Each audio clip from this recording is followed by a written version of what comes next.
time is now 5:37 on Wednesday, May 20th, 2026, and this public meeting on the D.C. State Board of Education will come to order.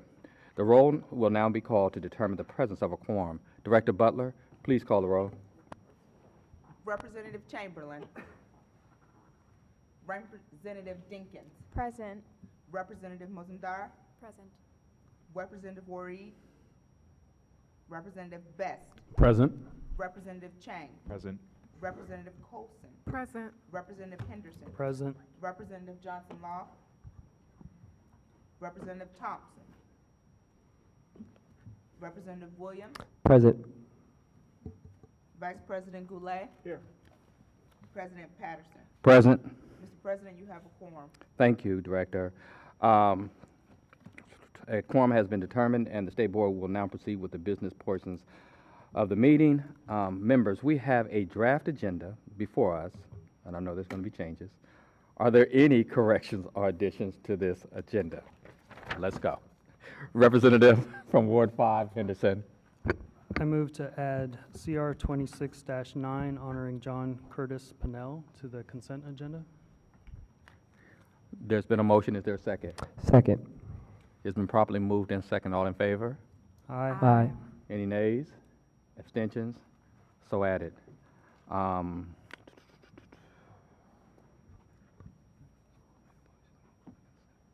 Okay, I need a motion to consent. Go right ahead. President Patterson, I make a motion to move the consent agenda up in our meeting tonight after the comments from the State Superintendent of Education. Thank you so much, Representative Williams from Ward 1. All in favor? Aye. Oh, I'm sorry. I Is there a second. second? I second. Second from Ward 4. Thank you very much, Dr. Colson. All in favor? Aye. Aye. Any nays? Abstention? So moved. Okay.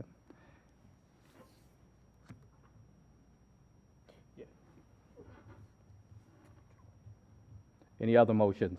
Yes, President Patterson, I will move the motion to move SR 26-8 up on the agenda as well. So could I get a second on that?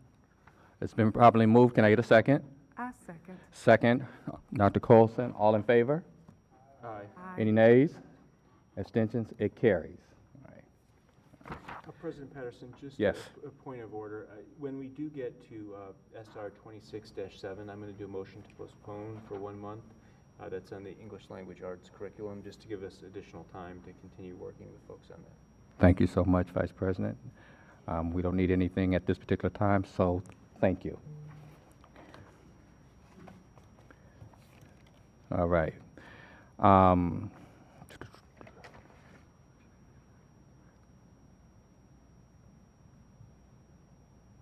All right. I think we're good. I'm just making sure that I don't need to do anything on your proposal, sir. Okay. I don't think so. Okay. Okay. We now have the minutes from our working session, which was held on May 6th. Is there a motion to adopt these minutes? So moved. It has been moved. Is there a second? Second. It's been properly moved and second. Is there any discussion? I see no discussion. The motion is adopted to adopt the minutes from our May working session.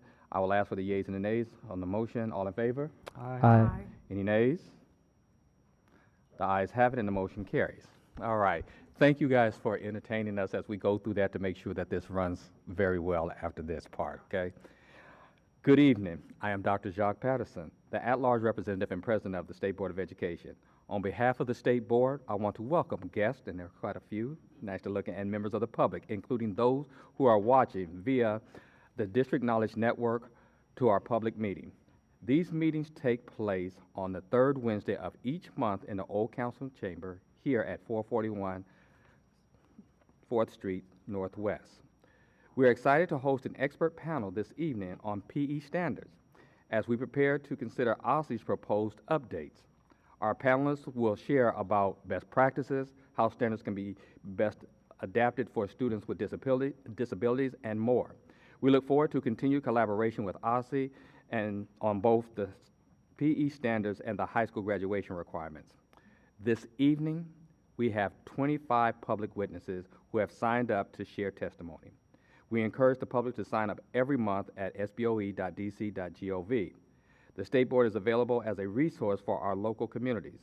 Please don't hesitate to contact us or contact your ward representative with questions or concerns related to public education, or email our agency staff at sboe@dc.gov. At this time, this is always a pleasure for me, I would like to welcome our State Superintendent, Dr. Mitchell, to provide OSSE remarks.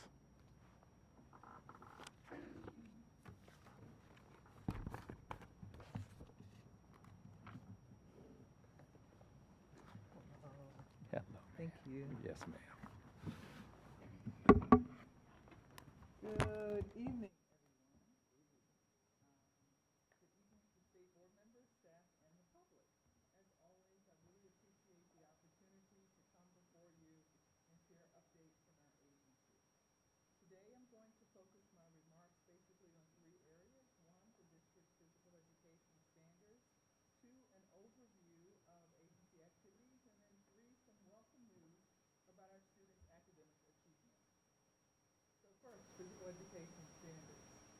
Healthy bodies and minds are the foundation of academic success, and PE class plays an important role in promoting physical.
Thank you for that. Wow. I will not start at the beginning. Don't worry. During the hearing, I highlighted that despite more restrained economic growth, Mayor Bowser's Grow DC fiscal year 27 proposed budget and financial plan prioritized education and proposed key investments in OSSE. These investments included adding $3 million in recurring funding for high-impact tutoring, adding $2.3 million for DC Futures to help DC residents earn their first college degree, and increasing funding for our highly successful, highly sought-after advanced technical centers by $2.4 million. The mayor's proposal included tying ATC funding to the UPS-FF to ensure that future funding would be responsive to enrollment shifts. My testimony also highlighted that the district has tremendous momentum. Since OSSE was created, the district's NAEP scores have gone up in reading and math by 31 and 36 points respectively. This is far higher than the growth of any other state in the nation. In addition, the district's graduation rate has increased 20 percentage points since 2011. And DC now ranks first in the nation for both the percentage of students taking AP exams and the rate of improvement for students scoring 3 or better on those exams. This means that more DC students are graduating high school with college credits already in hand. This Washington, D.C. wave of momentum continues to build. Last week, the Education Scorecard announced that the District of Columbia is once again #1 in the nation for both reading and math recovery. The Education Scorecard is produced annually by the Center for Education Policy and Research at Harvard University, the Educational Opportunity Project at Stanford University, and faculty at Dartmouth College. The report credits DC's progress to sustained, coordinated, multi-year recovery investments. And I agree that sustained progress is the key, even as we press toward accelerated achievement. So it is vital that we continue to double down on what's working for our students. Investments in structured literacy, evidence-based math initiatives, and high-impact tutoring have fueled the district's recovery, and we must continue to press forward with the educational investments and initiatives that are moving us in the right direction. I'm proud of the educators and LEAs who pour into our students every day and help to make DC the fastest improving education system in the nation. I also know that we have ground to cover to ensure that all students from every background have the knowledge and skills they need to survive in the life path of their choice. I look forward to strengthening OSSE's partnerships with our teachers, students, families, and LEAs, as well as the State Board of Education, as we all work toward advancing student attendance, engagement, and academic achievement. We want to build on the momentum that's already clearly underway. Thank you so much for your time and for your attention. As always, thank you, Dr. Mitchell. We thank you and OSSE for all the collaboration that makes all that growth that you just talked about possible. So thank you so much. All right, audience. Based on our amended agenda, we will now move to adopt consent agenda for our ceremonial resolutions. Director Butler, please read the title of the resolutions to be included in tonight's consent agenda. CR 26-5, recognizing Chris Nace, outgoing principal of District of Columbia International School. CR 26-6, honoring the late Romel Bell Thomas.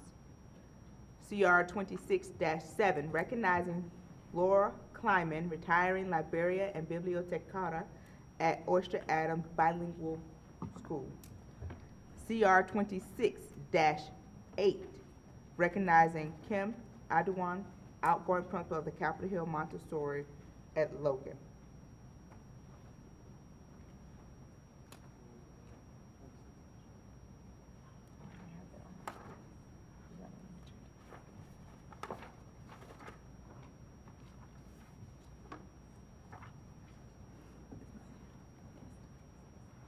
Said look at your phone.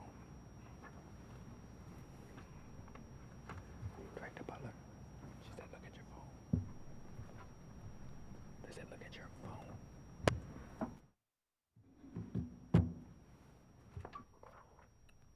And a CR 26-9, honoring the late Dr. John Curtis Pennell. All right, thank you, Director Butler. Are there any items that need to be removed from the consent agenda? Seeing none. Is there a motion to adopt tonight's consent agenda item? So moved. So moved. Been moved by Vice President. Second. It's been seconded by Representative Williams. The motion has been, hold on one second, making sure that I read this correctly.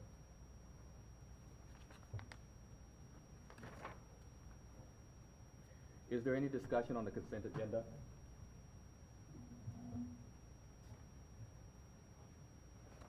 Seeing no discussion, the motion is to adopt consent agenda. All in favor? Aye. One moment. I apologize. There is some discussion, okay. My apologies, so we're gonna go back. There is discussion? Yeah. Point of clarification. Point of clarification.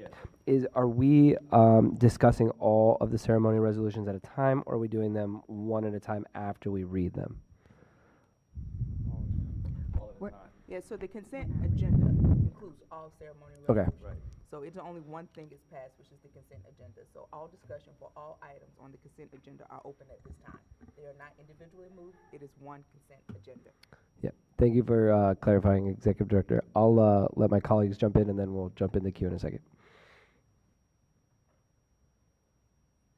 Representative Thompson for Ward 7. So I'm happy to start because I figured there might be some discussion. So I will first thank my colleagues for adding the resolution for Dr. Pennell to the consent agenda. Full transparency, Dr. Pennell is my cousin because it's DC Natives Day. I'm from DC, from DC. But he also was one of the founding principals of Friendship back when it was Friendship Edison. Friendship public charters are coming up on their 30 years of service to DC, and he was a principal at Malcolm X. He was a principal at Friendship Chamberlain. He was a principal at some schools that are now closed, and he passed recently, but at his services last week, there were at least 30 Friendship staff that were in the room. And there are still Friendship staff that are at Friendship now who worked with him 30 years ago. So that, I know we think that DC is a city of transient people, but there are a lot of people who are from here and who are dedicated to our kids and have left a lasting legacy. And so I'm super excited just to be able to recognize him in this time of sadness, but it was reassuring because as I posted his obituary, I had a lot of people who say, I know him, he was my principal. He made a difference in my life. And that's the reason we do the things we do. I also just want to give a quick shout out to the outgoing principal at Logan because I knew her back when I worked for DCPS. She has been a part of DCPS for I don't know how long, and I will not completely age myself, but she served as the principal of J.C. Knoll for years. And she was phenomenal there. I know she was phenomenal at Logan, and I know she will be missed in this chapter of service, but has so much more to give to the district. So thank you. Look forward to voting yes on all the items in the consent agenda, but just wanted to thank folks for being flexible with me additionally. All right.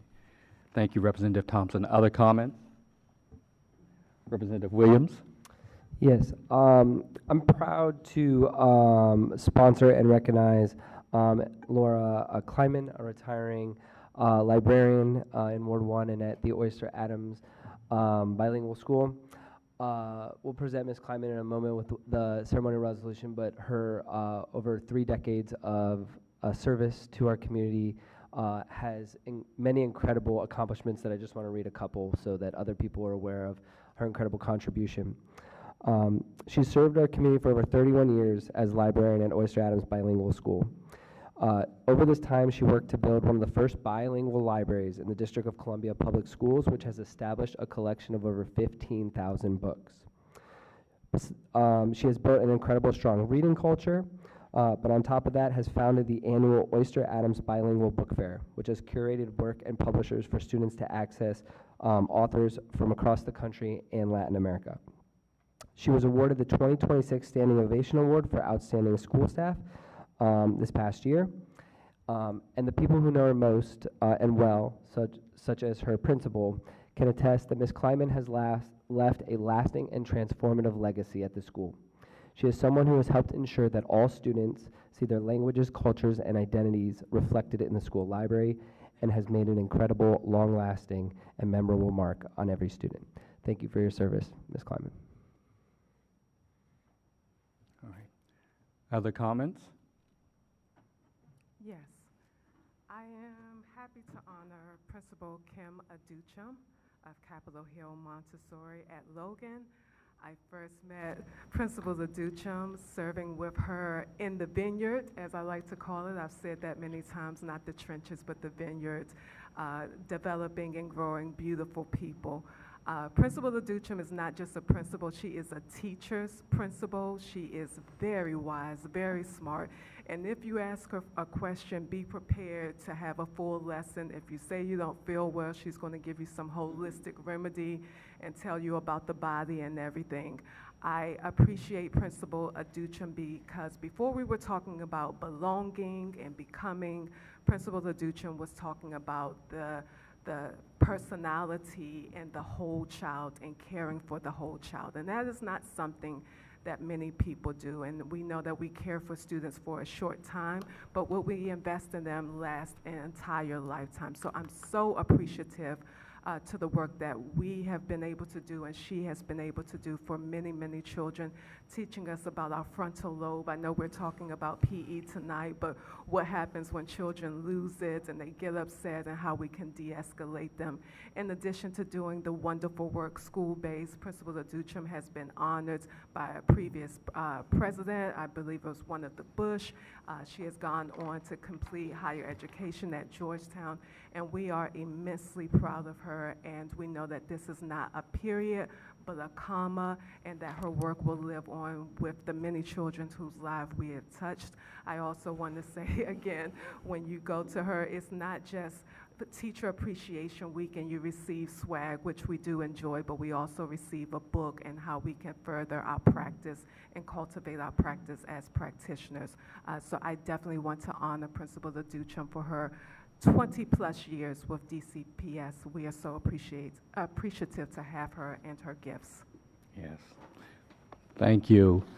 Representative Henderson? Thank you. I brought the CR recognizing Chris Nace, the outgoing principal of DCI, District of Columbia International School, in response to constituents who wanted to recognize and show gratitude for his service. And in my subsequent conversations with students, teachers, anyone associated with DCI, I have heard nothing but good things about him, and so I want to thank him for his service, recognize his contributions, and wish him well in the future. Thank you. All right, thank you. Representative Best from Ward 6. I also want to just double down. I had an opportunity to work with Christopher Nace at DC Public Schools, and he's a model of excellence. And just want to say congratulations on your future endeavors. All right. I'm looking around because I want to take my, my time to provide comments on two of the CRs and the individuals that they're representing. Thank you, Dr. Colson, for pointing out Principal Aduchum. And all the things that you said are true. And the thing that I can say as a person, I know I sit here as a president in this particular position, but I got to experience you as a parent. Thank you. My son came to Capitol Hill Montessori after a very difficult time, and you were everything for him, literally, literally. He had some mental health issues he was experiencing, I can say that. And if it were not for you and that school and the leadership that you provided at that school, he would not be thriving right now. My son is doing well at Duke Ellington because of how you took care of him when he arrived there at 7th grade. Then you doubled down for my daughter, who also was under your leadership. And she is thriving. It is very rare that you get to honor educators who teach your children and really tell them the impact they've had on their lives and how they literally have saved their lives and put them in the right direction after some very difficult times. Principal Aduchum, you did that. You did that, and I think people need to understand what leadership means when we place our children under your care and you truly provide it, and you go above and beyond what the job calls for to make sure that every child under your charge is cared for, is seen, is acknowledged, and they come out doing the best that they possibly can. Because I know the schools that they go to after they leave Capitol Hill Montessori at Logan. All of them have went on to great schools, some of our top schools, whether we're talking about Duke, School Without Walls, Banneker. They are achieving on a level that most people do not understand, and it's all because of your leadership. So I want to thank you, not as president, but as a parent who truly can appreciate your leadership from a parent's perspective. So thank you. Secondly, I would like to, yes ma'am, yes we should clap. Thank you. Secondly, I would like to acknowledge Romaine Thomas from Ward 5. For those who know anything about Romaine Thomas was in our school system for nearly 50 years, okay? She went to school in Ward 5. She went to Cromwell. She grew up in Ward 5. She became a teacher, and she didn't just become a teacher. She became a master educator and principal. Acknowledged, and I forget the administration, so I apologize, as one of the top 12 principals nationally one particular year. She also was the wife of Council Member Harry Thomas in Ward 5. And then she was the mother of the council member, Harry Thomas Jr. Her impact throughout the city, specifically my home ward of Ward 8 at Ketchum, is phenomenal, okay? She changed lives that were just so impactful. When we attended her homegoing, the amount of teachers and people that showed up to her homecoming, it made for an extended homegoing, but the thing is that she needed to be acknowledged in that way. So I want to thank everybody who's here. If you ever want to truly read about a master educator, you can go over to our museum, the Sumner Museum and Archives. She is literally there in the museum. That's how great she was for years. So again, I want to thank everybody who's here. Those are my comments for two educators that truly touched my life personally as a parent, but also as a person who strives to make sure that we have an education system that is truly bringing excellence to the students and the families of the District of Columbia. So thank you. All right. Seeing that there's no other discussion, the motion is to adopt the consent agenda. All in favor? Aye. Aye. Any nays? The ayes have it and the motion carries. Now, based again on the amended agenda, we have another special moment that we're going to take care of. SR 26-8, supporting the passage of Eric's ID Amendment Act of 2026. Okay. Is there a motion? So moved. It has been properly moved. Is there a second? Second. It has been properly seconded. Okay. The motion is properly moved and seconded, and I have announced those individuals. I want to turn to our student leaders now first and say, is there an SAC statement that goes with this one, the CR? SR, I'm sorry, SR.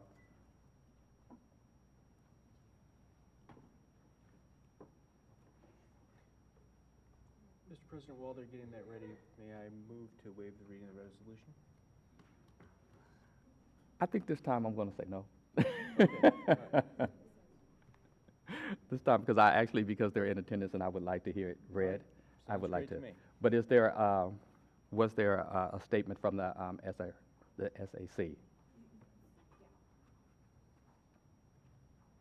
Okay, go right ahead. The Student Advisory Committee passed with strong support from SAC members Eric's ID Amendment Act of 2026, SR 26-8, with 21 yeas, 0 nays, and 2 abstentions. Members generally view the proposal as a meaningful step towards improving interactions between individuals with disabilities and law enforcement, while also increasing accessibility and awareness across the district. Several important themes emerged during discussions and feedback, including SAC members emphasizing the importance of ensuring that participation in the identification system remains voluntary and accessible, particularly for individuals with non-apparent disabilities. Questions were raised regarding eligibility standards and whether the district would establish a formal framework similar to Maryland's opt-in model, including categories qualifying disabilities or an exemption process. Members also discussed whether documentation such as a doctor's note would be required and expressed concern about ensuring equitable access for low-income residents who may face barriers to obtaining medical documentation.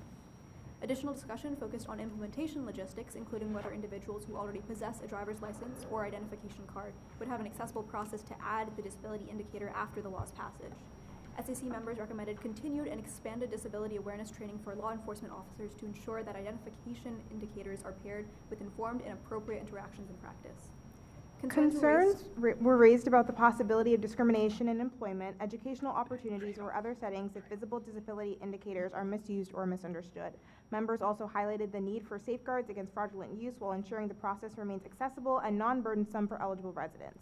Questions were raised regarding whether disability indicators could or should extend to student identification cards across different school types and systems, but overall, the SAC members expressed support for the intent of the resolution while encouraging the inclusion of clear implementation guidelines, strong privacy protections, equitable access measures, and ongoing training to ensure the policy effectively supports individuals with disabilities in real-world interactions. Thank you so much. Okay. Is there discussion on this resolution? Representative Thompson, it looked like you were reaching. I'm happy to start again. Thank you to the board for making sure that we got this resolution to this point tonight. Since I asked the board to consider this and introduce it, it now does have a hearing date of June 4th. And so I think it's really important that as a board, we be able to lend our support to this, our full weight, as a body of folks who represent education and are elected to do so in Washington, D.C. Because as I said before, this is a time in history that is unlike any other. And I know that you all as colleagues share not just my concern, but also share the point of view that we can do more to protect our residents, especially with the federal interference that we have. Not just now, I think this is a proactive measure, but who knows what there is to come. So I think this makes our city better for everyone, especially those with disabilities.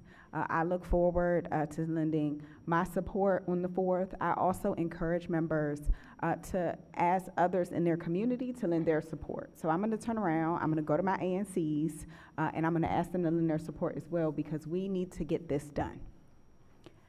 I think it's really important that we protect folks both who have visible and invisible challenges. And so this is amazing because it makes the visible in a way that protects folks in the time that is very needed. So I thank you all for your support getting to this point. I really want to thank our Student Advisory Committee because, as always, they ask some great questions. And I want to thank Representative Goulet for adding to the idea, because in DC, our students travel back and forth with the DC One card, which is not something that happens in Maryland. And we know that that is a place where young people come into interactions with law enforcement. And that's also not something that was included in the legislation before the council. So I am excited not only that we can support this idea, but we can add to and expand it. And I hope you all will join me in tonight in voting yes for it. Are there other comments? Okay, I would like to add my own. Thank you, Representative Thompson, for leading on this and bringing this to us. I remember when Eric first came before us and how I felt afterwards. And then in April, which is Autism Month, I went to an event that was held by him and his mother. And it's just emotional, if you could just imagine. Many people don't know, and you didn't get the opportunity to see, Eric is quite a minister as well. He preached a really good sermon in making sure that people see people with hidden disabilities that don't just show up easily, but, you know, are there. And it really touched my spirit, and I just saw the importance more so of what has been led by Representative Thompson and added to by our Vice President, Eric Goulet, to make sure that everyone recognizes, you know, these hidden disabilities that are not right there on the surface for you to see, but can cause irreparable damage if a police officer, law enforcement doesn't understand them. So I'm going to be enthusiastically supporting this.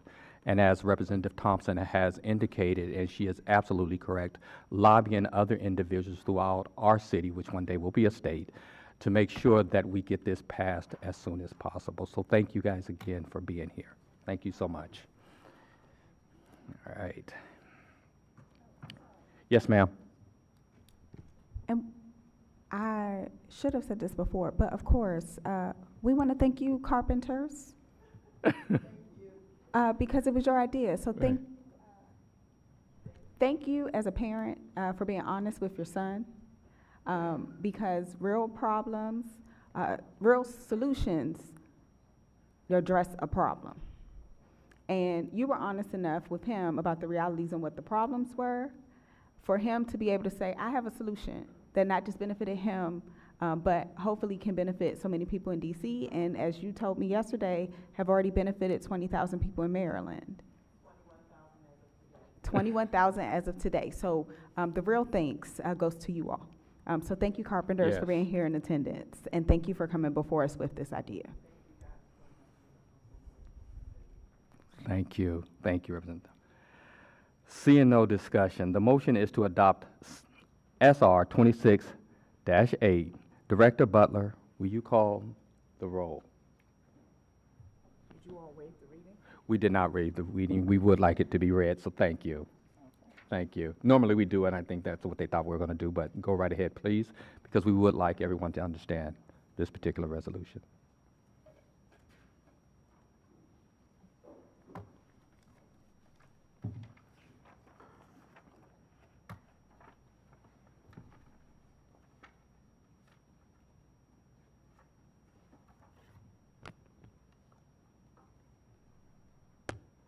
State Board of Education resolution supporting the passage of Eric's ID Law Act of 2026, SR 26-8. Whereas the DC State Board of Education is committed to advancing safe, supportive, and inclusive environments for all students and residents of the District of Columbia. Whereas the State Board's March 18, 2026 public meeting, Linda and Eric Bless Carpenter Graham provided testimony on the importance of Eric's ID law, grounding the legislation in lived experience and demonstrating its real impact on families navigating systems that are not designed with them in mind. Whereas many individuals in DC, both children and adults, live with non-apparent disabilities, including intellectual and developmental disabilities, autism, post-traumatic stress disorder, and traumatic brain injury, which may not be immediately visible, but can significantly affect communication and interactions in public settings. Whereas Eric ID's law originated in Maryland, proposes a voluntary designation represented by a butterfly symbol on a driver's license or identification card to indicate that an individual may have a non-apparent disability, therefore supporting more informed and compassionate interactions. Whereas the purpose of this designation is to enhance safety for children and adults and provide an additional tool for law enforcement, first responders, and others to recognize and respond appropriately during interactions with individuals with non-apparent disabilities. Whereas the legislation includes key safeguards and implementation supports, including a voluntary designation that is free of charge to applicants and developed with input from the disability community, protections to ensure that the designation is not used for insurance records or as a grounds for medical review, public awareness efforts to ensure residents understand the availability and purpose of the designation, training requirements for law enforcement to support appropriate and informed engagement, provisions ensuring minors can opt into and later confirm continuation of the designation upon reaching adulthood. Whereas a simple visual indicator can help shift interactions from misunderstanding to compassion, reduce escalation, and increase safety for individuals with non-apparent disabilities. Whereas students with disabilities may carry DC-1 cards and student IDs, which should also bear this indicator. Whereas this legislation aligns with the state's board's focus on student experience and engagement by promoting safer and more supportive environments for students with disabilities, both in and beyond school settings. Whereas at this time of heightened tension and increased public interactions with federal law enforcement systems, across systems in DC, there's an urgent need for proactive, human-centered policies that affirm dignity, visibility, and protection for all residents. And whereas Eric's ID law represents an opportunity for DC to lead with compassion by making invisible disabilities visible and ensuring individuals are recognized and supported. Now therefore be it resolved that the State Board expresses its strong support for Eric's ID law and the passage of B 26-0619, Eric's ID Amendment of 2026, currently before the Council of the District of Columbia. Be it further resolved that the State Board calls on the Council to pass this proposed legislation to enhance safety, understanding, and dignity for individuals with non-apparent disabilities. Be it further resolved that the State Board calls upon the DC Council to amend the bill with language that includes the DC One cards and student IDs which are not currently referenced in the proposed legislation. Be it further resolved to further support the implementation of recommendations outlined in the Eric's ID law. The State Board called for an amendment to B 26-0619 with language that funds and requires training for local law enforcement to recognize the policy changes set forth in the bill, as well as practices for protecting and serving people with apparent and non-apparent disabilities. Be it further resolved that the State Board affirms the importance of implementing policies that support students and families with disabilities and promote inclusive, trauma-informed interactions across systems. Be it further resolved that the State Board recognizes and thanks Linda and Eric Carpenter Grantham for their testimony and advocacy, which underscores the real-world impact and urgency of this legislation. Be it finally resolved that the State Board commits to continued advocacy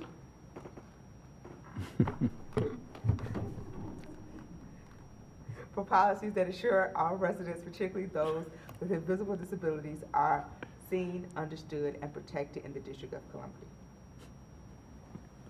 Thank you, Director. The motion is to adopt SR 26-8. Director Butler, you can now call the roll.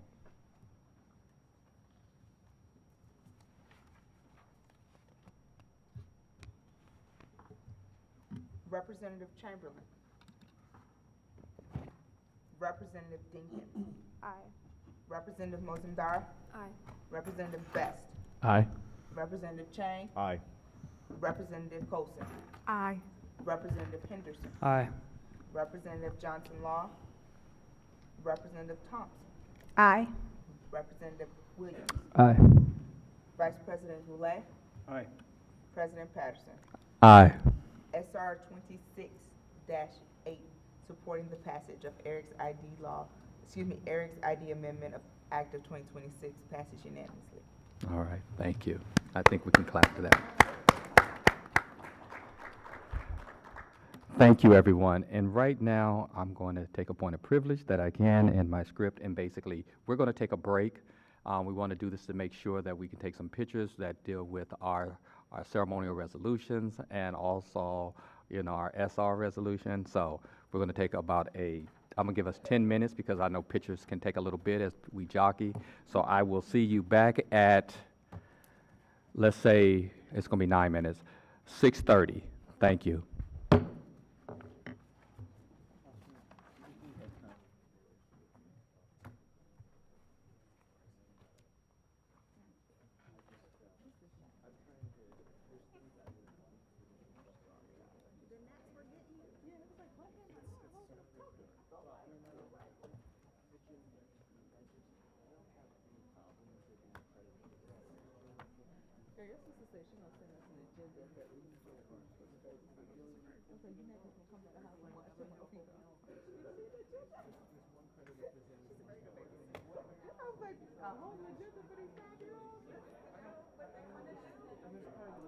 But I appreciate your support.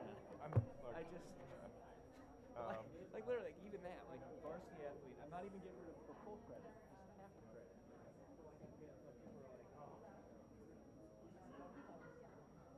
How y'all doing? Y'all ready to call it quits too?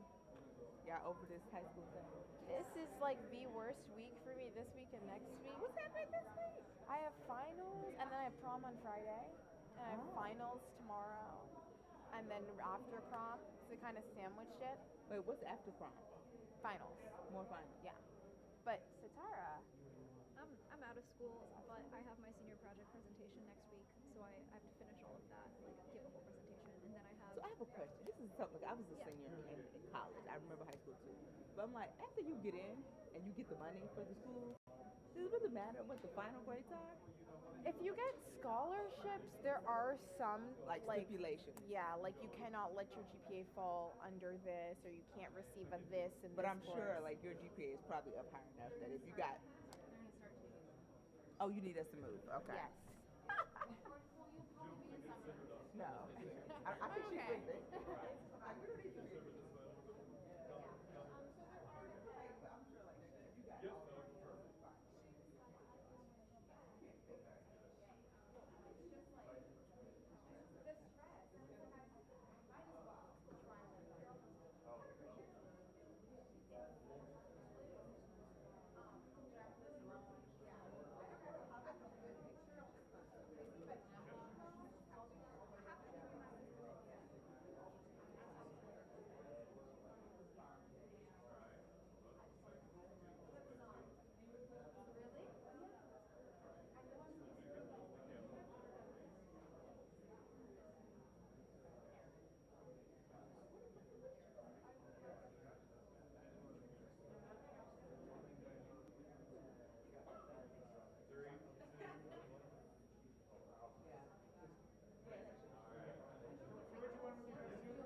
We're gonna do the individual cameras for the family and loved ones.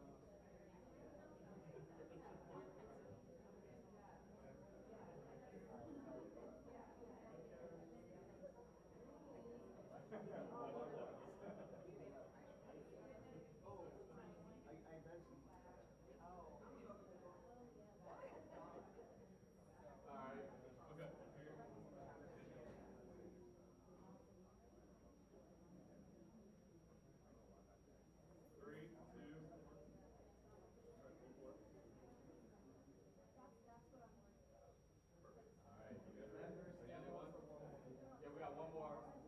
As a group, we got one more.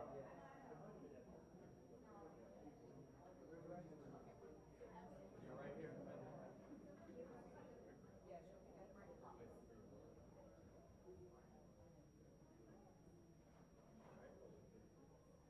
Three, two, one.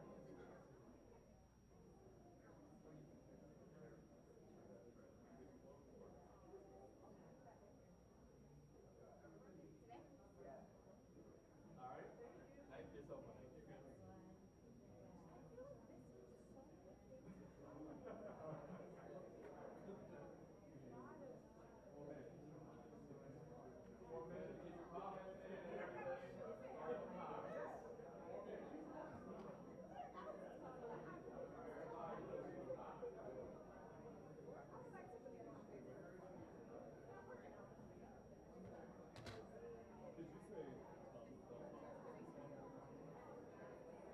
Look at me being one of the first ones back.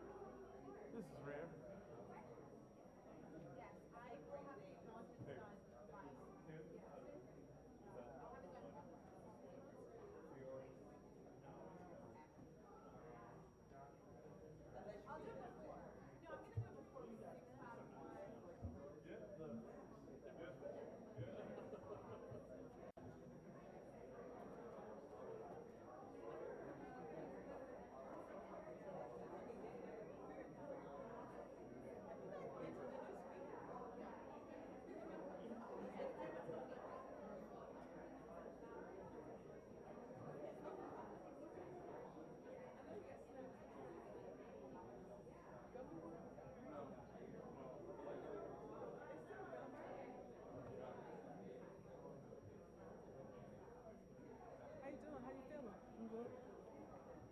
And I say that as a term of endearment. No, big kid.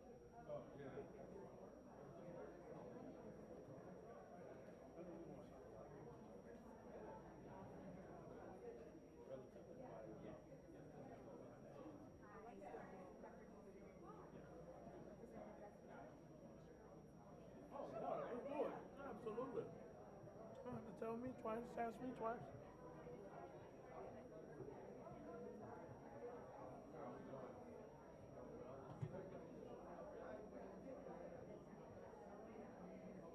I think we have to take a few more pictures. Representative Henderson.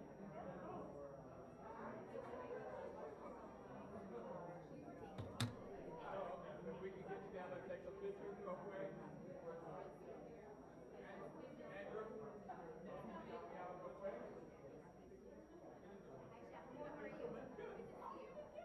Yes, that's why I'm coming over. I'm like, we didn't get his picture.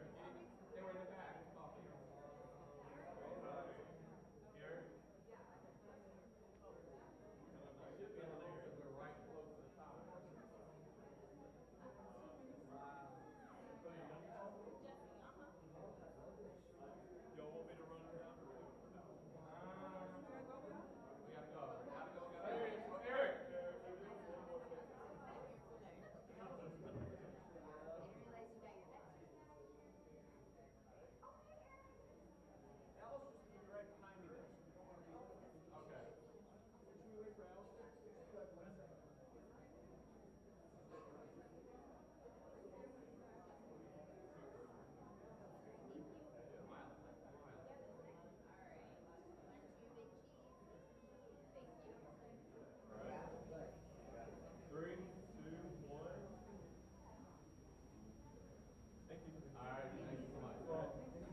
This is the first time it's ever happened. That needs a CR right there. I think it does. Okay.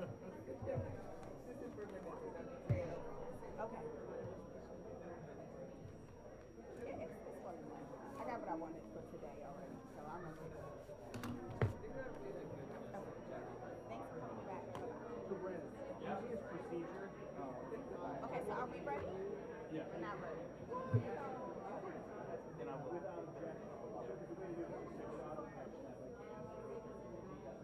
Oh, I don't know.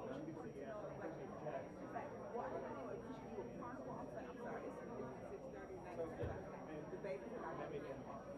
That's not an option. You cannot take the babies need to be at home. You cannot have these kids hyped up on sugar at a carnival at 10 o'clock at night. Hey, Eric.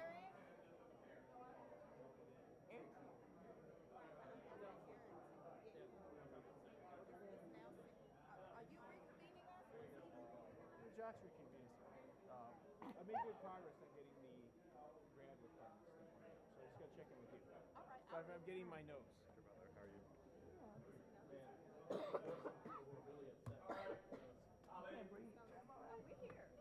My hair's upstairs. But I'm all right. How are you? Nice haircut. I know, because he was looking a little long at the working session. I was like, who's this? Like, is this a new phase for Representative Jack? You know, my barber, who I don't share a language with, just decides what comes out.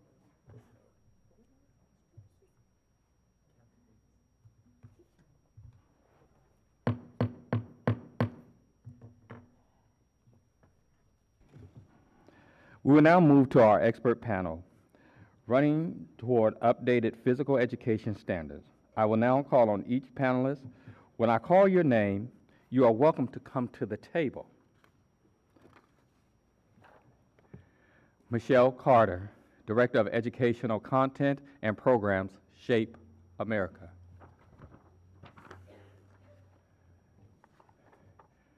Miriam Kenyon, Director of Health and Physical Education.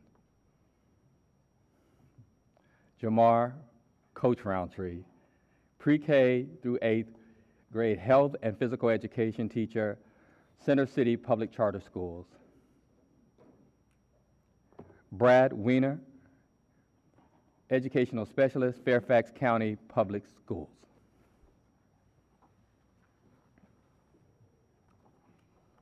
Thank you. Panelists, each of you have up to 5 minutes to share your testimony. The timer light on the table will be green for the first 4.5 minutes, yellow for the last 30 seconds, and red after 5 minutes have elapsed. After all panelists conclude, we will move to one round of questions from the State Board. We will begin with Ms. Carter. Please begin when you're ready. And make sure you turn it on. Thank you. Okay, thank you. Good evening, DC State Board of Education members. Thank you for having me. My name is Michelle Carter. One second, we have to turn on the timer. The timer is not on. We're going to give you your whole 5 minutes. No. Okay. It's not on. We're going to have one of... I'll take a head start.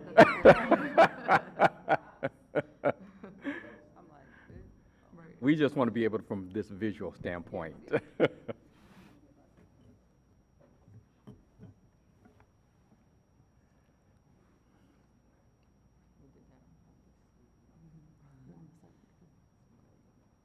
All right, there we go. That's not nerve-wracking at all.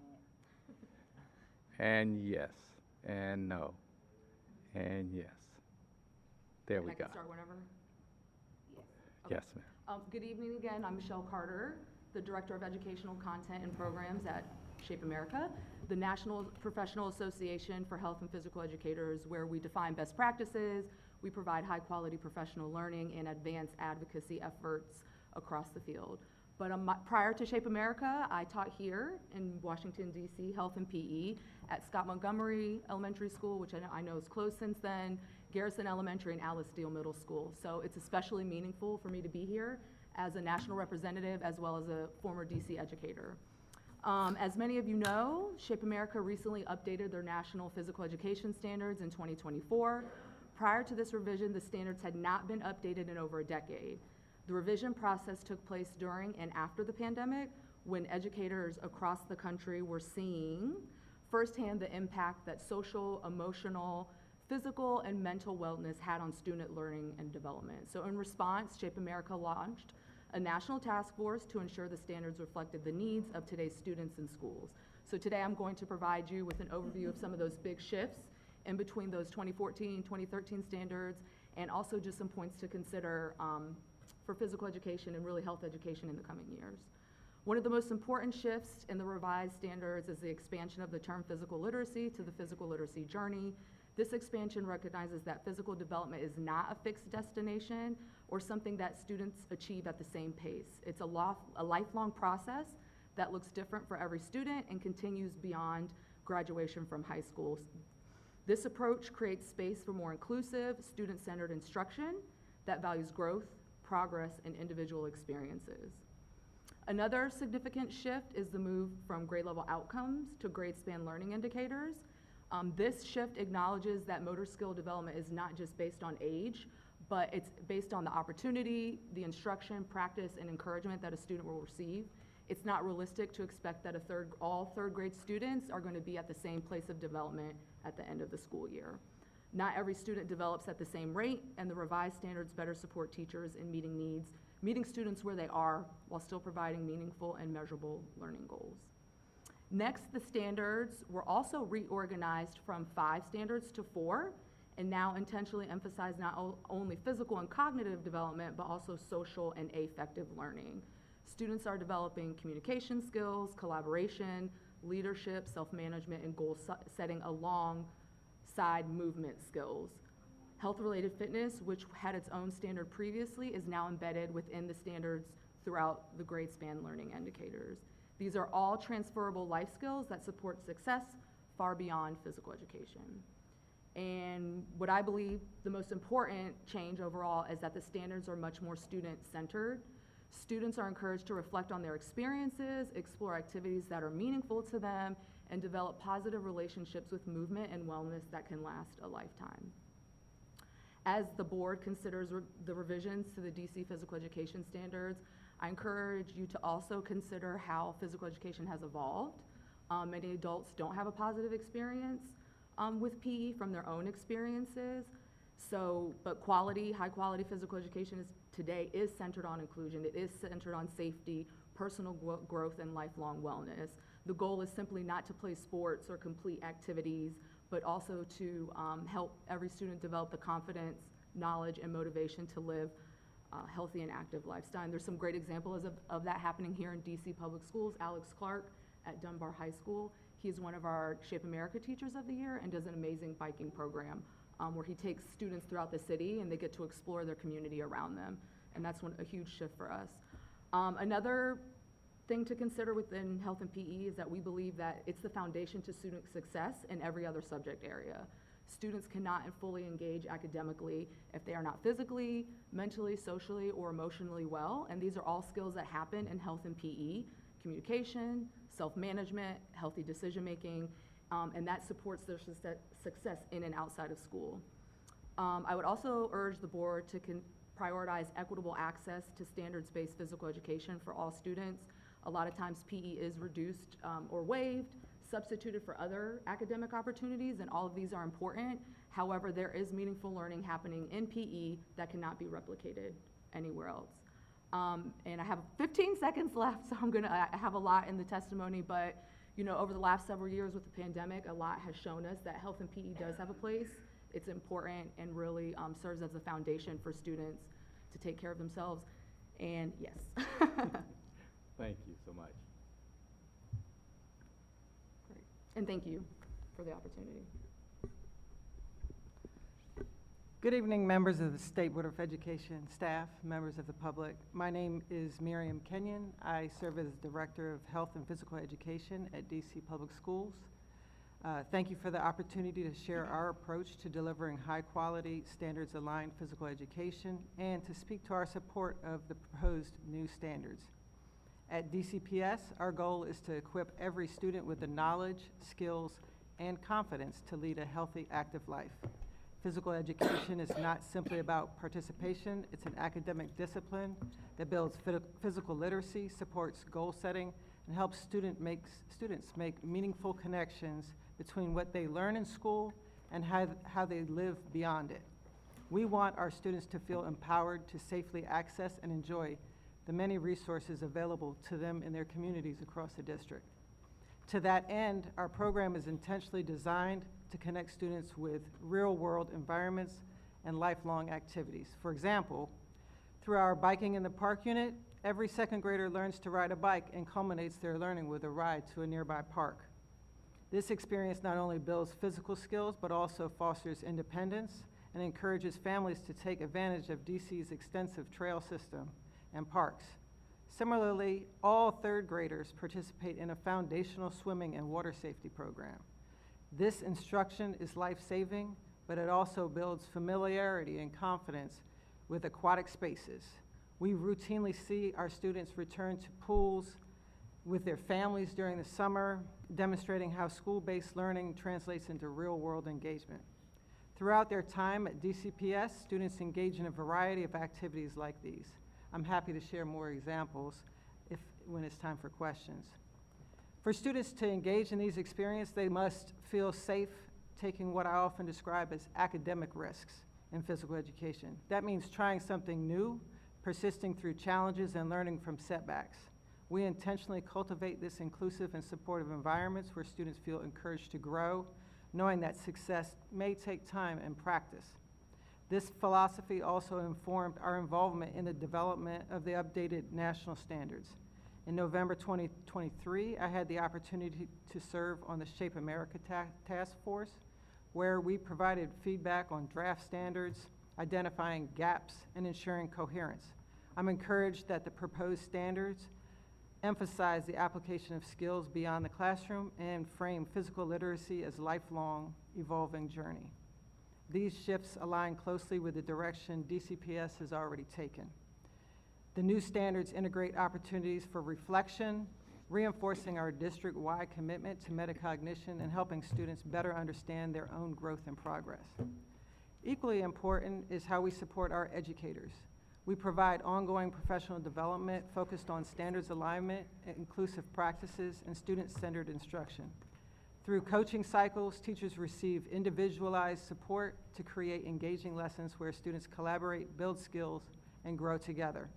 As part of our district-wide professional learning offerings, teachers can learn from our adaptive physical education specialists to ensure that students with disabilities have full access to the curriculum. These educators work closely with students whose individualized education plans include adapted PE, using both push-in and pull-out models to meet students' needs. Because we firmly believe that physical education is for every student, accessibility is central to our approach. We embed consistent routines and clear expectations to support all learners. We provide modified equipment and differentiated instruction to ensure participation in both is safe and meaningful. For instance, during our archery unit, some students use adapted equipment that allows them to practice core skills in ways that meet their physical needs while maintaining the integrity of the activity. Ultimately, our goal is for every student to understand that physical activity contributes not only to physical health, but also to their social, emotional, and mental well-being. A strong standards-based physical education program builds confidence, fosters resilience, and introduces students to a wide range of activities that they can carry with them throughout a lifetime. The proposed standards reflect these priorities and provide a strong framework to continue advancing this work across the district. We are proud of our collaboration in this process and remain committed to ensuring that all DCPS students receive a high-quality physical education that prepares them for a lifelong health and success. Thank you again for the opportunity to testify. I'm happy to answer any questions. Thank you.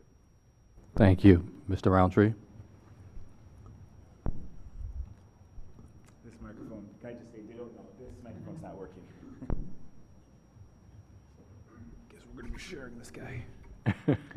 Good evening, board members. Thank you for having me. My name is Jamar Roundtree, AKA Coach. That's what all my students call me. I am the 2023 DC Teacher of the Year. I'm a physical education and health teacher at Center City Public Charter School, the Brightwood campus. I've taught in the district for 15 years, serving students from pre-K 3 to 8th grade. I also both live and teach in Ward 4. My students walk to school past Georgia Avenue, they play at Emory Rec Center, and they deserve a PE experience that meets them where they are. In my 15 years in the district, the gyms, the playgrounds, and classrooms, I've seen what works. I've also seen what happens when standards fall behind of the needs of the students. As a teacher of Ward 4 and of Ward 8, I believe these updated standards are not just needed, they are necessary for what gives our students the PE experience they deserve. First, the proposed updates reflect the classroom I teach in today. I started teaching using the DC 2007 standards, and while they were strong for their time, our students are facing needs we could not have fully predicted nearly 2 decades ago. From pre-K students learning now how to share space, build self-awareness, grow confidence, to our middle school students navigating stress, social media, cyberbullying, and conflicts that do not always stay in the school building. Our standards must reflect the self-regulation, personal responsibility, and social awareness students need today. Shape America's 2024 national standards speak to the students I see today. The focus on motor skills, the movement patterns, concepts and strategies, health-enhancing fitness, and personal and social responsibility is what teachers are teaching today. Second, best practice in PE means every lesson is intentional and standard aligned.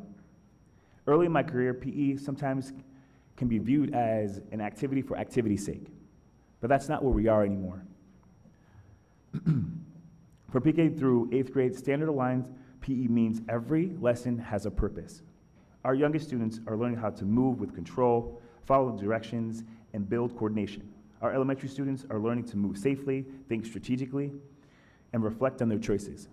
Our middle school students are learning how to assess fitness, set goals, track progress, and understand how movement connects to their overall health.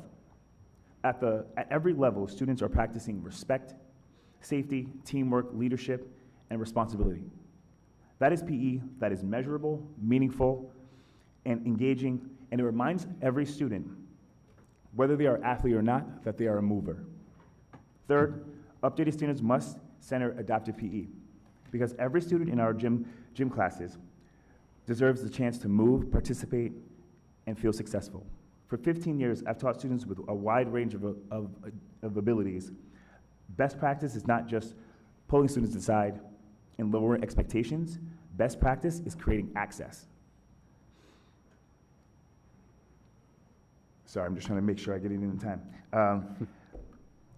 I've seen students who are labeled as disruptive in traditional gym settings become leaders when the lesson was designed with them in mind. A student who has a lot of energy become a warm-up leader. A student who struggles with communication can still demonstrate the movement, lead peers, meet the standard on their own way. The goal is not to separate students from the lesson. The goal is to design the lesson so students have a meaningful way to participate, move, and lead. That is what inclusion looks like in PE. Adopting updated standards matters for 3 reasons. First, it supports teachers by giving us clear, modern guidance so we can spend less time translating old documents and more time planning strong instruction. Second, it meets kids where they are by connecting movement to mental health, student choice, culture, and personal responsibility. Third, it advances equity, because for many students, PE may be the safest, most consistent opportunity they have to move, lead, and play, and experience joy throughout the school day. But updated standards cannot just live on paper. Teachers need professional development, adaptive equipment, updated curriculum resources, safe spaces to move, and time to collaborate across grade levels and campuses. If we want these standards to work, we have to give teachers the tools, training, and support to bring them to life for every student. DC set a strong goal around PE minutes. Now let's make sure that those minutes are supported by quality standards, strong resources, and meaningful instruction. Let's give our teachers the standards that match the research and our students' PE experiences that build physical literacy, confidence, and belonging with every student has a place in the gym. Thank you. Thank you. Mr. Weiner?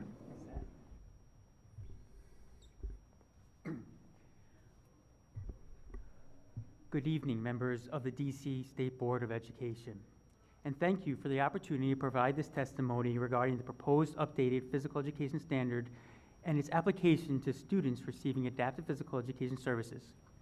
My name is Brad Weiner, and I'm an adaptive physical education educational specialist with over 20 years of experience. I'm nationally certified in adaptive physical education, a national board certified teacher in early and middle childhood physical education, and in 2013, I was honored as the National Adaptive Physical Education Teacher of the Year. It is important to understand that under the Individuals with Disabilities Education Act, adaptive physical education is a special education service. Its purpose is to address the educational impact of a student's disability so they can access instruction and make progress towards grade level curriculum and standards. Adaptive physical education is often misunderstood as being a separate class, a placement, or a person. As part of the definition of special education, it is the process of adapting content, instruction, methodology, and includes adapting equipment, environment, and assessment so students with disabilities can meaningfully participate in standard-aligned physical education. The proposed DC standards, which are based on the National Shape America standards, already provide a strong foundation for integrative and equitable practice. I served on the review panel for those national standards, and accessibility and diversity were the central to that work. The standards were intentionally designed to account for varied developmental levels and learning needs, including students with disabilities. Best practice in adaptive physical education begins with the general education curriculum and grade level standards. Teachers use task analysis and instructional modifications to create developmentally appropriate access points for students with disabilities. For example, during a 7th grade dance unit, students working on grade level will learn and refine their ability to sequence movements within a variety of dance forms using balance, coordination, and motor planning skills. In the same lesson, another 7th grade student working on an earlier developmental level may focus on imitating a short sequence of arm movements to a repeated 4-beat rhythm. The standard remains aligned, but the instructional pathway is individualized. The individualized approach is what meaningfully access looks like. To implement standard-aligned adaptive physical education successfully, physical educators need significantly more support and training. Professional development should include special education law and IEP development, task analysis, and instructional modifications. behavioral and sensory support, structured learning environments, visual supports and communication systems, and collaboration with multidisciplinary teams. Physical educators should not be expected to do this work in isolation.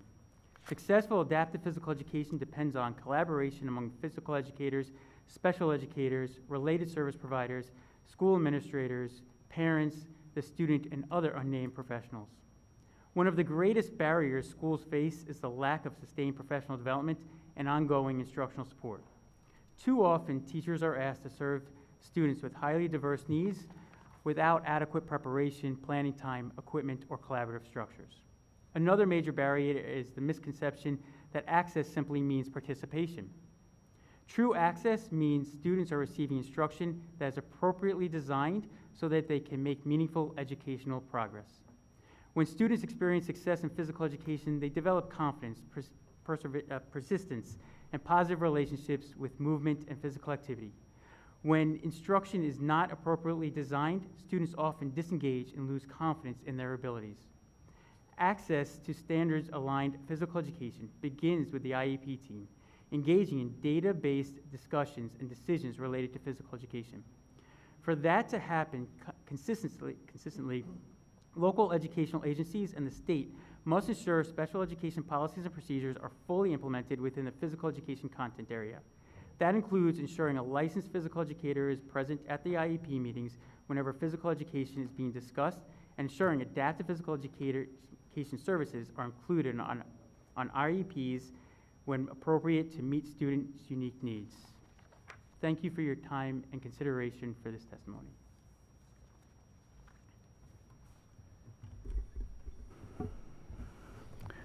Director Butler will now call a round of member questions, which will begin with our student representatives. Each member will have 3 minutes. A reminder to members that the 3 minutes include both the time to ask the question or questions and the panelists to respond. Director Butler. Representative Mozumdar. Thank you all so much for coming out and speaking to us tonight. Your guidance and expertise is invaluable, and I've learned so much about the importance of physical education from y'all as someone who personally dreads PE classes. So I'm going to get into my questions. So for my first question is to Ms. Kenyon, and it's, how does DCPS monitor and measure implementation of specifically adaptive physical education curricula? I'm sorry, I didn't hear the full question. Yes. Okay, I can repeat it. Yes. How does DCPS monitor and measure implementation of adaptive physical education curricula? Great, thank you for your question. We have adaptive physical education is part of a student's IEP. We have a team of adaptive physical education teachers that provide the support for each student that has adaptive PE on their IEP. Otherwise, students with disabilities generally are in the general PE classroom, and we provide support for the PE teacher to modify to ensure that student can access the content. So it's generally tracked through their IEP Thank you. process. My next question is for Mr. Wiener. You mentioned that successful adaptive PE looks like collaboration amongst not just educators but also school administrators, parents, other professionals, etc. How do you suggest that we go about fostering that collaboration especially in professional development settings that you mentioned there's a significant lack of support? That collaboration would start at the IEP and making sure that those IEP team members are at the meeting. And so really going back to looking at the data and seeing how the student is accessing physical education, those impacts, and thinking about what those impacts are, and making sure that, again, those individuals are at the table, making sure that the physical educator is at the table, making sure that the occupational therapist is at the table so that they can consider the sensory impacts. Oftentimes, we don't understand what the sensory impacts are when you're entering a gymnasium and the students are struggling within that large environment. So having that collaboration amongst those professionals is important. Thank you all so much. I yield the rest of my time. Thank you. Representative Best. Hey, so I don't have any questions, but I'm I'm just a fan of the thoughtfulness that goes into making sure that students have basic experiences, but also making sure that all students can access them. So, thank you. Representative Chang. Thank you all. First, I haven't shared with this group either. My husband actually was a PE teacher and had got his master's in physical ed, so I've gotten my ear talked off about the importance of this.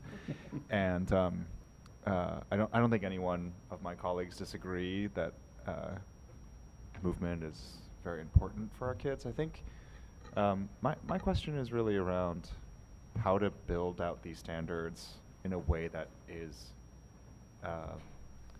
allowing us to kind of at scale be able to provide to the most number of kids the highest quality possible, right? Because I have been in schools where recently and visited PE courses where the kids are not moving, right? And so I think, right, as there's the standards that are the highest quality that we could write in a petri dish, and then there are the standards that we can write within the realities of the context in which we are in. And I would love your help to kind of distinguish between how we think about that for PE. And I guess I'll start with you since you shook your head. Me? Me? Sure. I think we're all ready. We're all ready. We're all ready. I think the simple thing that I would say would be training. Providing access to more training, giving teachers the opportunity to understand the standards that they're going to be teaching, and then being able to have them have that feedback, that real-time feedback with each other, to make sure that the successful culture in the school is happening. I think that's my first pitch. I think also having the students be engaged into the planning process, that does take training and how to do that. Sometimes it's not familiar as our traditional training. It is a shift in the way that you teach and taking student feedback, but the goal with the standards is for that students find meaning, they find relevance. That's why getting them into the community, the purpose is so that they do enjoy moving.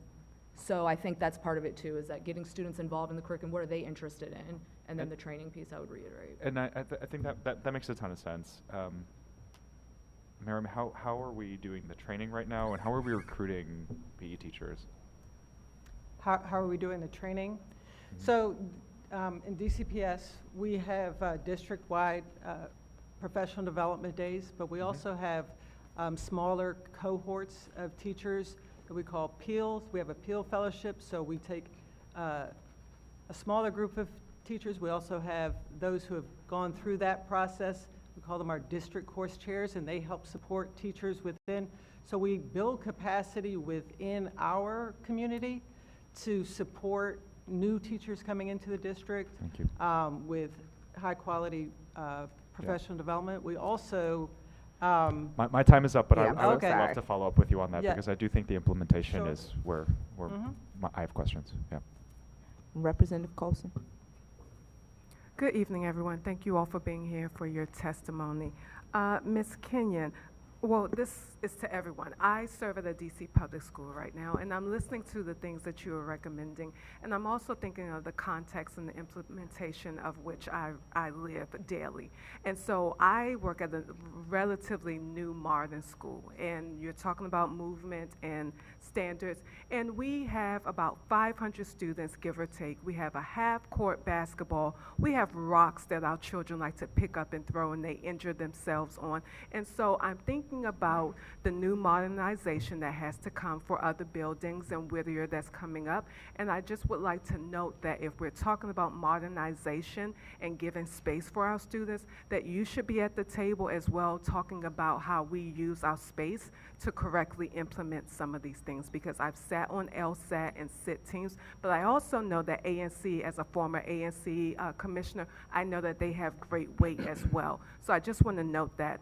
But I also want to touch on two things and anchor my question for you, Ms. Kenyon. First, if you're not aware, DC Policy released a study that said graduates here in DC who are raised and educated earn $37,000 less compared to other students who move here. So that's point number one. And then also, our mayor has said that we are the sports capital. and we have everything. We have a Frisbee team, a rugby team. I didn't know that we had all of these things. It's awesome. How can we use those standards to connect with our opportunity as the sports capital to leverage and make partnerships so that our students are getting internships and that can transition into work, and so we can close that gap? What would you do in your role?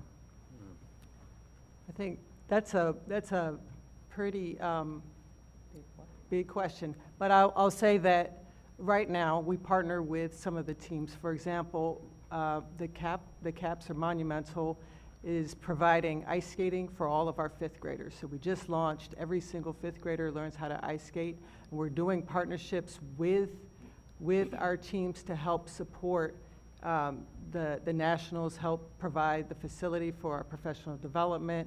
So we often do things with our teams to make connections, not only with them, but to connect to opportunities that we might not be able to provide in a general physical education setting, just to expand those opportunities with them. I hear you, and you absolutely are. We get field trips. I want to highlight this so that when you're at the table, you can push for that, because the field trips are great, but again, we're thinking about our high school students who are graduating, and when they graduate from DCPS or DC Charter, they're making less than the students who are coming from California. So we have a duty to give them that opportunity, that home field advantage, if you will. Thank you. Yeah. Representative Henderson. Thank you for your testimony. Several of you spoke about adaptive physical education, and I'm wondering about how that works out for our high school students, and particularly wondering, I guess mainly this would be for Director Kenyon and Mr. Weiner for your context. If you have a sense that there are high school students who are not graduating because they're not able to meet the standards for their credits in PE. So when it comes to adaptive physical education, if there's an educational impact in physical education, they're not getting the grades that they need, and that's based off of having a disability.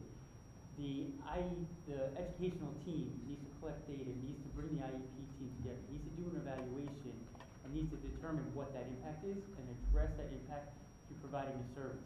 That service would be providing individualized education so that the student is meeting those aligned standards in order to meet the grade level expectation to graduate. So it's generally something that can be resolved. It's not ultimately an impediment. Yeah. So it has to be based off the student. The impact has to be based off the disability. Mm-hmm. That's the big thing. Okay, thank you. Yeah, I mean, exactly. We work with the IEP team to make sure that students aren't, students have access to the curriculum and that they're able to graduate. Okay, so you're not finding that there's a problem I'm not with finding that, students that's with what's keeping students adaptive from PE on their IEP are not are being prevented from graduating. Okay. Great, thanks. I have another question along the lines of what Representative Chang was asking. You've described some of these like highly engaging, like wonderful opportunities. I think I'm taking from you that the standards are not a barrier to that in any way. And maybe to ask for some more elaboration on how those dots can be connected between the standards and these really highly engaging experiences. Is that a question for me? Anybody. I mean, technically, all learning experiences should be stemming from the standards. It's the end goal of where we want students to be. I think reiterating the professional development that's offered, and the support comes also within the school. I know there's a lot of competing priorities, right, when you have to think about a lot of other things.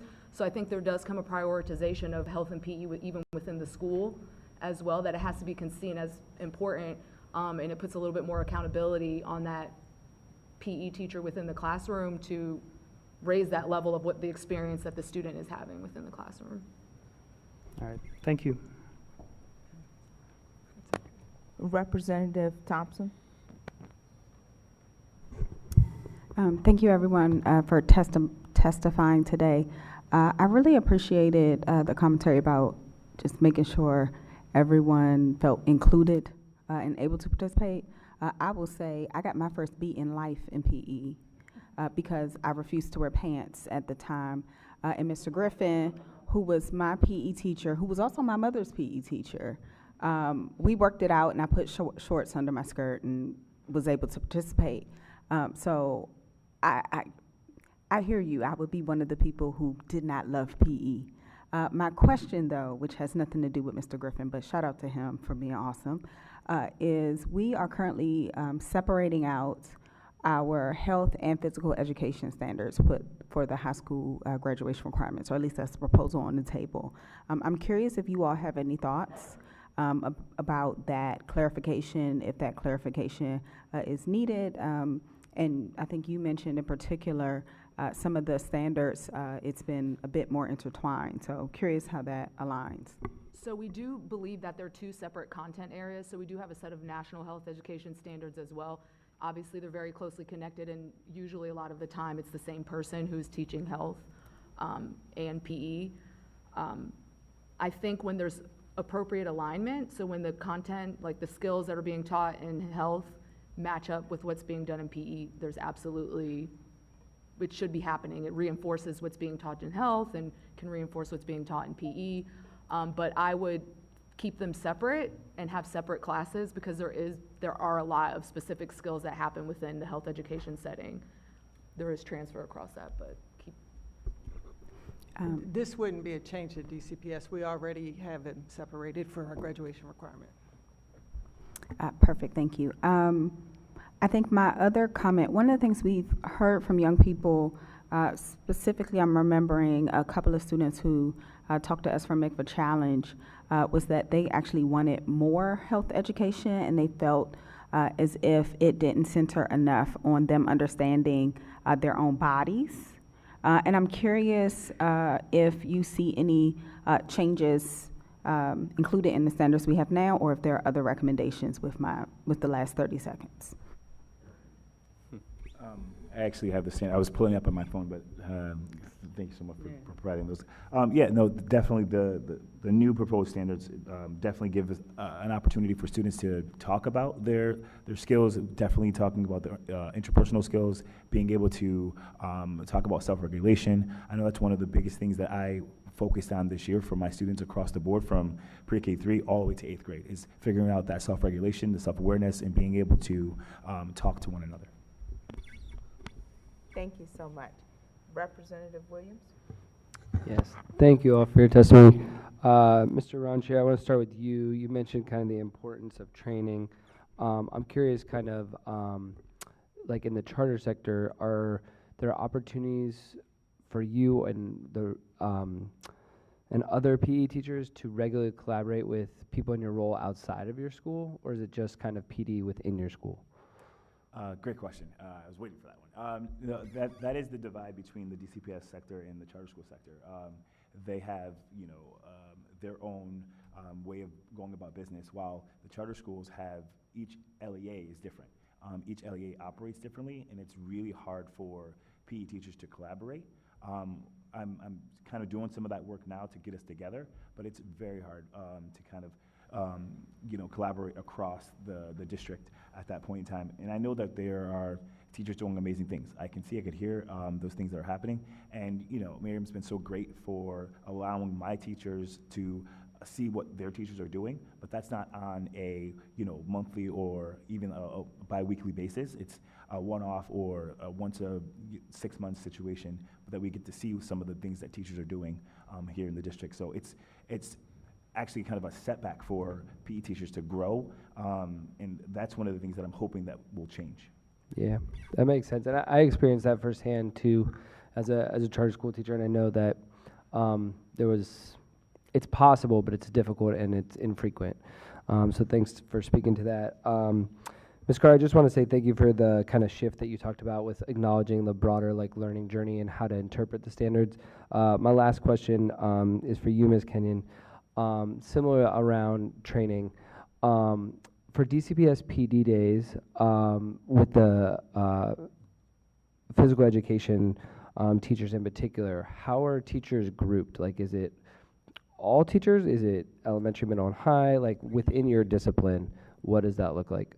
Yes, so we organize our district-wide PD day based on one, something that district-wide we want to see, and then the next will be like grade band session, and then in the afternoon we generally have choice sessions.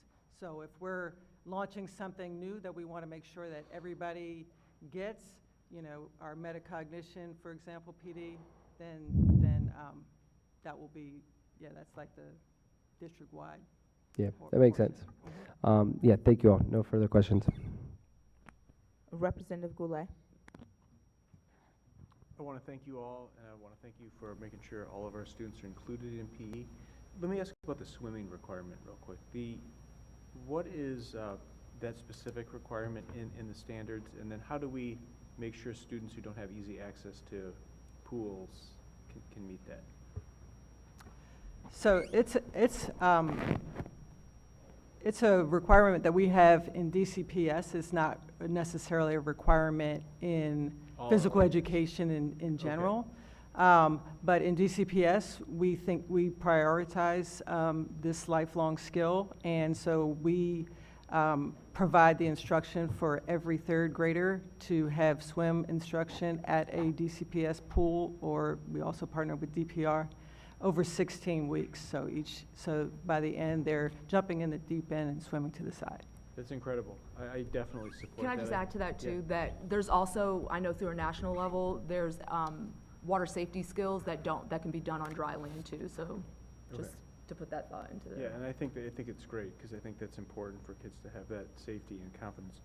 Now, I like what we're talking about with this. What are we doing, though, physically to build kids up as they age? And I guess this would maybe go to you, like, you know, like for my kids, starting out with chair squats, frog jumps, things like that, and then teaching them how to lift, build their ligaments, their muscles, their bones strategically, so that by the time they get to 9th grade, they understand like how to lift safely, you know, how to do their bench, their deadlifts, their squats, like that type of thing. And you have kids that really know how to train smart, be healthy, and then participate in sports, because I think that knowledge goes a long way. So how do we build that over time in these standards? Great question. It actually falls into Standard 2 and Standard 4 in the new DC standards. And to build that, you start young. I start with my pre-K3 friends of understanding their own bodies and self-regulation, and we start with what we call an exploration phase. And students at the age of 3 are just going through the motions of playing with equipment, but getting to know the equipment, getting to know their bodies. And then you scale in from, like, our first graders are now talking about, I want to run the mile. And so we practice that. We practice those skills. And we give them the opportunity to, one, explore their bodies, but talk about how their bodies feel. And then we give them an opportunity to set goals for themselves. And that's what our middle school friends are doing at this current moment. And we use heart rate monitors to kind of figure out what that looks like and scale from there. So we give them an opportunity to kind of talk about it and provide feedback with each other, and then pick each other up when they may not feel as adequate as they might. Okay, great. Thank you so much.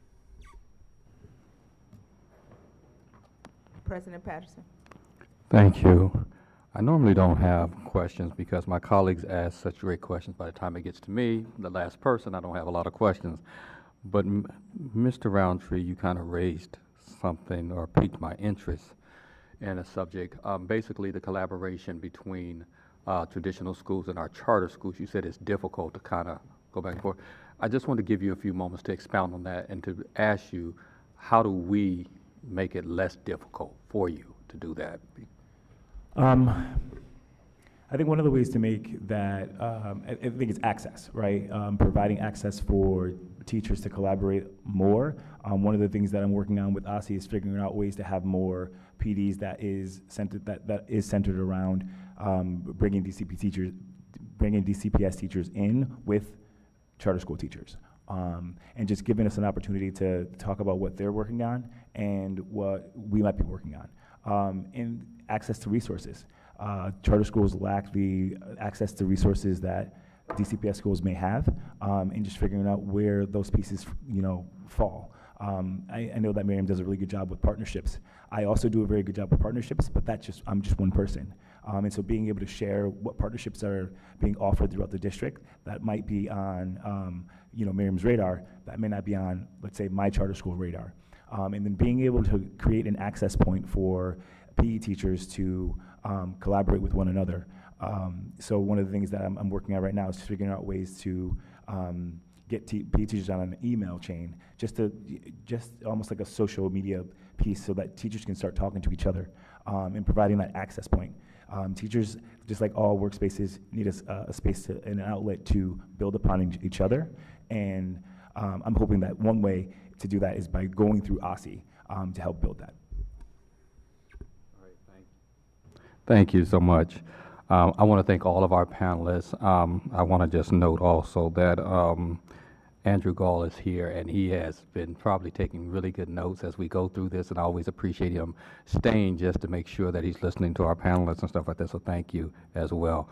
At this time, I'm going to release you guys from the panel at this particular time, and thank you for your thoughtful testimony. Thank you so much.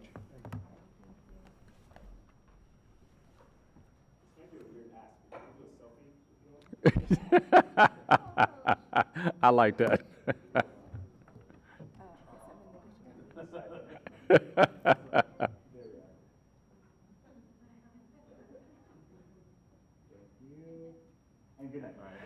Thank you, Coach. See, Coach is the best. Okay. With that being said, and adding some levity, we hear testimony from the public witnesses at every public meeting, and your comments become part of our official record. If you would like to speak at a future public meeting, please sign up using the form on our website at sboe.dc.gov. Sign up closes 48 hours before the public meeting. We have 25 public witnesses who have signed up to share this evening. Members, please also refer to the written testimonies available on Dropbox and in your materials. As a reminder, all public witnesses must share a copy of your testimony with our staff at SBOE.dc.gov so we can add them to the public record. We will hear from those in attendance in a panel format. Each witness will have up to 3 minutes to provide comments. If you are with us in person, please note that you must use one of the microphones at the table, which are already on. The timer light on the table will be green for the first 2.5 minutes, yellow for the last 30 seconds, and red after 3 minutes have elapsed. After the panel, we will pause for questions from the State Board members. If members have questions for public witnesses, they will have up to 3 minutes again. Those 3 minutes include their question and comments and the panelist's answer. Executive Butler, will you call the public witnesses? She will also assist you with timing to ensure our witnesses and members stay within their allotted time. Director Butler. Noah Doherty. Sade Bray.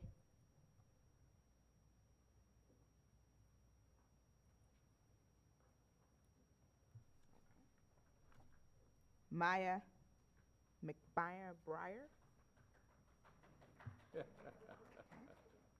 Henry Hook.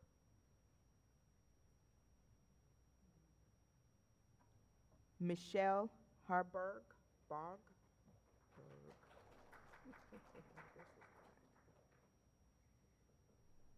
Lindsay Lieberman.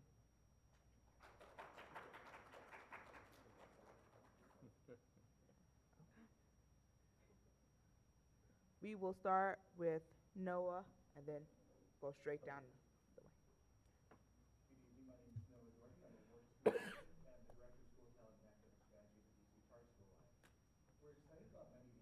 Of the high school graduation requirements task force, including the recommendations against adding a capstone project or career preparation course for graduation, their rejection of the proposed practical studies diploma, and offering more flexibility in the implementation of the financial literacy standards. We also support the 2 new recommendations that will allow students to earn competency-based credit for world languages and pro languages. We're interested to see the final recommendations of the State Board to OSCE, especially with regards to math and the total number of elective credits. And we appreciate the hard work and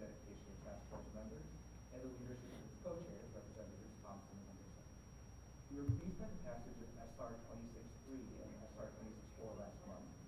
We appreciate Representative Johnson's law's commitment to supporting students with disabilities and thank Representative Colson for urging OSSU to implement an early warning system to help schools better address crime absenteeism.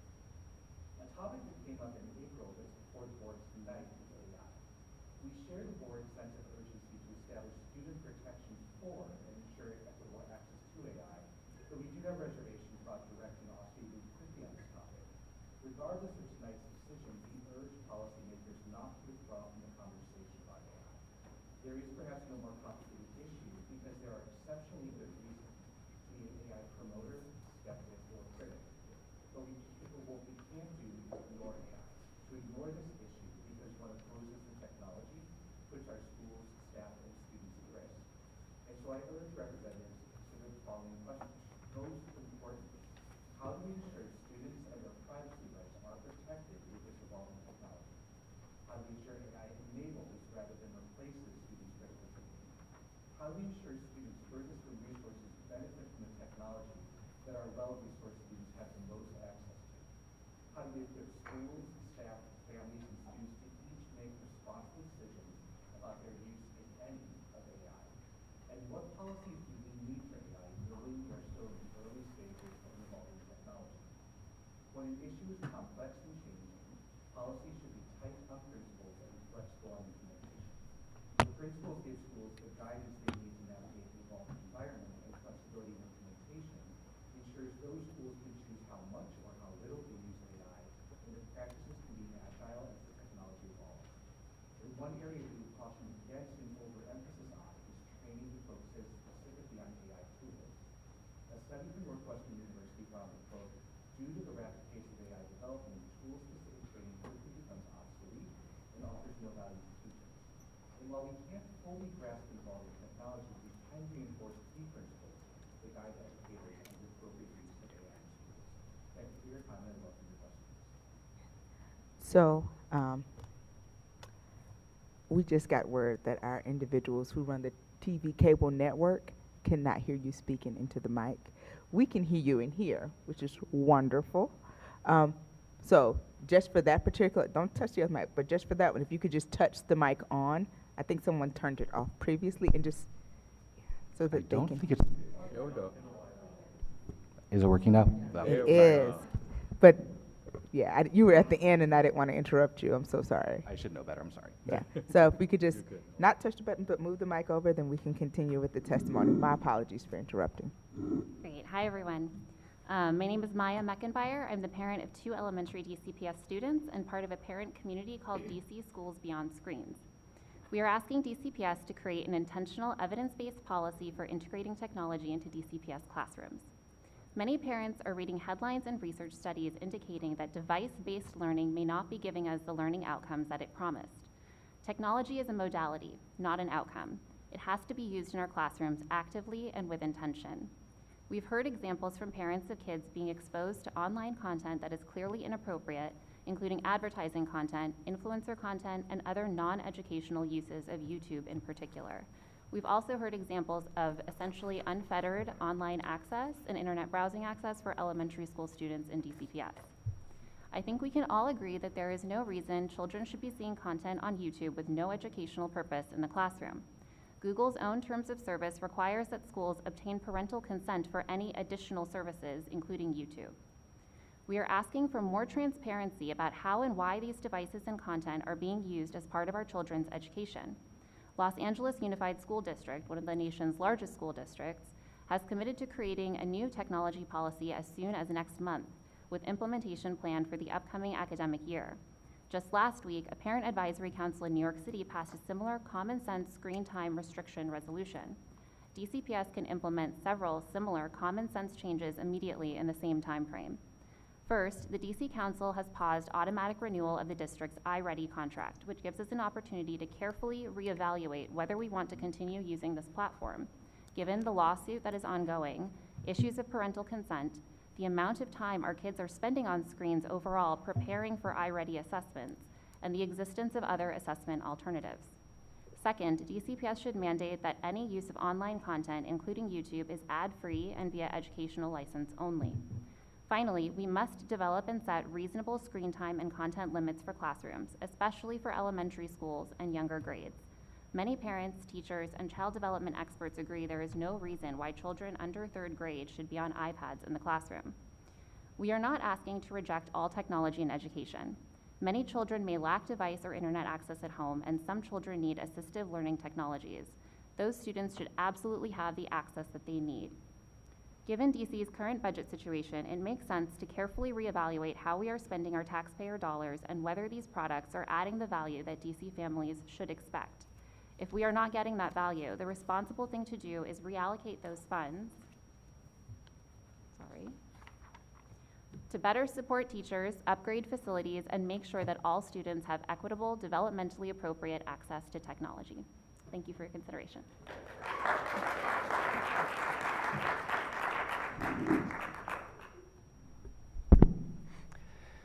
Hello, my name is Henry Hook, and as of 10:42 this morning, I am now a senior at Gonzaga.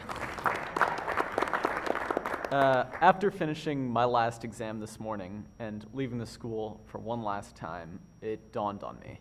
This time next year, I will have graduated high school, I'll know where I'm going to college, and I'll be ready for whatever life throws at me. While this made me feel pretty old for a few minutes. Eventually, I started wondering how much of the students that I've seen will be graduating with me. So I took a look at your State of the Schools report for 2024 and 2025, and I wasn't particularly thrilled with the results. For DC, four-year high school graduation rates are at their highest rates in a decade, jumping to 79% of DC students graduating last year, a number that I'm sure the school board is proud of. But then I wondered, how does this compare to the rest of the United States? With these incredible improvements, DC makes an impressive move up the leaderboard from dead last to 50th. They have now passed academic powerhouse Alaska in graduation rates. But I don't even think that we deserve to be 50th. DC students, according to the State of the Schools report, 16% of them are college ready, according to the SAT's College Board guidelines. This is incredibly embarrassing, not just for me, but for my fellow DC students. So I also wanted to see where that compared in relation to the rest of the country. And I will say that some states do not release SAT totals, so I have 42 states. And unsurprisingly, DC also ranks dead last, but it's the margin to the state second to last, which is New Mexico, that really shocked me. With DC, 16% of students are college and career ready. In New Mexico, which is second to last, 31% of students are college and career ready. I'm very disappointed by that total, and I do believe that the graduation rates should not be rising if the number is this low, especially with how far DC lags behind the states in the United States. That's why I am very pleased that the state board is now looking into the graduation requirements and considering raising them, and I think many of us would support that number of 80% going down, despite how it would have an effect on the students.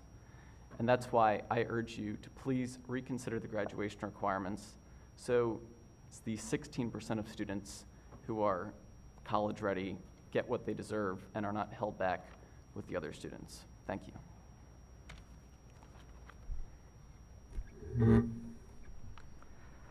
Hello, I live in Ward 1. I'm a parent of a kindergartner and a second grader, both attending DCPS schools. I'm here to request that you work to remove YouTube for our young children while they're in school. Without parental consent, kids are being exposed to inappropriate information from YouTube videos and advertisements being played in a school setting. Let me give you two examples for how YouTube ads have disrupted our home life. First, I was recently diagnosed with breast cancer. Make sure you get your mammograms, everybody.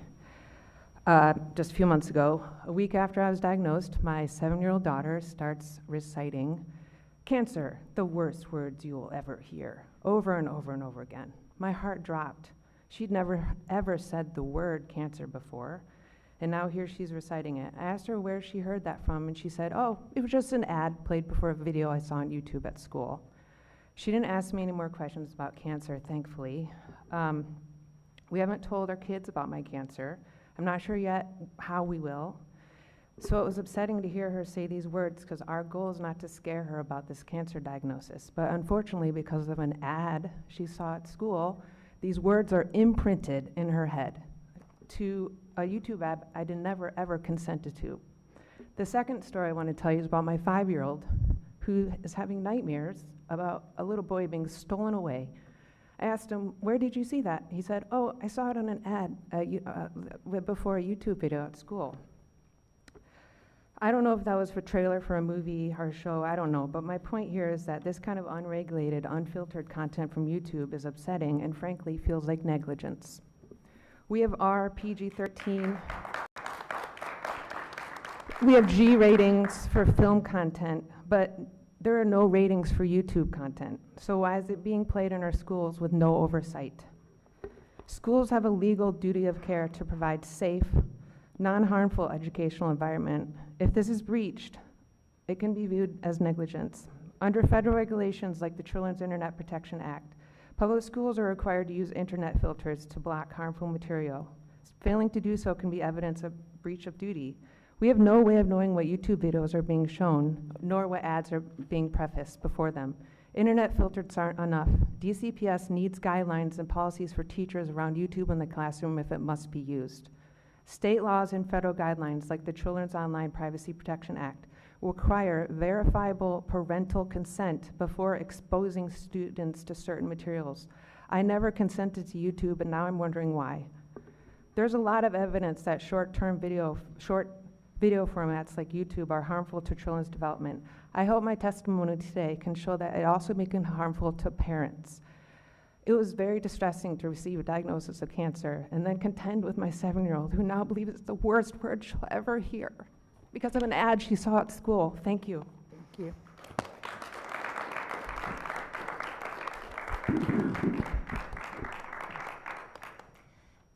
Good evening. My name is Lindsay Lieberman. I'm a DCPS parent, an attorney representing victims of cyberbullying and tech-facilitated harm, and a member of Schools Beyond Screens DC.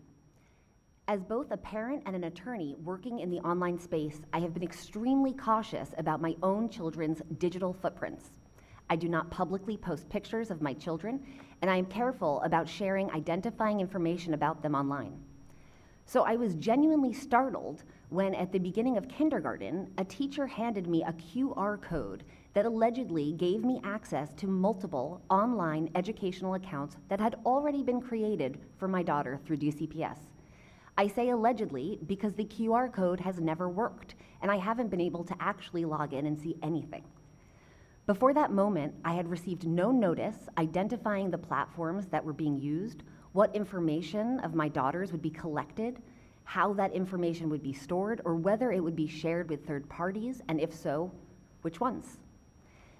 Federal law under the Children's Online Privacy Protection Act requires school districts to provide parents of children under 13 notice regarding the online platforms and services being used. This includes information about data collection practices and parents' rights. DCPS policy similarly states that parents will be provided with an inventory of these platforms and a process by which they may opt out. And yet, no such process exists and no inventory is available. Despite repeated requests to DCPS officials from my husband and me, we have not even received an email response, never mind a list of the accounts or platforms my daughter is using, or any of the information regarding the opt-out process that is required under federal law. Parents trust schools to create environments that are safe, developmentally appropriate, and transparent. Many parents assumed that ed tech platforms used in classrooms had already been vetted, not only for academic effectiveness, but for privacy and safety. But they haven't been, and we're learning that now. Recent events, the news stories, the lawsuits, they're all causing many parents to question whether these systems are truly deserving of any of our trust. The company behind iReady, which is used daily throughout the younger grades in DCPS, is currently facing litigation, raising concerns about student privacy, data collection, and parental consent. Recently, the educational platform Canvas experienced a significant security incident exposing user information and reminding all of us how vulnerable these large digital systems can be. I urge the board to reevaluate DCPS's iReady contract given the data privacy concerns at a minimum, and require DCPS to publish a clear inventory of the accounts and platforms Ma'am, being created I'm for sorry. students. Ma'am, your time Thank has you. expired. Thank you.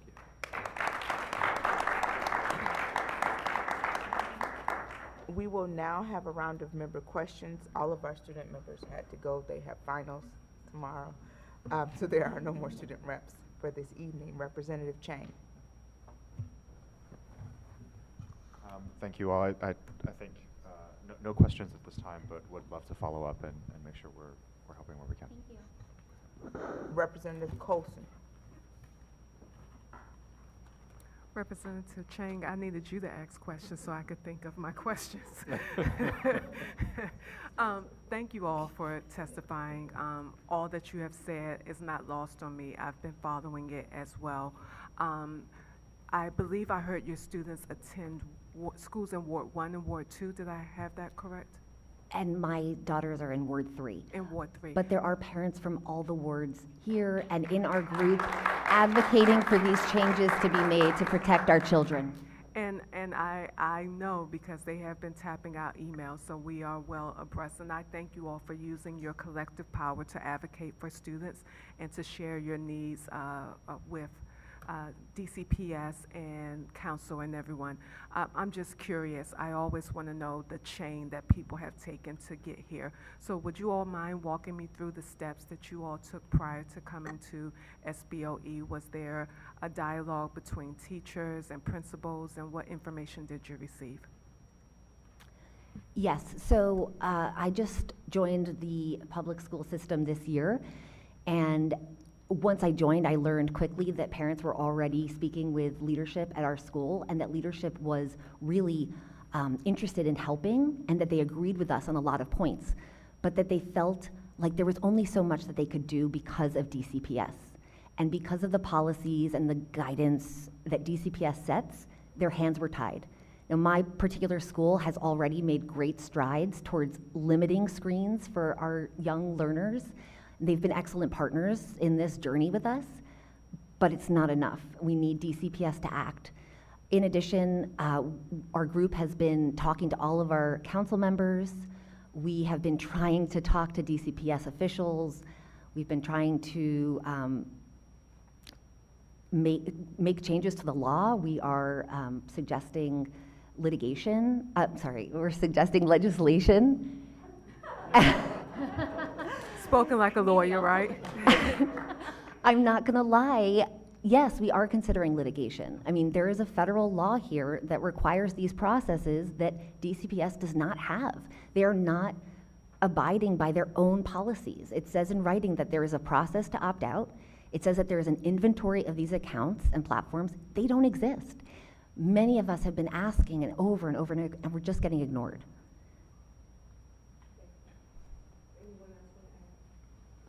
Is this on? Yes. Okay.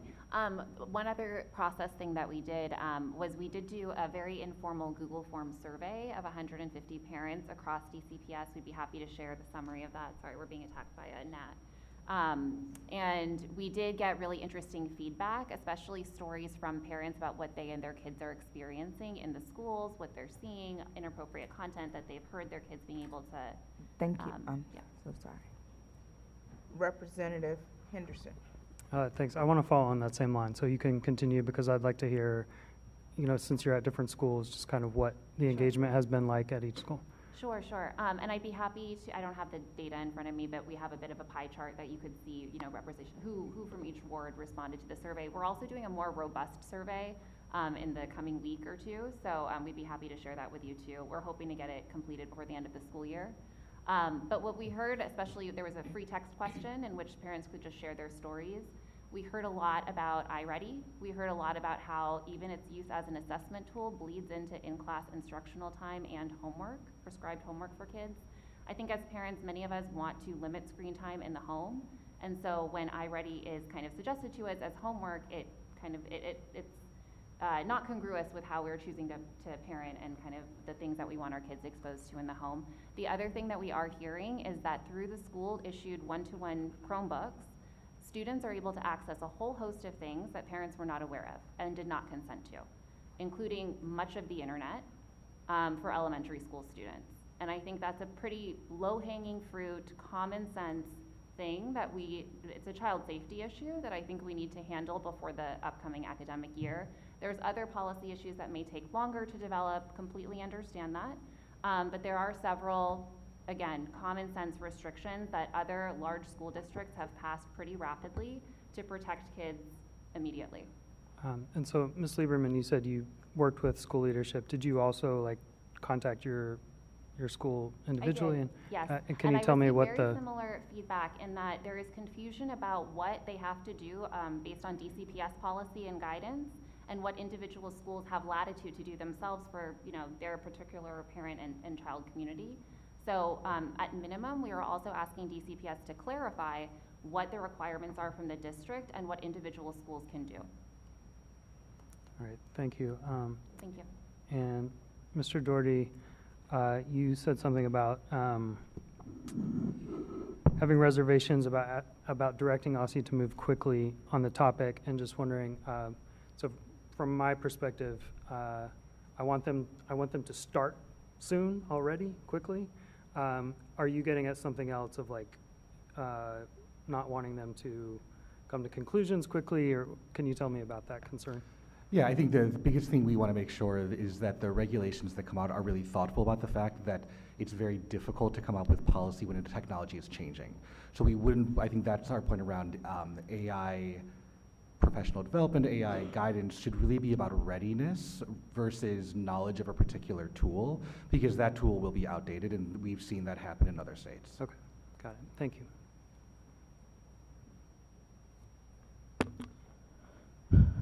Representative Thompson.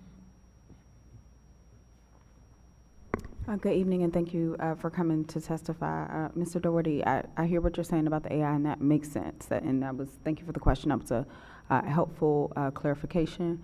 Henry? Henry, now I will say the State of Schools report is not ours, but it is good data that the DC Policy Center puts out. And we are doing graduation requirements now. Are there specific things that you think would help graduates be ready? Who are your fellow graduates be ready? I would like to see a higher math requirement. I read this statistic that a total of, 15% of students are, 15% of students are up to math proficiency in DC. That would rank last in the nation, 3 points behind Mississippi, New Mexico, West Virginia, and Alaska, who are all tied for, I guess, last. And our math program has been steadily declining, and a lot of the schools around the nation, I've noticed, are seeing pandemic spikes. Like, they really went down during the pandemic, but they're starting to increase as students are getting back in the flow of normal learning even 5 years later.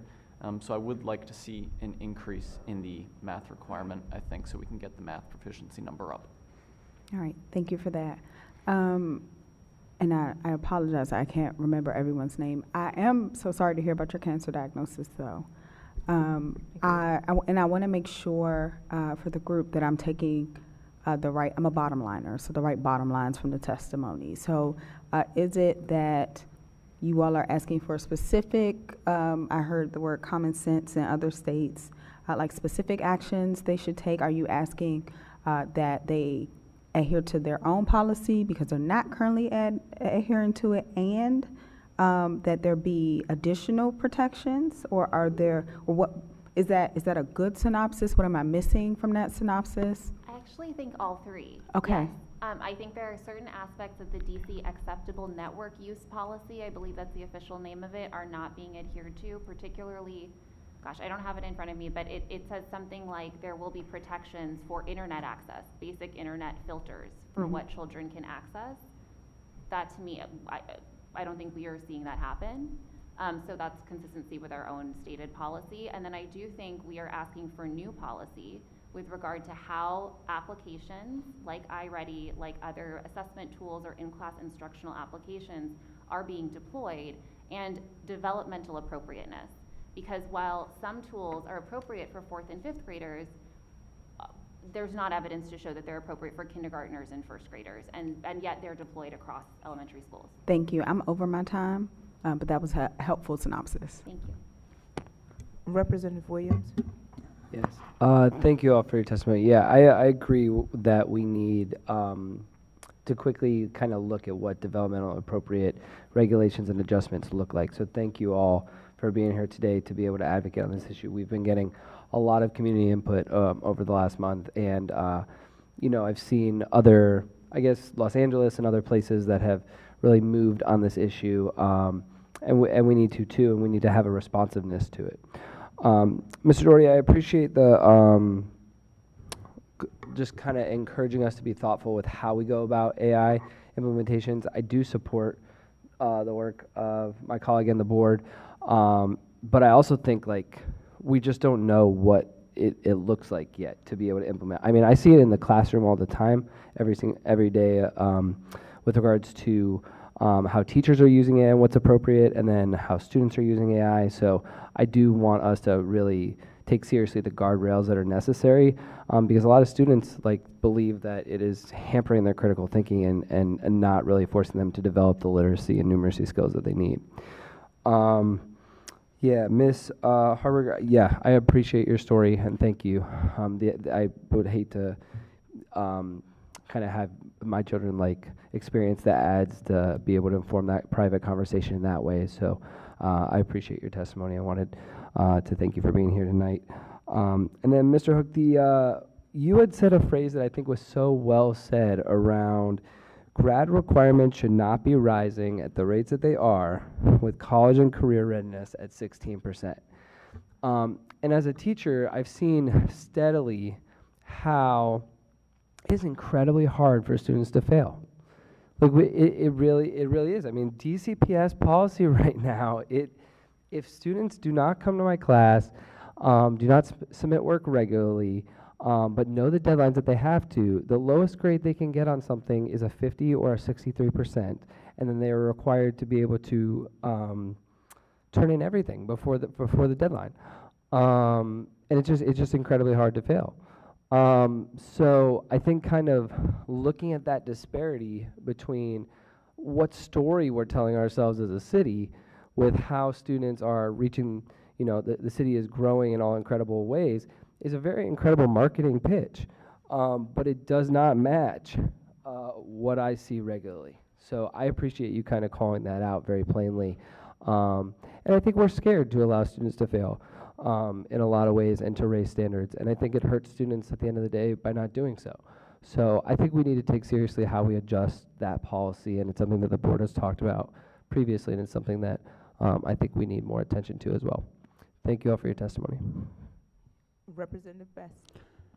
Hey everyone, thank you all for being here. I'll start here as far as like the AI guidance and guardrails. I think that's pretty much where we stand on that. As far as Henry, amazing. Like, thank you for that. I'm gonna hold my comment because I'm pretty sure President Patterson has some things to say about that. As far as everything else, like I look forward to advocating with you all for common sense, developmentally appropriate screen time. From what I'm hearing, a tech policy that includes student privacy, data collection, and user safety. But I'm also hearing exposure to ads and non-vetted sources on sites like YouTube. So I'm with you on that. I now have an 8-year-old at home, and we don't let her watch YouTube because there's so many like kids shows that are actually not kids shows on YouTube. And some of the things that I've seen has actually been really, really disturbing. And so I don't have any questions, but I do look forward to continue to working with you. I like what I've received from you all already as far as like the New York work that they've done in their approach to this. So I just look forward to continue to work with you.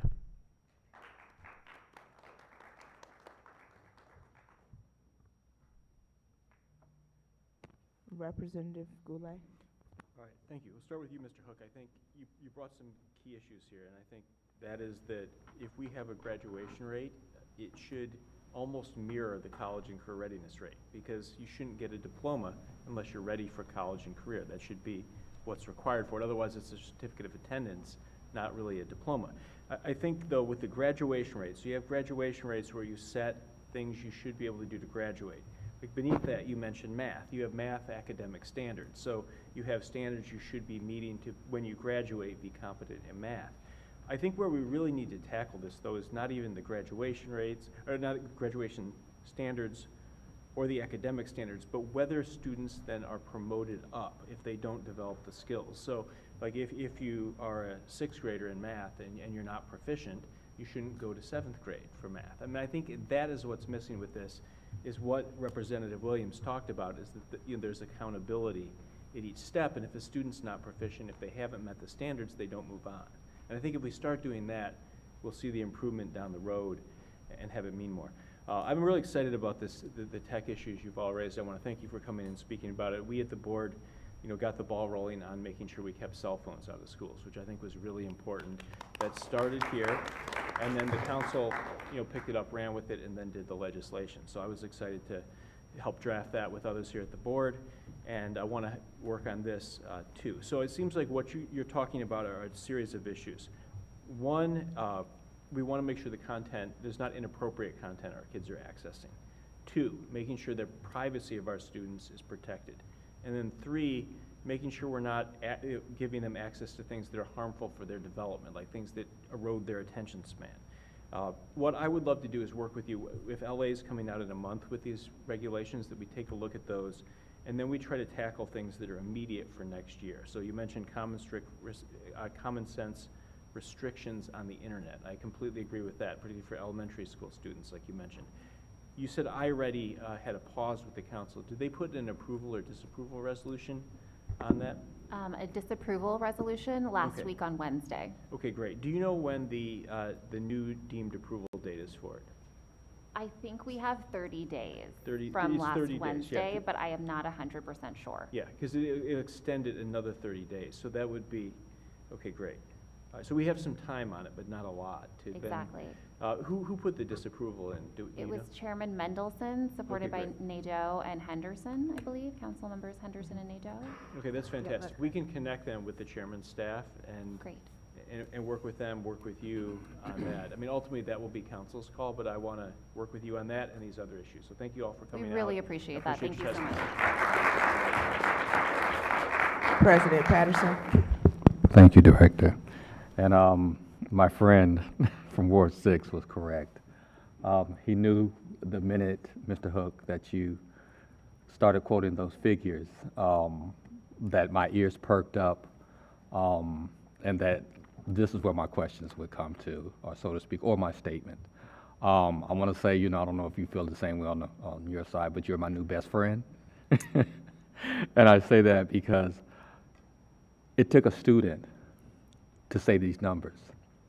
I've been saying them in a lot of different spaces, and people act like I'm not saying them.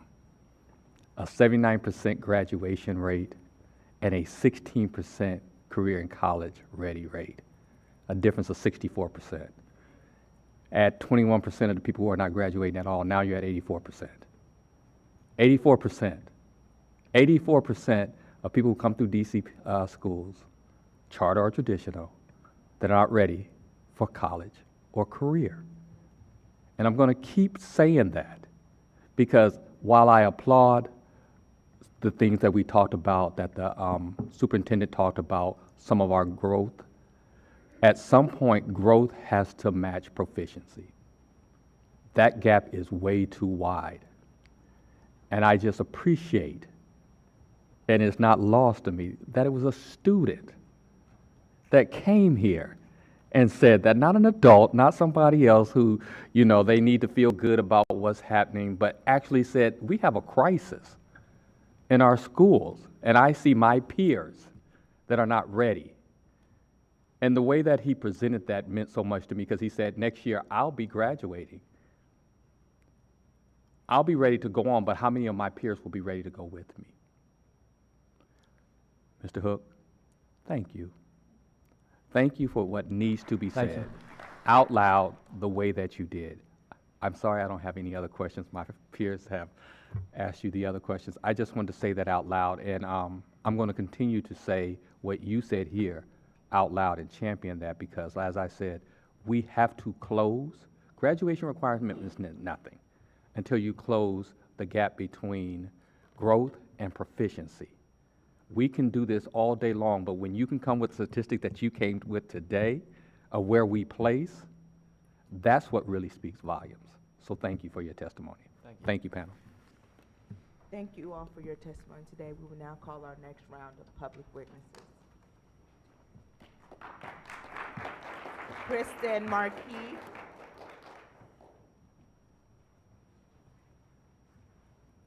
Kristen? Oh, Kristan. All right. Janiyah Bennett.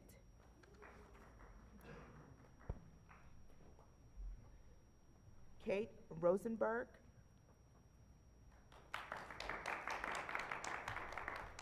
Maya Martin Cadogan, excuse me. Yolanda Anderson.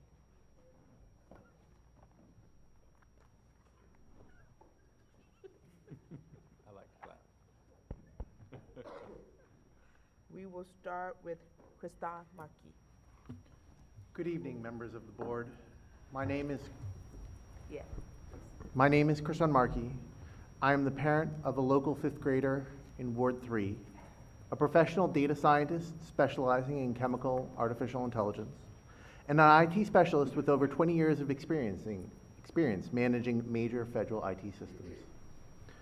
I'm here to urge the board to implement a rigorous, evidence-based data governance that accounts for the reality of school-based capabilities and the fact that in IT parlance, our curious children represent a built-in IT threat, insider threat. In analyzing DCPS current data infrastructure, based on an actual series of incidents with my own child, I uncovered a critical compounding failure in identity, access, and data management that stretches from the user front end down to deep third-party integrations with external services. First, the immediate front end, and I've included that as an exhibit for you to peruse. First, the immediate front-end configurations have a history of being remarkably leaky. Due to permissive notification settings and weak password policies, my child was able to easily alter account access, remove parental oversight configuration, and view unencrypted files containing classmate passwords, their birthdays, and user IDs. With that, it became trivial to log in and alter other users of the DCPS systems. Second, and far more concerning, is what these superficial vulnerabilities imply about our broader data architecture. When a primary learning platform like Canvas and Microsoft 365 suffers from shoddy access controls, it signals a systemic lack of boundary protection. These front-end platforms do not operate in a vacuum. They are tethered via single sign-on to platforms like Clever, to deep educational databases like iReady. If student identities can be easily compromised or altered at the user level, we have zero assurance that sensitive, personally identifiable student data and performance metrics are securely partitioned when synced downstream to third-party vendors. Further, we're playing a losing game of cat and mouse. On the one end, our teachers are forced to act as impromptu firewall administrators to block ever-emerging gaming servers on district-issued laptops, as some of the previous speakers have mentioned.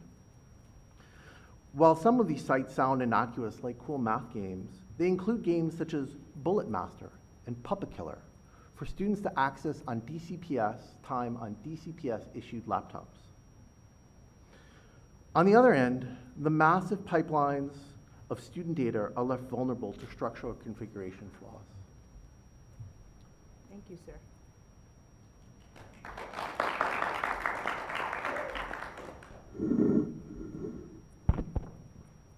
Good evening. Thank you, President Patterson and members of the State Board of Education. I'm Janaea Bennett. I grew up in Ward 7. I currently reside in Ward 4. I'm a product of DCPS, and I am now a DCPS parent. And I'm here today to speak about educational excellence and what it looks like in practice, and the responsibility of our public school system to preserve it when we find it. For me, excellence in education has a face and a name: Principal Kim Oduchim. Some of you may know her from her many years leading Capitol Hill Montessori at Logan or J.C. Nall. Others may remember her from years teaching science at Benjamin Banneker Academic High School. I was one of her students at Banneker. She taught demanding subjects: biology, epidemiology, chemistry, and she expected a great deal from her students academically. Not only was she an excellent teacher in the classroom, she is an excellent human being outside of it. There were a handful of occasions where she allowed me to sit in her classroom during her precious lunch period. And if you're a teacher, you know how precious that time is. She mentored me, she encouraged me, she made me feel seen in a transition period in my life. And a young person never forgets those who choose to invest in them beyond what is required. DC has recognized her excellence not once but repeatedly. In 2003, she received the Milken Educator Award, one of the most competitive teaching honors in the country. In 2006, she was named DC Teacher of the Year and recognized by Congress through the introduction of HR Resolution 834 for her dedication to students and excellence in teaching. She then continued serving DC students through school leadership, first at J.C. Nall and later at Capitol Hill Montessori. Years after being a student myself, I had the great fortune to send my own children to CHML. I've entrusted 5 of my children to that school because I knew Kim Oduchim was there. That continuity matters. Capitol Hill Montessori is not an ordinary school. It is one of the most unique and complex programs in DCPS. It's an all-ward school, a diverse school community, and a specialized Montessori model serving students from early childhood through adolescence. Montessori is a specialized instructional approach that depends on long-term coherence, teacher development, and family trust. Schools like CHML require leadership that understand the instructional model, the community it serves, and the school system that houses it. So my question for DCPS is, are we prioritizing administrative flexibility over our obligation to retain publicly recognized and demonstrably excellent educators? To publicly honor an educational leader's excellence, benefit from it from across multiple schools, and build community trust through it, then walk away from it represents a contradiction. I know many of you at the school board are on top of this, and I encourage you in your efforts. Thank you so much for your time. Thank you. Good evening. My name's Kate Rosenberg, and I'm here this evening in my capacity as a Ward 4 resident, a proud parent of 2 DCPS students, and a member of DC Schools Beyond Screens. We're calling on DCPS to set evidence-based, data-driven policy for our schools on the use of screens and devices, and discontinue the use of unsafe tech products with no basis in evidence, such as, but certainly not limited to, iReady, which undermine child well-being. Over the past year, I've been deeply saddened to hear a surprising number of fellow DCPS parents state that they're strongly considering withdrawing their student from a DCPS school solely because of the high load of screens and ed tech their child is exposed to and required to use.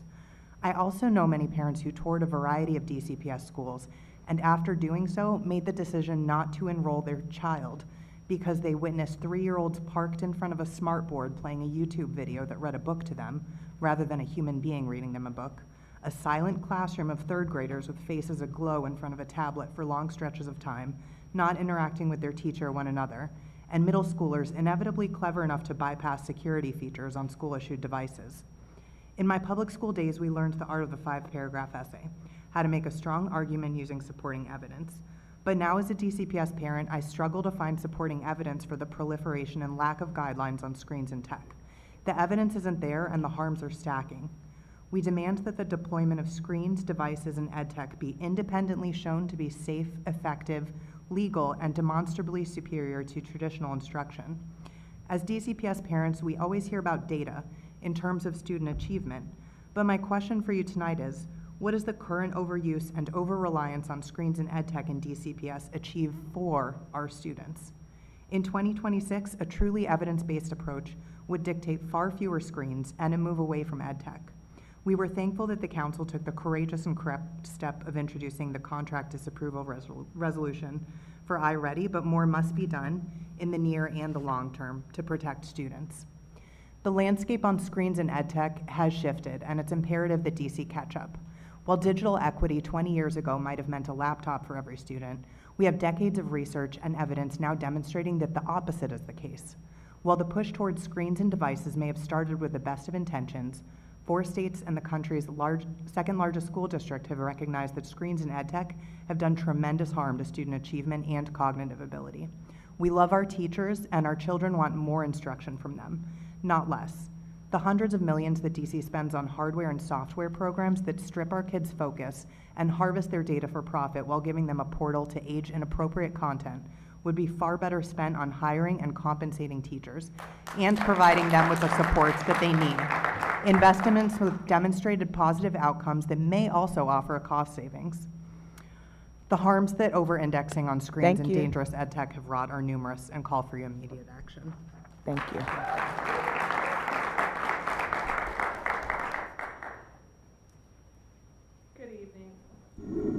Good evening, members of the State Board of Education. My name is Maya Martin Cadogan. I'm the founder and executive director of PAVE, which stands for Parents Amplifying Voices in Education. I'm a Ward 4 resident, a 6th-generation Washingtonian, and the parent of a 7th-generation Washingtonian.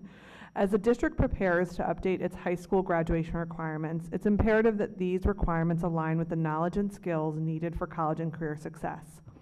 PAVE parent leaders recently submitted a letter outlining their feedback on the proposed updates, and you're going to hear from several of them tonight. And I just want to highlight 2 of their biggest concerns. The first is allowing integrated math to take the place of Algebra 2 as a graduation requirement, and the second is implementing a practical studies diploma for students with disabilities. On integrated math, PAVE parent leaders feel strongly that students should not be able to fulfill the graduation requirements by taking integrated math instead of Algebra 2, as that can potentially hurt their chances of being accepted into college. We looked at many of the top public colleges that DC students attend, including the University of Maryland, the University of Delaware, Morgan State University, and North Carolina A&T, and they all require Algebra 2 and do not clearly outline what equivalent courses could fulfill this requirement. Many of these schools may not accept a student whose transcript only shows integrated math, even if those courses cover all of the core Algebra 2 content, since it's not immediately clear that the student has completed Algebra 2. This change will likely disproportionately affect Black, Brown, and low-income students, who are more often than not pushed into less rigorous coursework and less likely to have access to advanced math classes beyond Algebra 2. There's a simple fix. We'd love to keep integrated math as an option by renaming it Integrated Algebra 2, as it is in Maryland, our neighboring state. This small change signals to colleges that the students have covered all the same content as they would have in Algebra 2. Our second piece around the practical studies diploma.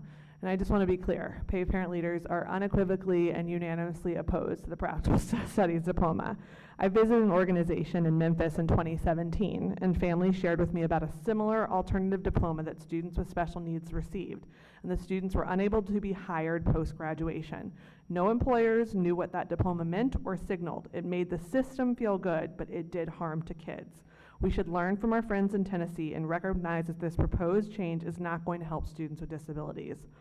Rather than pushing students with disabilities toward a pathway that will not serve them after they graduate, we recommend allowing more flexibility or alternative pathways for students with IHPs to receive their standard diploma. All DC students, no matter where they live, where they go to school, or what their college or career goals look like, deserve a high school education that prepares them for the world they will enter after graduation. As you review these proposed updates, we hope you consider what PAVE parent leaders have recommended on these 2 items that they care so passionately about. Thank you.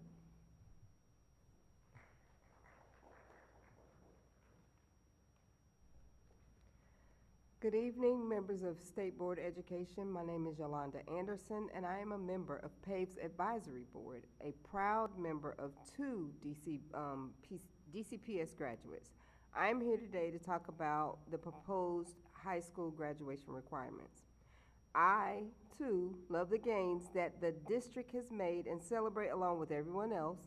But what hurts is that, yes, our graduation rates have increased, as we've already acknowledged, but according to the State of DC Schools by DC Policy Center, only 16% of students are meeting the SAT college and career readiness benchmarks.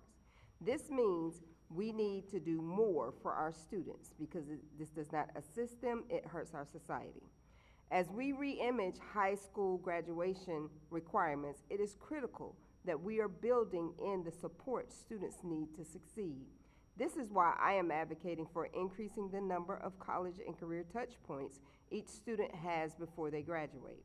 We want our students to have a plan and for them to build a plan that they are excited about and prepared to execute.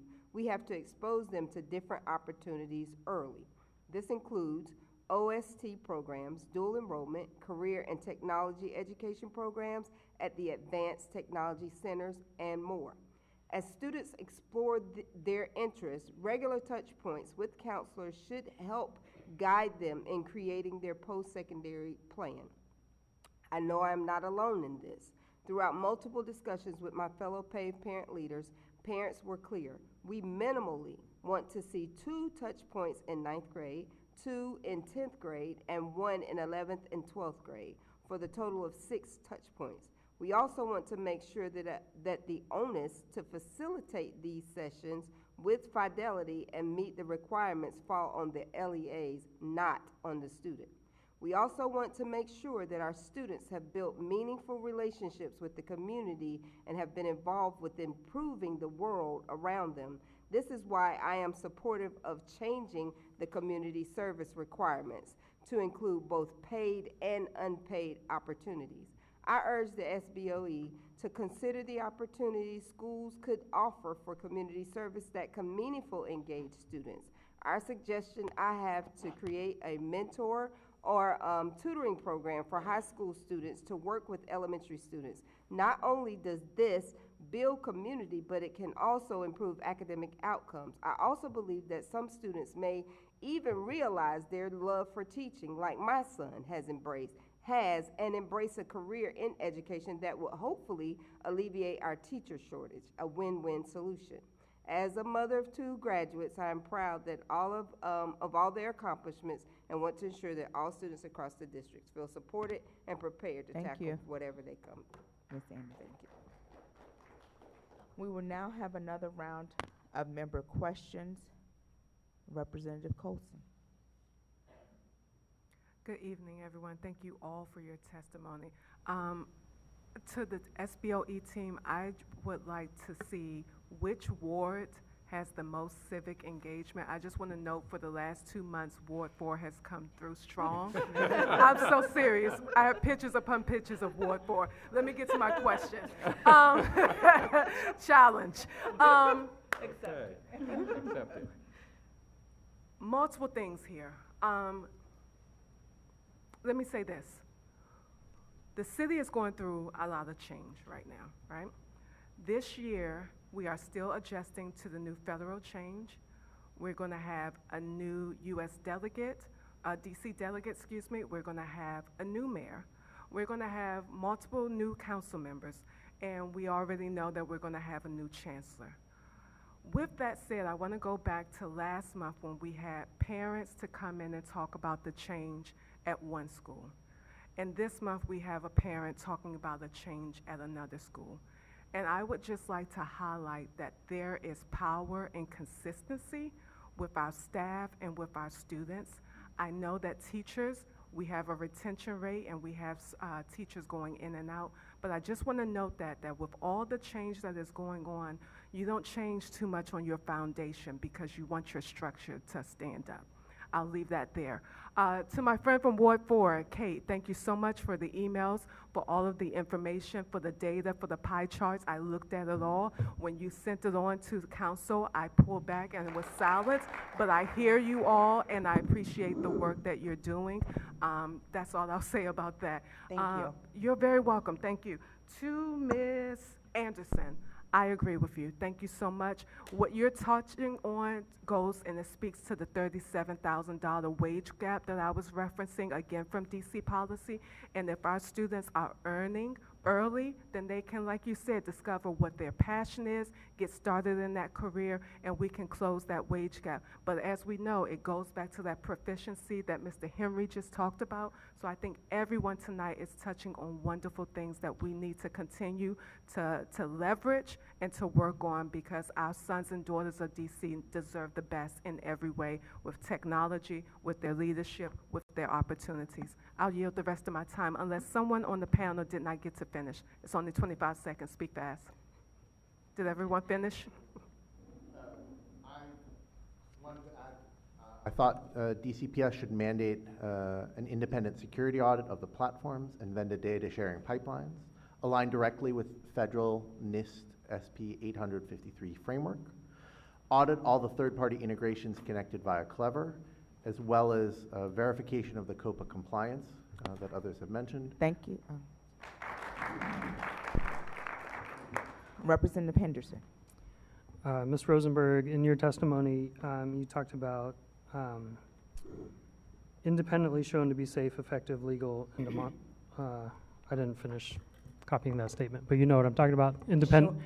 I'm wondering who you might think could fill that role. Like when you're saying independently, what do you have in mind? Who could that be? Our group has studied some assessment alternatives, because I just want to be very clear, we are not anti-assessment. We recognize the importance of assessments. We just are questioning the efficacy and legality and level of consent that parents currently have with the tools. But we have looked at a variety of alternative assessments that we'd be happy to send you the names of following tonight's hearing. Okay, I guess I'm asking just more broadly, like whose voice would be trusted as an independent arbiter of what's effective, what's not?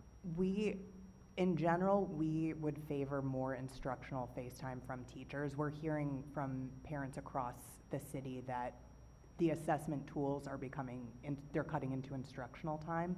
And so not replacing teacher time that teachers could spend instructing students or administering low cost effective assessments themselves, rather than parking students for various reasons on tablets to complete additional iReady work beyond assessments. Thank you.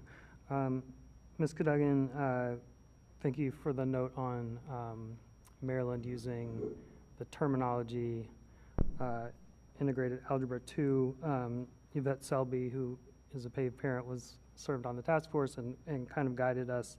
And we identified integrated math 3 as the corresponding, like that's the equivalent level in integrated math, but I think the title change that Maryland is using is helpful potential fix for some of the concerns that we have. And Ms. Anderson, the graduation requirements task force did end up recommending that 4 touch points be required. You're suggesting 6, but I'm wondering, you said 2 for 9th and 10th, 1 for 11th and 12th. I think generally, like in practice, there are more touch points for 12th graders. Just wondering why you arrived at 1 for 11th and 12th graders. 1 for 11th and 12th is what you're saying? Yeah, I think that's what. Well, I think in my personal opinion is that gives students a better idea, and they can start early as deciding what. So front load the. Yes. Okay. What's going to work better for them. All right, thank you. Thank you. Representative Thompson.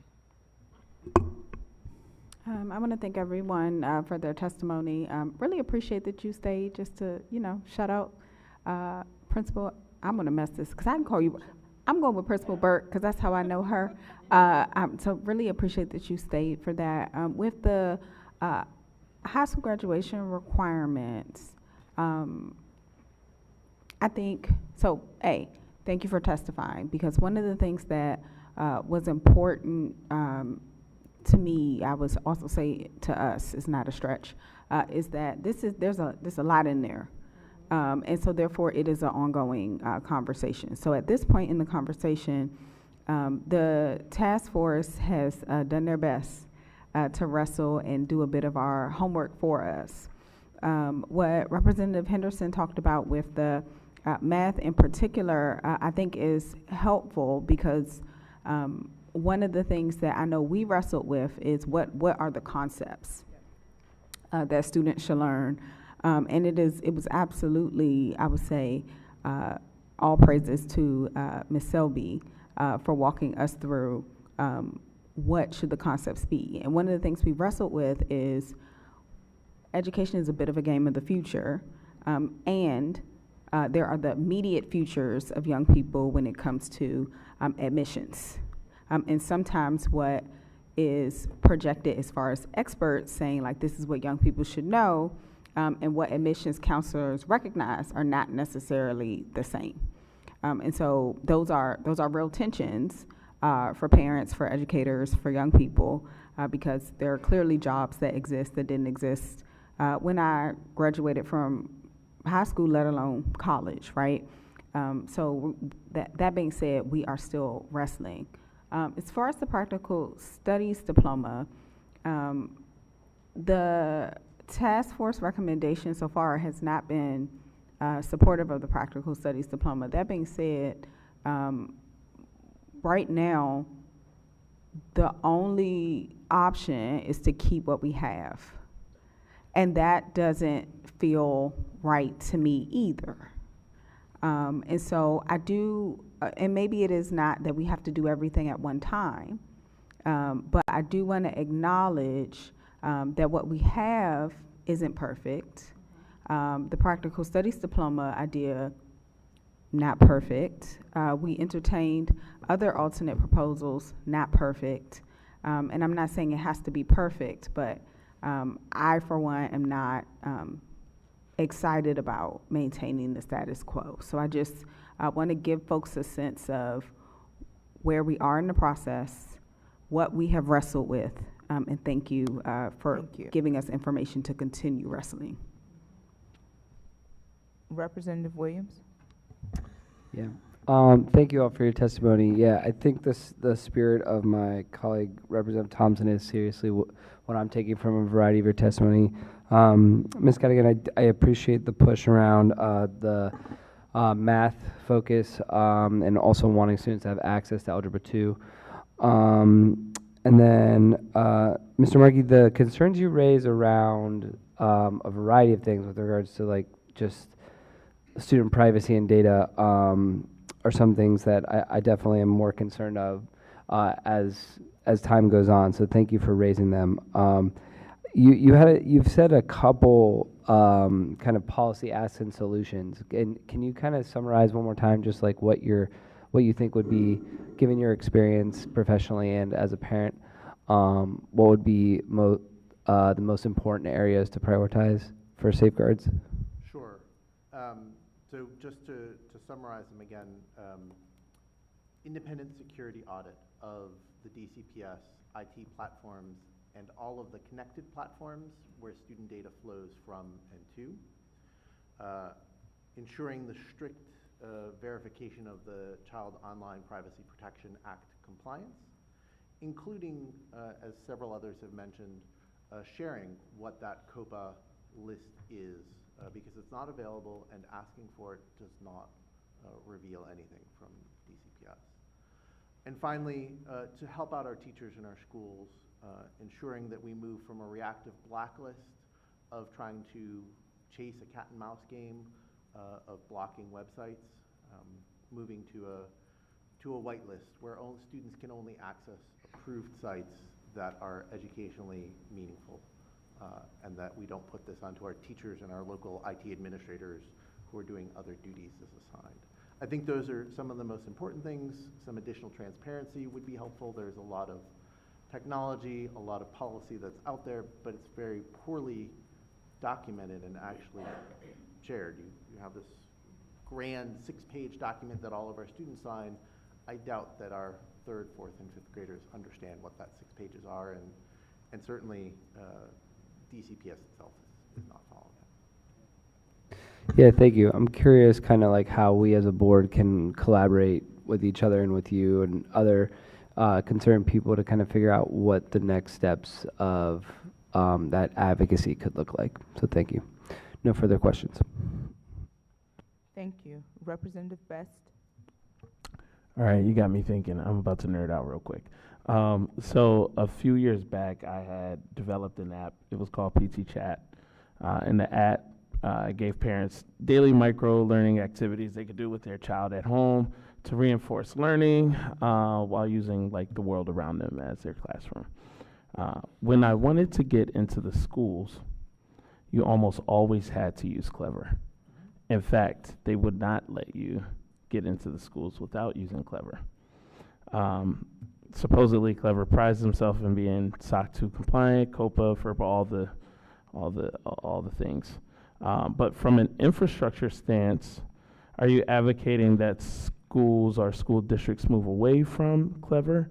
Are you saying that there are other alternatives that should be done instead? So I'm not prepared tonight to say that Clever is or isn't a good single sign-on solution. What I have noted, I'm a parent and I stand from the outside here, and I have conducted extensive, free penetration testing of the DCPS IT systems. What I do note is, and included in the exhibit, is that Clever connects to well over 50 integrated websites on the DCPS platform, some of which include advertising and are directly linked to our students' data. To the extent that their data is or is not shared with those advertisers is hard for me to ascertain because I'm not on the inside. That's why I think a third-party audit comparable to the ones that I, as managing a federal system, have to undergo would be appropriate for the State Board of Education to begin to look into. Yeah. Can you share what that would look like to me via email? Sure, and I can geek out because we've just really gone through one. We have roughly 600 controls that we are required to under NIST to undergo, including everything from user access and the process for ensuring that student security is protected. So establishing user passwords as birth dates and not letting the students share them, to ensuring that the sharing on the websites is flagging sensitive data. Would that be like an ongoing audit, like spot checks, or it's like an ongoing annual type audit that works through every 3 years, that you go through all these 600 different controls. Okay, I want to talk to you about this offline. Sure. Okay, thank you. Representative Chang. All right, y'all have gotten me thinking about this too. So I think most about literacy, and one of the things that Marianne Wolf, who's a neuroscientist and studies the reading brain, has done research on recently is the difference in the parts of the brain that light up when you have short, quick texts versus long form, predominantly paper, though digital versus paper is not her main distinction. And the thing that breaks my heart most is that a lot of the ways that the current digital tools are set up for kind of test prep formats is the empathy part of the brain never lights up. And you're never learning how to put yourself in the shoes of someone else, right? And what that makes me think of is what it's all for, right? And we always have, and I truly believe that we need some kind of quantitative measure to assess whether or not we're on track, right? But it does raise for me the question, which I think is an important one for all of us to ask together as we figure out what it is that we're actually driving towards. what is the purpose of all of this in this moment, right? When I think most of us have no idea what's going to happen next in this AI age. But I do think that we all would agree that, especially as technology develops at a exponentially faster rate, there are very specific skills that we need every kid to learn, right? And most of those are relatively now more abstract than I think they are about, specific facts, let's say, right? So, critical thinking, right? I would love our kids to be able to have their empathy parts of their brain light up and be able to understand a character fully, right? And so I think one of the things that this conversation, and I realize we have other parents here to testify and appreciate you coming out tonight, thinking about is, what are the best ways for us to teach those skills and to exercise those parts of the brain, right? And demonstrate that learning. I think operationally, right, how do we do that? Where is technology useful, for example, for the educator? Where is technology actually, and how do we bound it so that that particular intervention is most useful for the student? Thank you. Thank you. Representative Goulet. I want to thank you all for coming out to testify today. So I was looking on the council's schedule just a second ago. The iReady disapproval, probably we need to try to do that, I would guess June 2nd, which means they probably would need to do a notice of it around May 28th. So there's not a lot of time there. But I'm interested in learning about this, so then I know you've come to the board. Representative Colson has been our leader on the board on this issue of just trying to figure out what we can do as a board to weigh in. I mean, obviously we don't have any formal power on this. We have no control of the contract. But I would definitely be interested in following up after this, talking to you, learning more about iReady, and then seeing what we can do to potentially weigh in on that issue that council may or may not take up then on June 2nd. On the issue of the audit, the kind of almost the forensic audit of safety policies, have you talked with anybody at OCTO to do that, which is the Office of the Chief Technology Officer in DC? I mean, they may be the independent ones who should come and do that. You could also have a third party do it, but they may be the ones to try to get to on that. But I'd be glad to follow up after this too, to talk about that, just trying to set that up, because I think that would be valuable to get an independent report of whether or not we actually have those safety protocols within DCPS IT or not. And then lastly, just turning to the issue of integrated math versus Algebra 2, I kind of like the solution of the naming there, because it's been something that Representative Henderson has brought up on how we kind of get that language together. I'm just concerned, I love the fact that we have school choice here. I like that we have a lot of options to pick different things. But when you have almost 2 tracks of math that work differently, we've now heard a lot of different concerns from parents about how they'll take one course and then it doesn't actually get credit as they move up because it's different. And so, I mean, that may be something, I don't know if you have a solution to it now.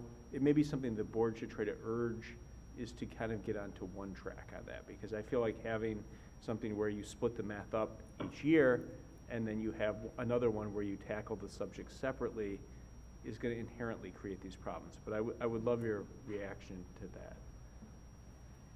Yeah, I mean, I think that's why parents, I think, want to both call it integrated Algebra 2 and make sure it has the core concepts of Algebra 2 that are embedded in it. That doesn't mean that integrated Algebra 2 isn't also including statistics and, kind of the other components that they've seen can be great inside of integrated math to help students make real world connections. But I think that's going to be critically important that they still have the base core concepts of integrated Algebra 2 when they're graduating from high school. Otherwise, they won't be able to access college courses, I think, is part of it too. And having been a college admissions officer in my first job, what I can tell you is that private school admissions, like all of these private colleges, they'll be able to be pretty flexible. Public colleges are oftentimes dealing with such volume of applications that they are just looking at, are people meeting the minimum requirements? And then they're going to make quick decisions about whether or not they're admitting or not admitting a student. And so I think that's why my guess is Maryland moved in that direction. Time has expired. Thank you. President Patterson. All right. Thanks, everyone. I want to thank Ms. Bennett for adding more context for Principal Dutram, the impact that she's had. You know, specifically, you came from a student perspective, I came from a parent perspective, so thank you for adding that.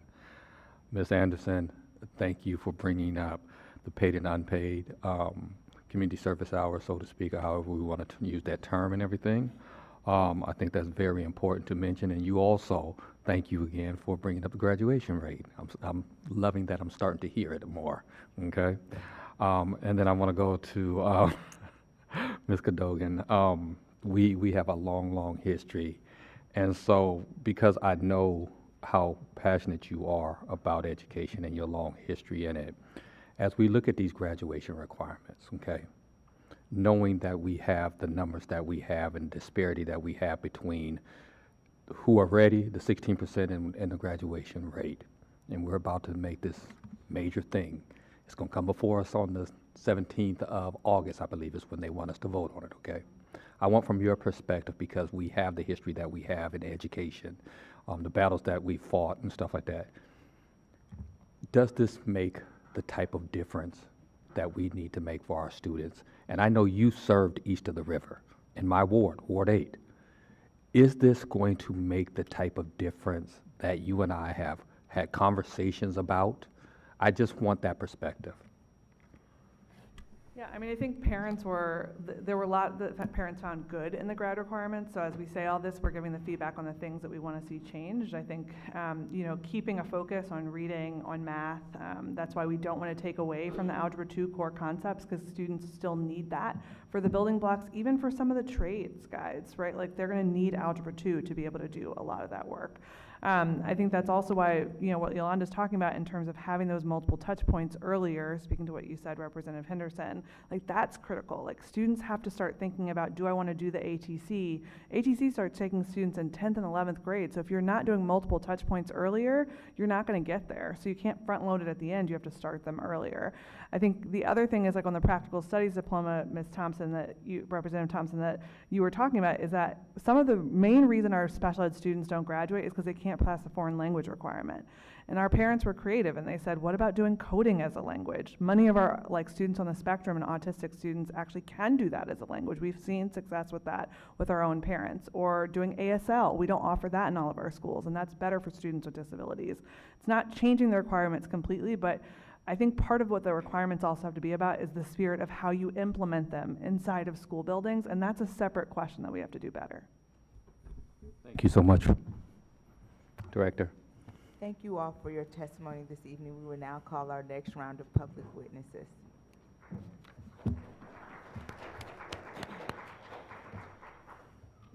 Dawn Smith, Dylan Craig, Laura Fuchs, Anastasia Fitz,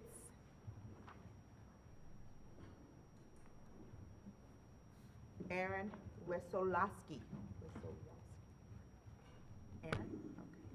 Okay. We will start with Dawn and work our way down. Good evening and happy DC Natives Day. Good evening, members of the State Board of Education. I have 3 wonderful children, 2 who have graduated and my youngest who is in 1st grade at Van Ness. I am here today to talk about the proposed high school graduate requirements. We reviewed the proposed changes in high school graduate requirements. 2 proposed changes immediately stuck out. Changes in math and the proposed of practical studies diploma. In discussing with paid parent leaders, we understood the potential benefit of integrated math. However, we were worried about how the name change would impact our students as they apply to college. I am a firm believer that all students should have access to algebra.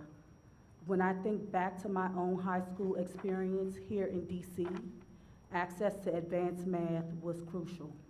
By 8th grade, I was tutoring high school students in math. When I entered high school, my math skills helped me to stay on honor roll for all 4 years. I want all of DC students to fall in love with math, like the way I did. As we think about how to improve math without outcomes for the district and offer integrated math, we have to think about the impacts. If we are going to offer integrated math, the graduation requirements must make it clear in course names that integrated math involve Algebra 2 by naming the course Integrated Algebra 2. That avoids potential confusion on the part of future employers and universities. My biggest concern with the proposed change in our practical studies diploma, now I'm going to be honest, while PAVE parent leaders love each other, we don't always have the same opinion. We love to deeply discuss and debate different ideas. In all of my time with PAVE, I've never seen our citywide and advisory board come together so quickly to oppose something. The conversation about the implementation of a practical studies diploma, we have come to a unanimous conclusion. Absolutely not. This does not support our students with disabilities. This is not setting them up for success outside the classroom. This change cannot guarantee that employers will recognize the practical studies diploma with the same weight as a traditional high school diploma. Instead of leading our students with disabilities down a path that does not lead to post-secondary success, we have to find a way to support them on the path to graduate while they are in the classroom. This can involve more flexible and creative ways to fulfill course requirements that can be barriers to graduation. We all want our babies, no matter their set of needs, to thrive. Yeah. Thank you.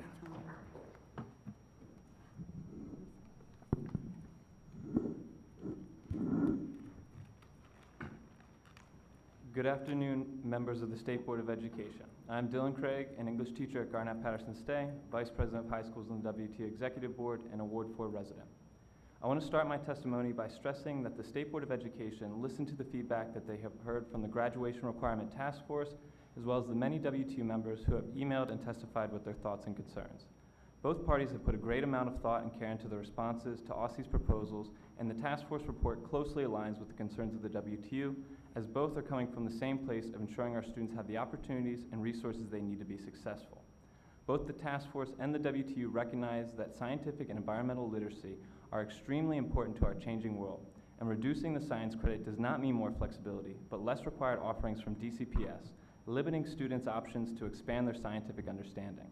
If OSSE still moves forward with a proposal that reduces the science credit, it is imperative that the State Board of Education is prepared to vote no. Turning your back on the recommendations of so many community members will do damage to the trust and engagement that they have brought to the table.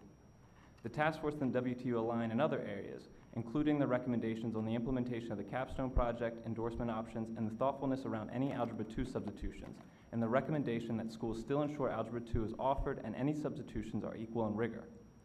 Regarding the recommendations around competency-based credits for world languages, it is imperative that this is used as a test-in model, where students are able to test into higher-level language courses, as this otherwise devalues the interpersonal learning and the importance of class time, even leading schools to offer less language options, not more.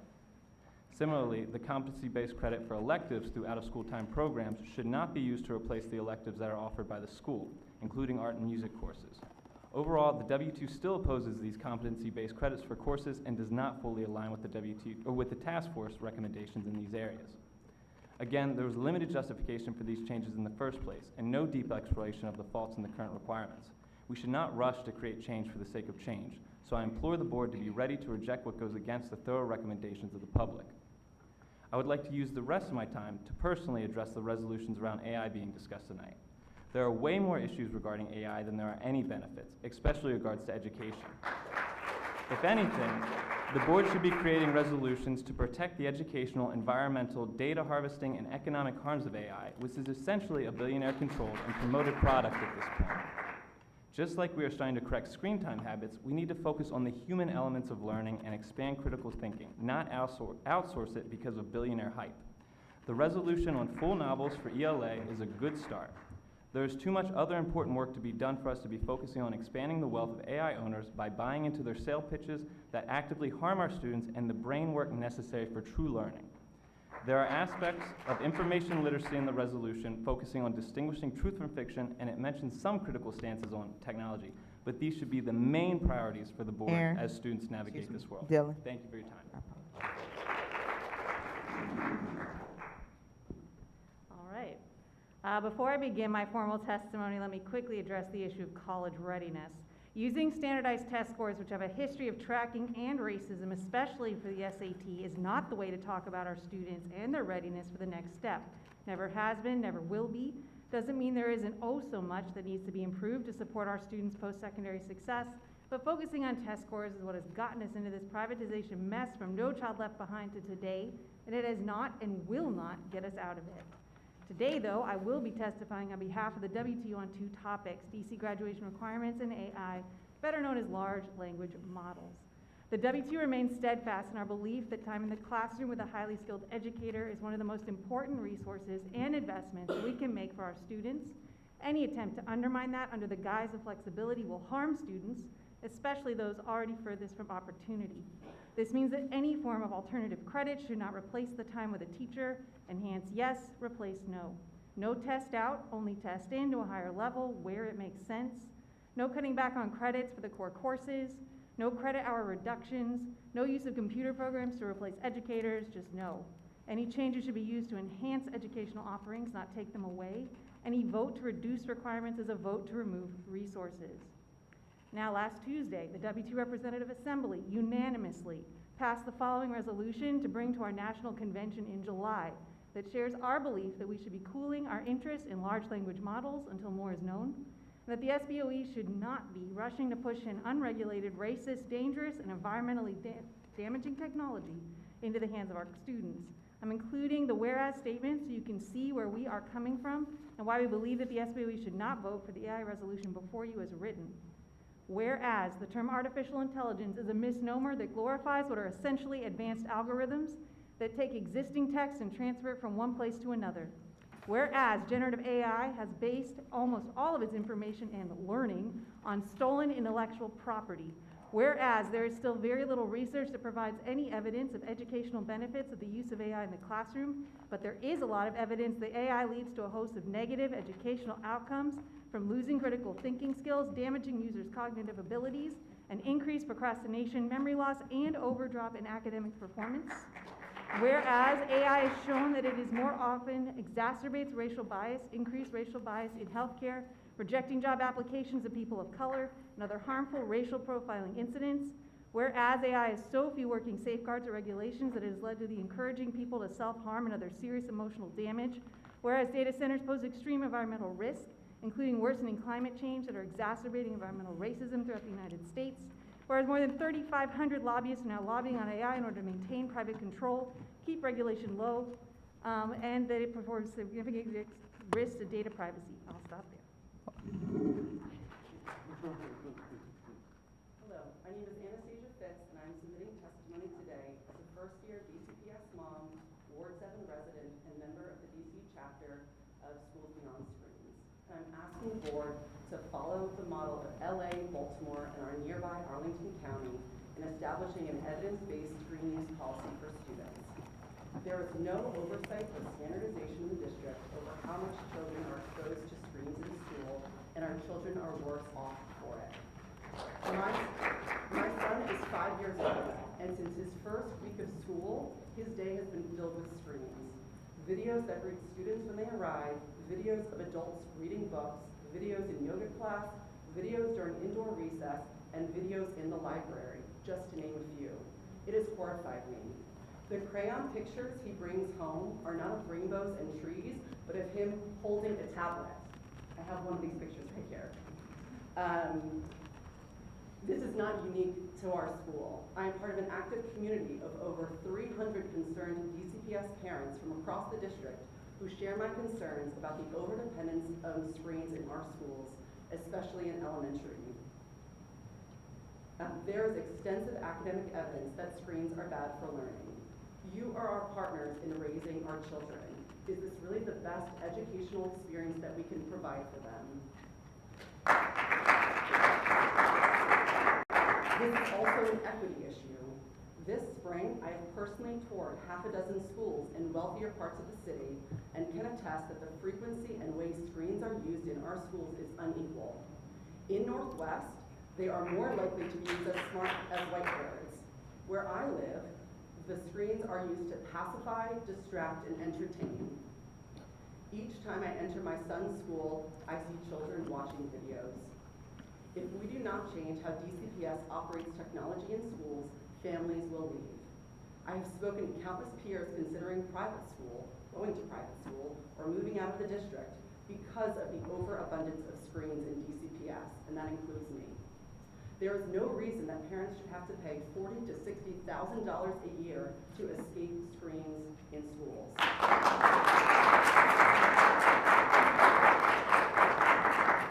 attended public school, and I believe in public school, but not like this. I am asking that the council restore low-tech learning in DCPS and disentangle us from these expensive, exploitative ed-tech contracts that are eroding our children's attention spans. And I'm asking that you give our kids more paper, pencils, books, more time outside to let their imaginations run wild. Childhood is short and they only get one. Thank you very much.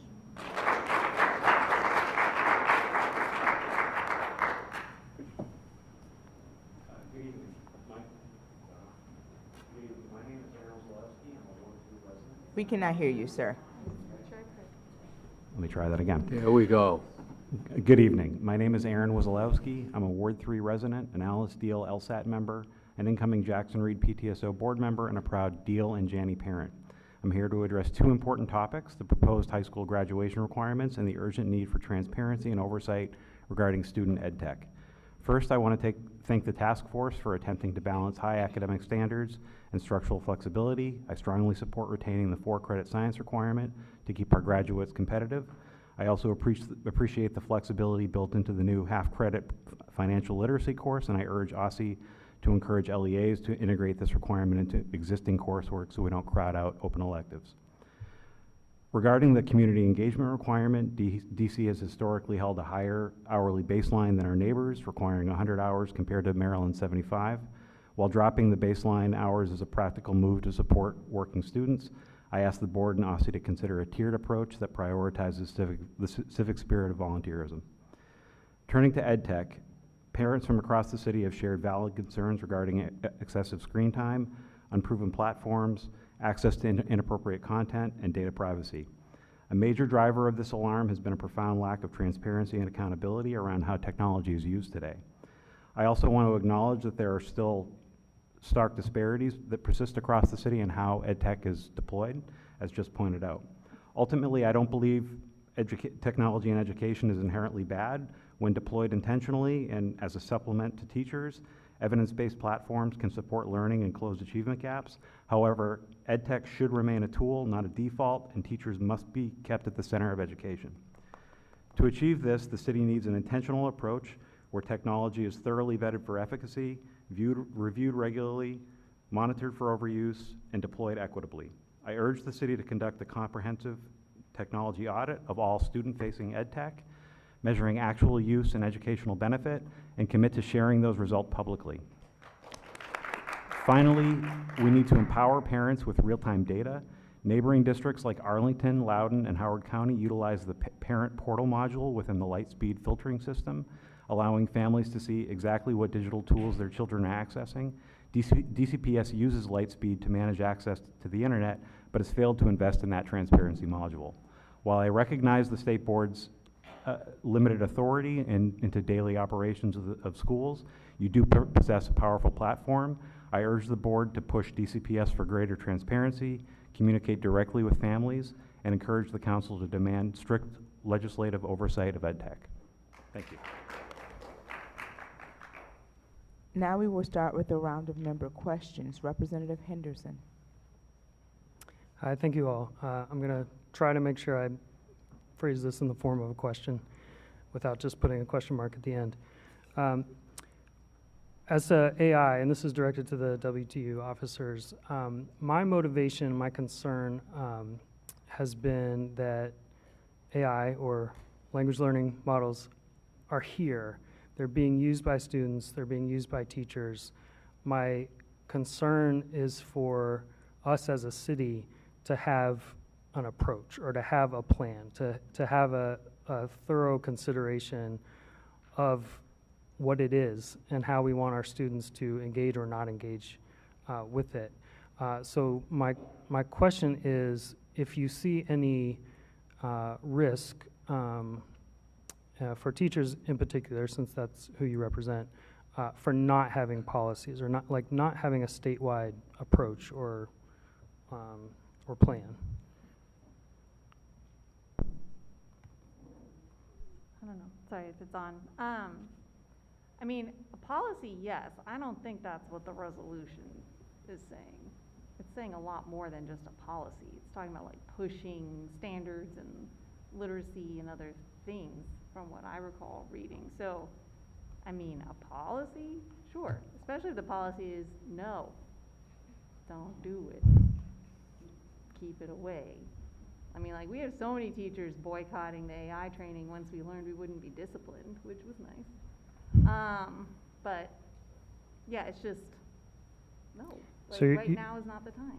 You're reading it as boosting or encouraging use of. I think there's some language in that. I have to try to open it up. There's like some language in there that is, but. I mean, there's language about the standards bands for, I mean, starting at K through 2, which is, in my opinion, I mean, honestly, a little disturbing having, you know, K through 2 AI standards implemented this early.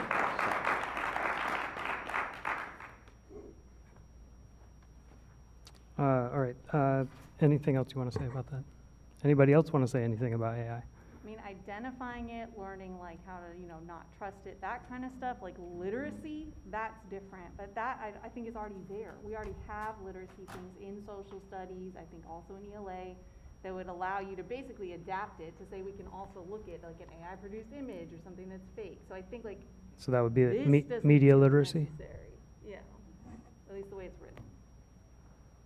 One other thing I'd say when it comes to elementary is that I'm just hoping that DCPS assumes that there should not be any of it in elementary, and then like unless there's like overwhelming external, third-party data showing that there's any utility in data, like let's just give our kids like pencils, you know. Thank you. Thank you, Representative Thompson.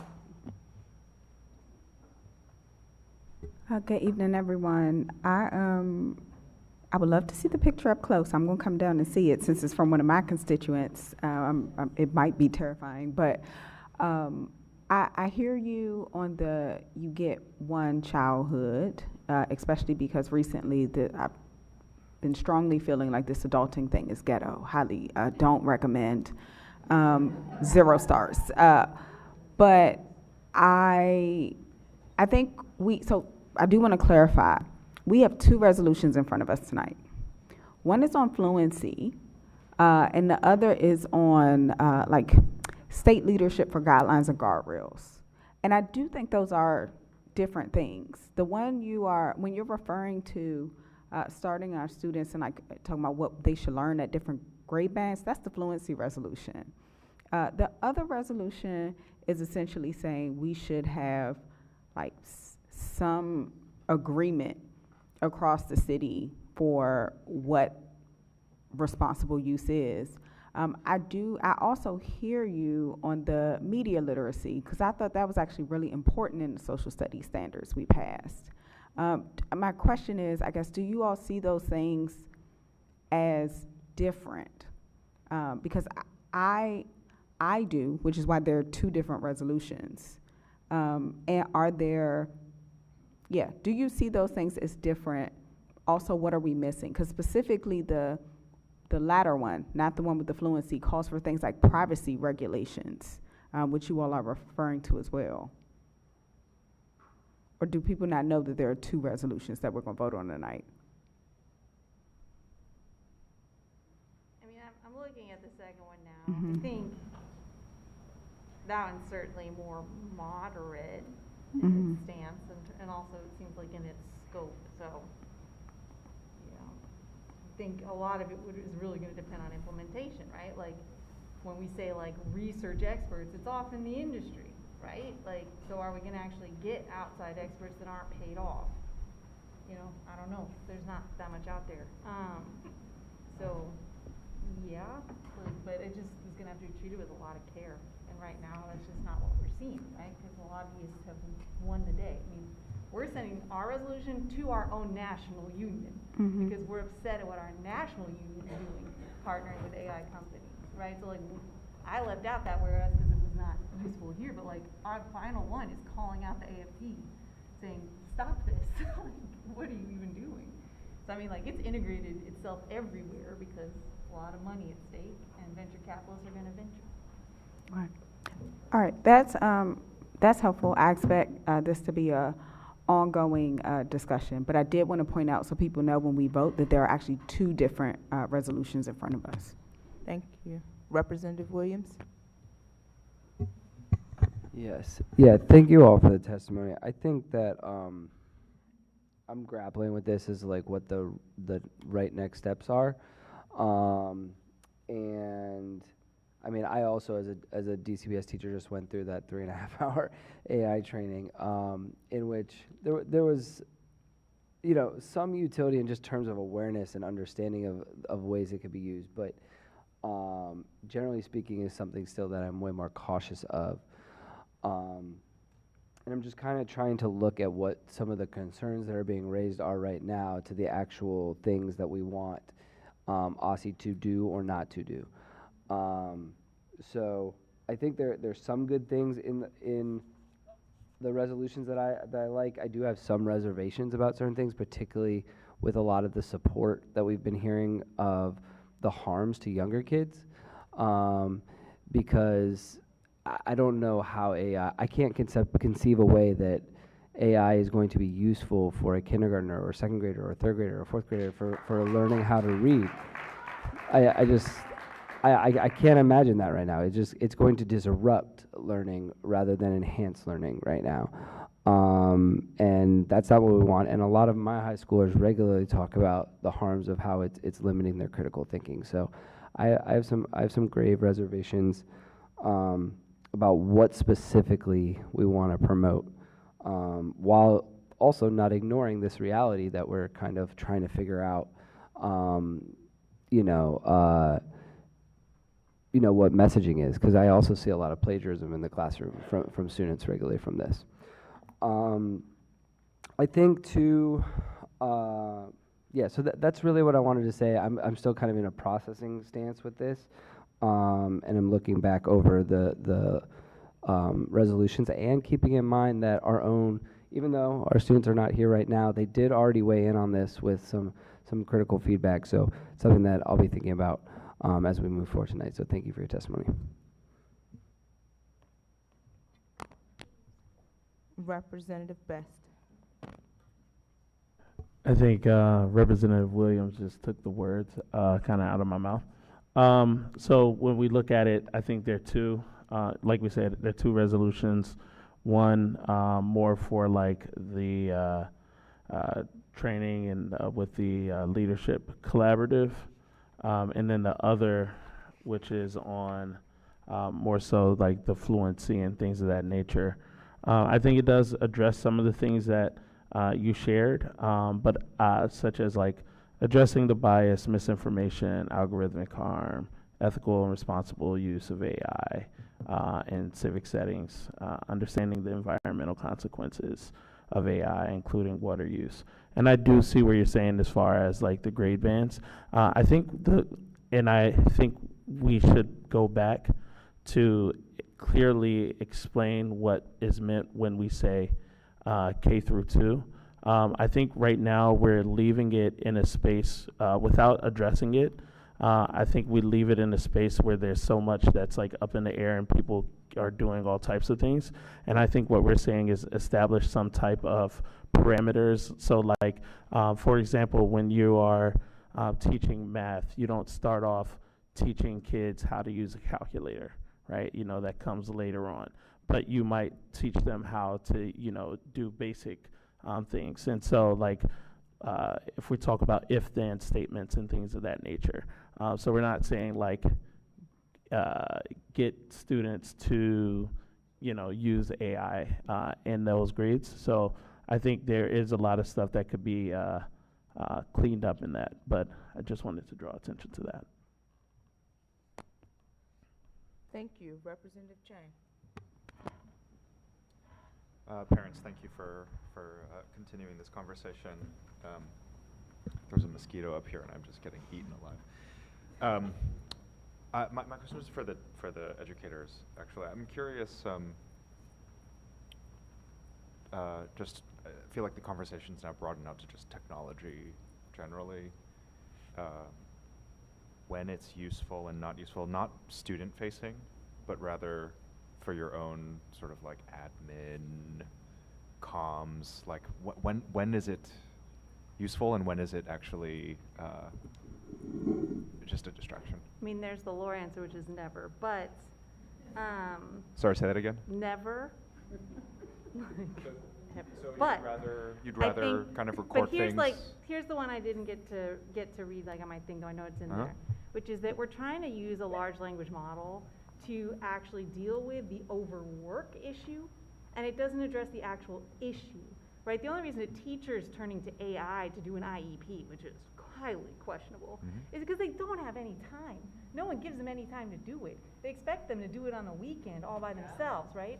So like, if you just reduced the workload and made it reasonable and followed our contract, which would allow for that time, they wouldn't need to turn to AI, right? If you reduce the workload so they can just write an actual lesson plan and not have to just like do something fake to turn into their admin, like admittedly that's the one time I'm like, okay, go ahead. Like, cause it's a joke. And so the admin treats it as a joke, so they turn in a joke, but like we're all just wasting our time and not addressing the root cause. I'm actually just even more zoomed out, curious for like pre-AI, pre-large language model, yeah? Like attendance tracking, like when comms, like when do you put things in? I think there have always been like systems and like algorithms, right? Algorithms not new. It's not a large language model. It's not generative AI, right? So there is tech that can be used. I'm not like such a let it and like take attendance on paper, y'all. Like, but that's not generative AI LLMs, right? And that stuff already existed, and I'm sure it can get better, and maybe some of the tech from generative AI feeds into that. But like, generative AI is different. It is just taking words and moving them from one place to another, like essentially in a smart fashion, but usually just making stuff up and stealing data so they can make a profit. So like, we gotta be reasonable what we're doing. Like, it's different than like coding, but even then, like the coders know what they're doing. Like, so just, I don't know. Okay. To me, it's a no. Great. I'd love to talk more about this actually. Thank you. Representative Colson. Thank you, everyone, for coming out for your testimony. I do not have any questions. I am in support. I think, President Fuchs, this is what we talk about, the productive struggle, pushing back, but still trying to figure out where we need to land. So we're sitting with this. I will say that the board has already discussed that this specifically will be voted upon for a topic, a panel, so we'll get more information. And I think we're all sharing this with our colleagues in ANC. I know that I am in newsletter and all of the meetings so that our constituents can be aware of this as well. But we're going to continue to gather more information, hear from you all, learn, and move forward as best we can. For me, we're always pro for the children, what's best for them. And then secondary, I hear your concern, definitely a lot of work for staff members to do, which then necessitates the need for additional support to get the basics done. So thank you to everyone. I yield my time if anyone else. Thank you. Vice President Goulet. Okay, I want to thank everybody. This is a panel with a lot of great things to talk about. I want to thank WTU for your work with me on the task force. That was really helpful. I was able to sit down with you, Dylan, talk through everything, and I'm really grateful for the feedback you gave me, and particularly talking through a lot of those issues. I want to thank Aaron also for your leadership and advocacy on the issue of the, I mean, you even have a footnote in our resolution here on the issue of making sure we have the full-length novels in class. We're going to wait 1 month on this, so I would love to get feedback from you on the draft we have tonight.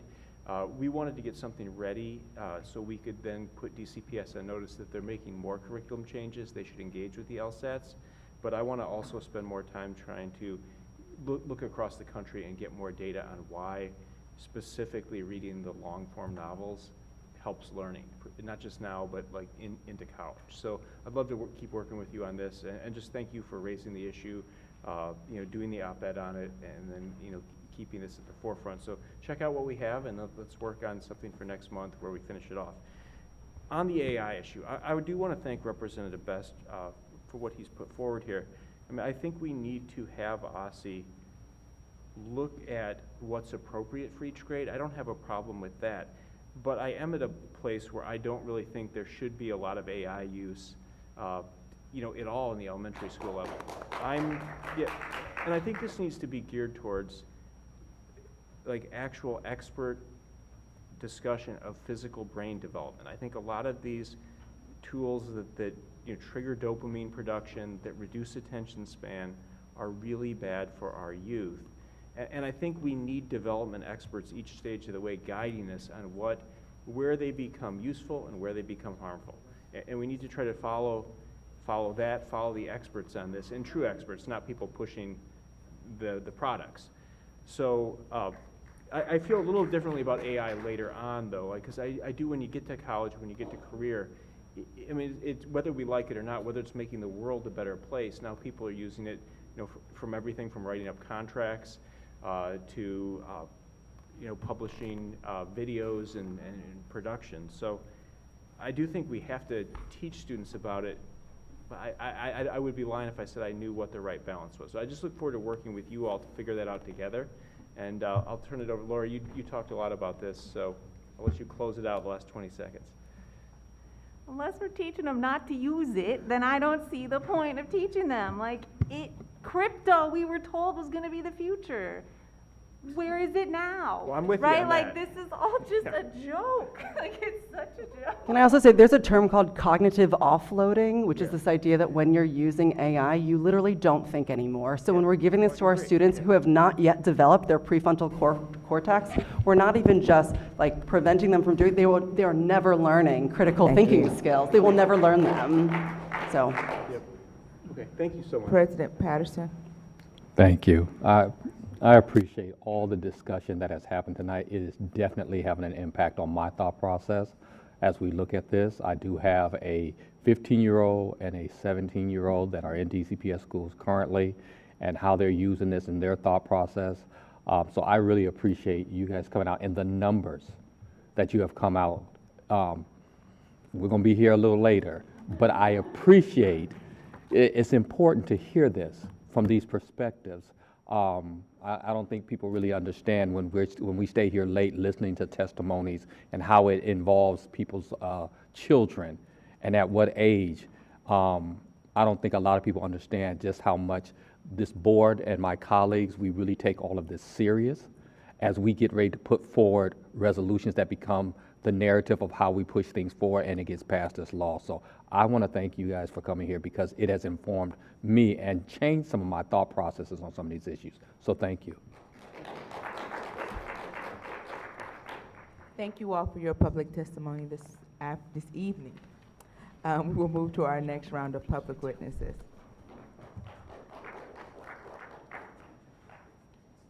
Benjamin Perlman, Christina Hansen, Sophia Pewiti,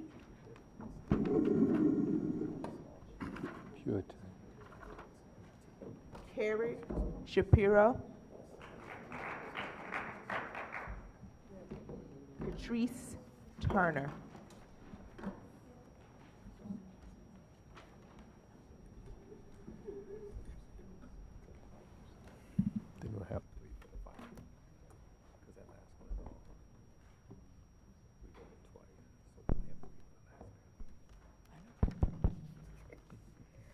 We will start with Benjamin. Thank you. My name is Ben Perlman, and as the parent of a child soon entering kindergarten in Ward 3, I come to this board with a bold initiative.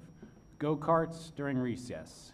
Yes, go-karts. Having listened to several podcasts, I am convinced that a motorized vehicular component of recess is necessary to prepare 5- and 6-year-olds for today's world.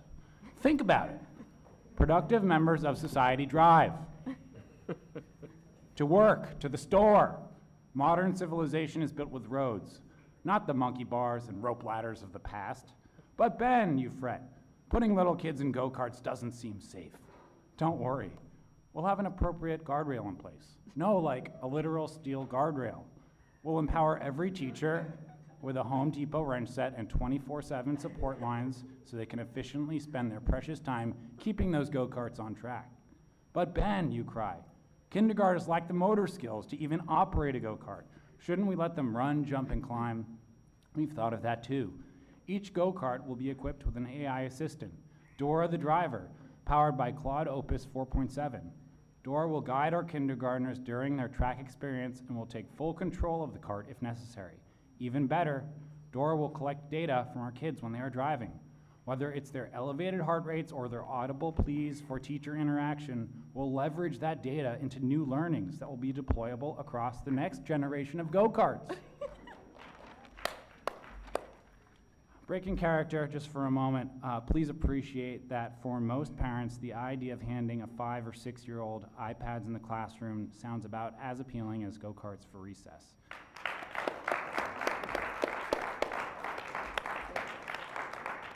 Every parent is familiar with the blank, lifeless stare that falls over our children's faces when they grab a hold of a tablet or phone. I'm no expert in early education research, but it turns out that research confirms what most parents know in their bones and can see every day. Little kids don't learn from screens. They learn from teachers, parents, and their friends. They learn from building, playing, and writing with their actual hands. Screens in class don't supplement that learning, they displace it. On behalf of every DC parent I've ever spoken to, take whatever money DCPS is spending on screens for kindergarten and early grade school and use it instead to fix facilities, hire more teachers, or pay teachers more.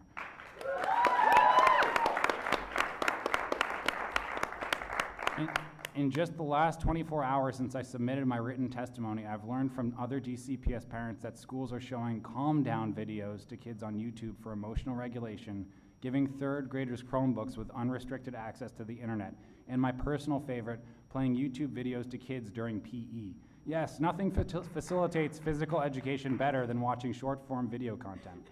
Whatever controls exist, if any, to prevent bad uses of screens in schools, they're not working. Thank you so much, sir. Please take action now to get this out.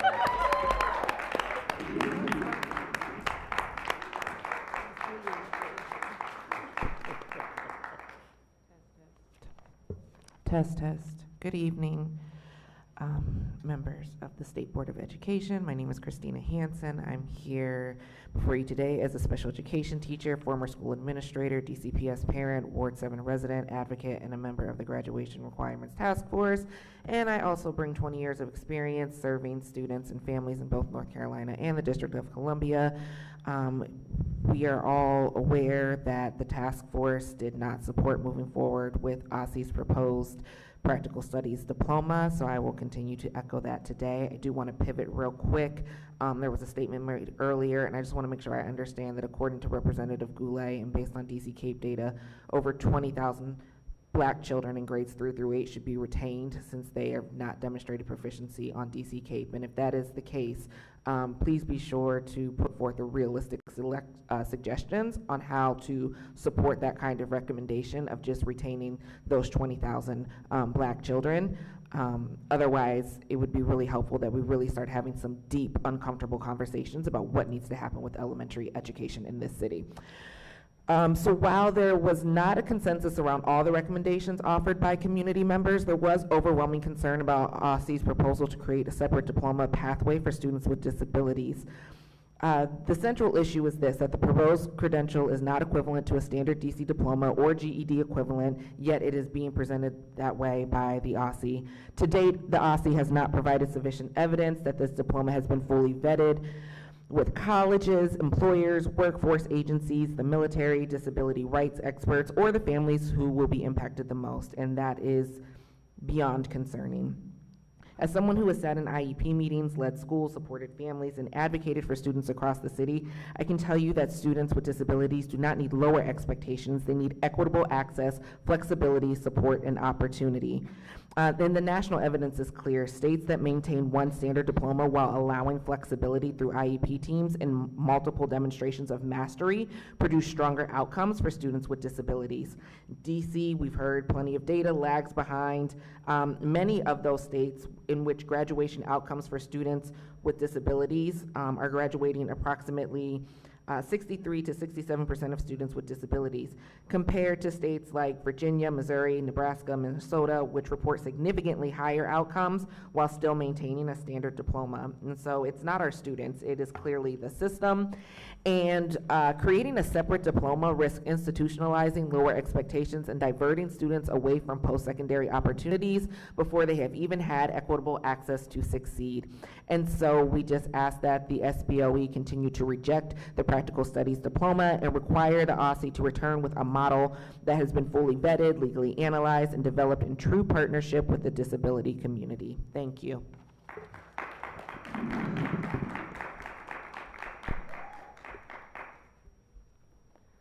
Buenas noches, board members.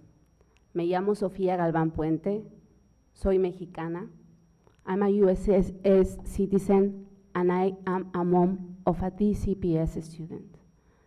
I am also a human rights lawyer with more than 20 years of professional experience. I have advocated for the rights of persons and groups in a special situation of risk, not just here, but in the Americas. Why am I here?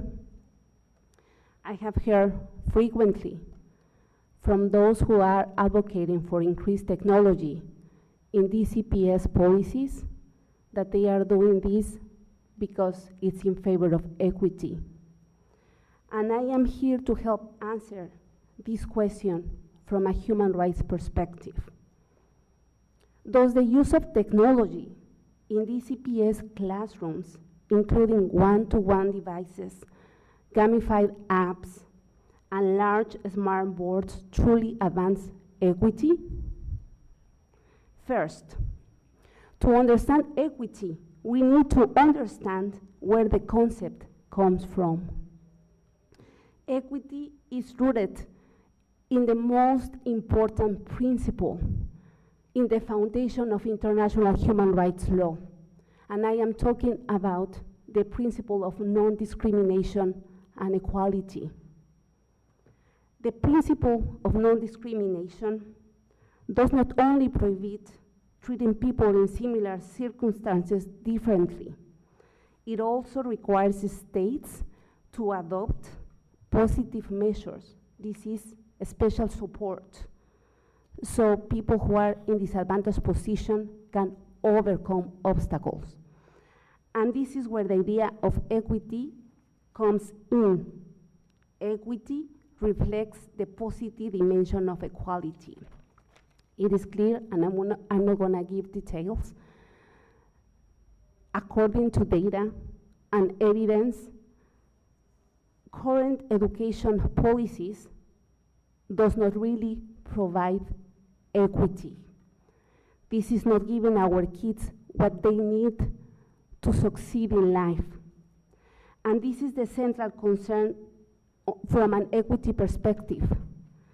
Kids that have more resources will have more rights, work, social security, and full participation in society. Please take action considering that these policies do not really guarantee equity. Actually, they do the opposite. They deepen inequalities. Muchas gracias. Sophia.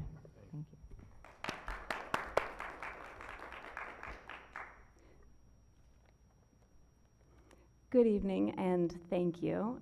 My name is Carrie Romero Shapiro, and I come here tonight with the dual perspective of a former educator as well as a product designer I recently moved here from San Francisco, where I built technology companies and designed algorithms.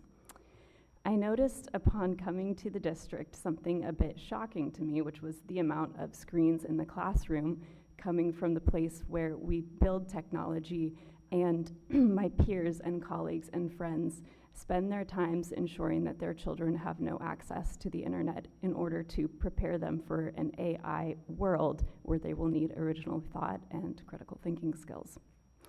I'm pivoting my testimony a little bit because I have just learned about these resolutions, so bear with me. I know that we needed a life raft during the pandemic, and I know that the proliferation of devices was done with best intentions within this district. But these decisions were made without the evidence behind how children actually learn. Longitudinal studies show that students with no devices, none, score highest in reading and math across all countries and all grade levels studied. Those with one-to-one device programs, like the programs we have here, score the lowest, and not by a little bit. When kids are on screens, they're off task for up to 38 minutes of every hour, and at scale, that is an enormous amount of productive struggle lost. And the harm goes beyond academics. Using a computer 7 or more hours per week triples the risk of nearsightedness. The American Academy of Pediatrics warns that AI introduces parasocial attachments that harm development at every age. There was actually a Surgeon General warning released just hours before this meeting that says the same. Introducing digital tools early prevents the neural networks underlying executive function and language from fully forming in the brain. I urge you to read the testimony of Dr. Ashley Mahoney, who could not be here tonight but submitted testimony, before you consider any AI motion, as she is an expert in the topic and as a DCPS parent as well. Our children's data is not being protected. Nearly all school apps share students' personal information with third parties and advertisers. Copilot, Microsoft's AI agent, is switched on right now in elementary school Chromebooks. Microsoft itself says the product is not allowed for kids under 13. In the last 2 decades, we let consumer technology permeate our time, attention, and everyday life. For our mental and physical health, it did not go well. Kids should not be victims of unregulated products that enrich a few off the false promise that they improve education.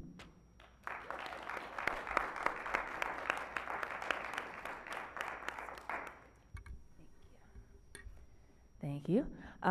Good evening, President, Vice President, and representatives of the State Board of Education. My name is Catrice Turner. I'm a native Washingtonian, current Ward 5 resident, a citywide board member with PAVE, and also the Chief of Family and Community Engagement at Monument Academy Public Charter School in Ward 7.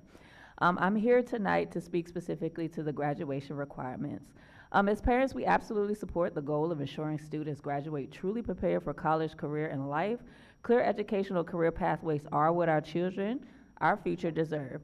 Parents such as myself especially appreciate the emphasis on post-secondary planning touch points and the idea that students deserve intentional guidance throughout high school, not just during their senior year. But I want to emphasize something critical. Implementation matters just as much as intention. The proposed touch points sound promising on paper. However, families need clarity on how these requirements will work for students whose educational journeys are not linear.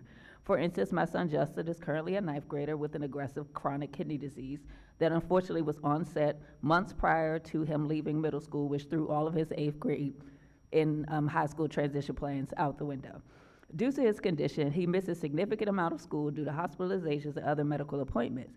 Yes, he has a 504 plan, and we are grateful for the accommodations and supports that he receives, but even with those protections in place, our city's overall infrastructure, and more specifically, our current home and hospital policies, are not truly aligned with equitable on-time credit accrual and recovery.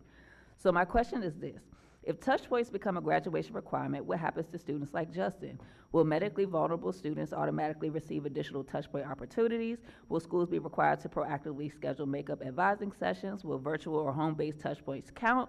Or will students already struggling to stay academically afloat now also risk falling behind in graduation compliance because of circumstances outside of their control? Families should not have to fight for flexibility after the fact. If DC is serious about equitable graduation pathways, then the system must already anticipate students with chronic illnesses, disabilities, mental health challenges, housing instability, or interrupted schooling and be fully equipped to serve them when needed, not when the system realizes it needs to. Equity cannot solely depend on whether a parent knows how to advocate aggressively enough. I also want to echo concerns raised in the parent letter about ensuring that touch points are meaningful and not punitive. Students should not carry the burden of tracking adult responsibilities. Schools, family, and systems must share accountability. Thus, I encourage the board to consider models like Hawaii's personal transition plan approach, which emphasizes shared responsibility between schools, students, and caregivers, and allows flexibility while still maintaining rigor and high expectations. Their model encourages individuality within the realm of statewide expectations. In my dream society, every student would have an IEP, if you will, equipped with an accommodation cheat sheet to help all of their intervening stakeholders guide them towards achievement. I know I'm running out of time, but I want to lastly say our students deserve graduation requirements that prepare them for the future without unintentionally creating new barriers along the way. So I thank you for your time and your commitment towards these resolutions. We will now have a round of member questions. Representative Thompson. Good evening. For the record, we never start with tea because we normally don't have this many panels. But I appreciate you all coming before us today. I'm not so sure I have questions because everything makes sense. I'm not so sure I have questions. I will tell you what I heard though. I heard Ms. Puente? I heard you say resources should not equal rights,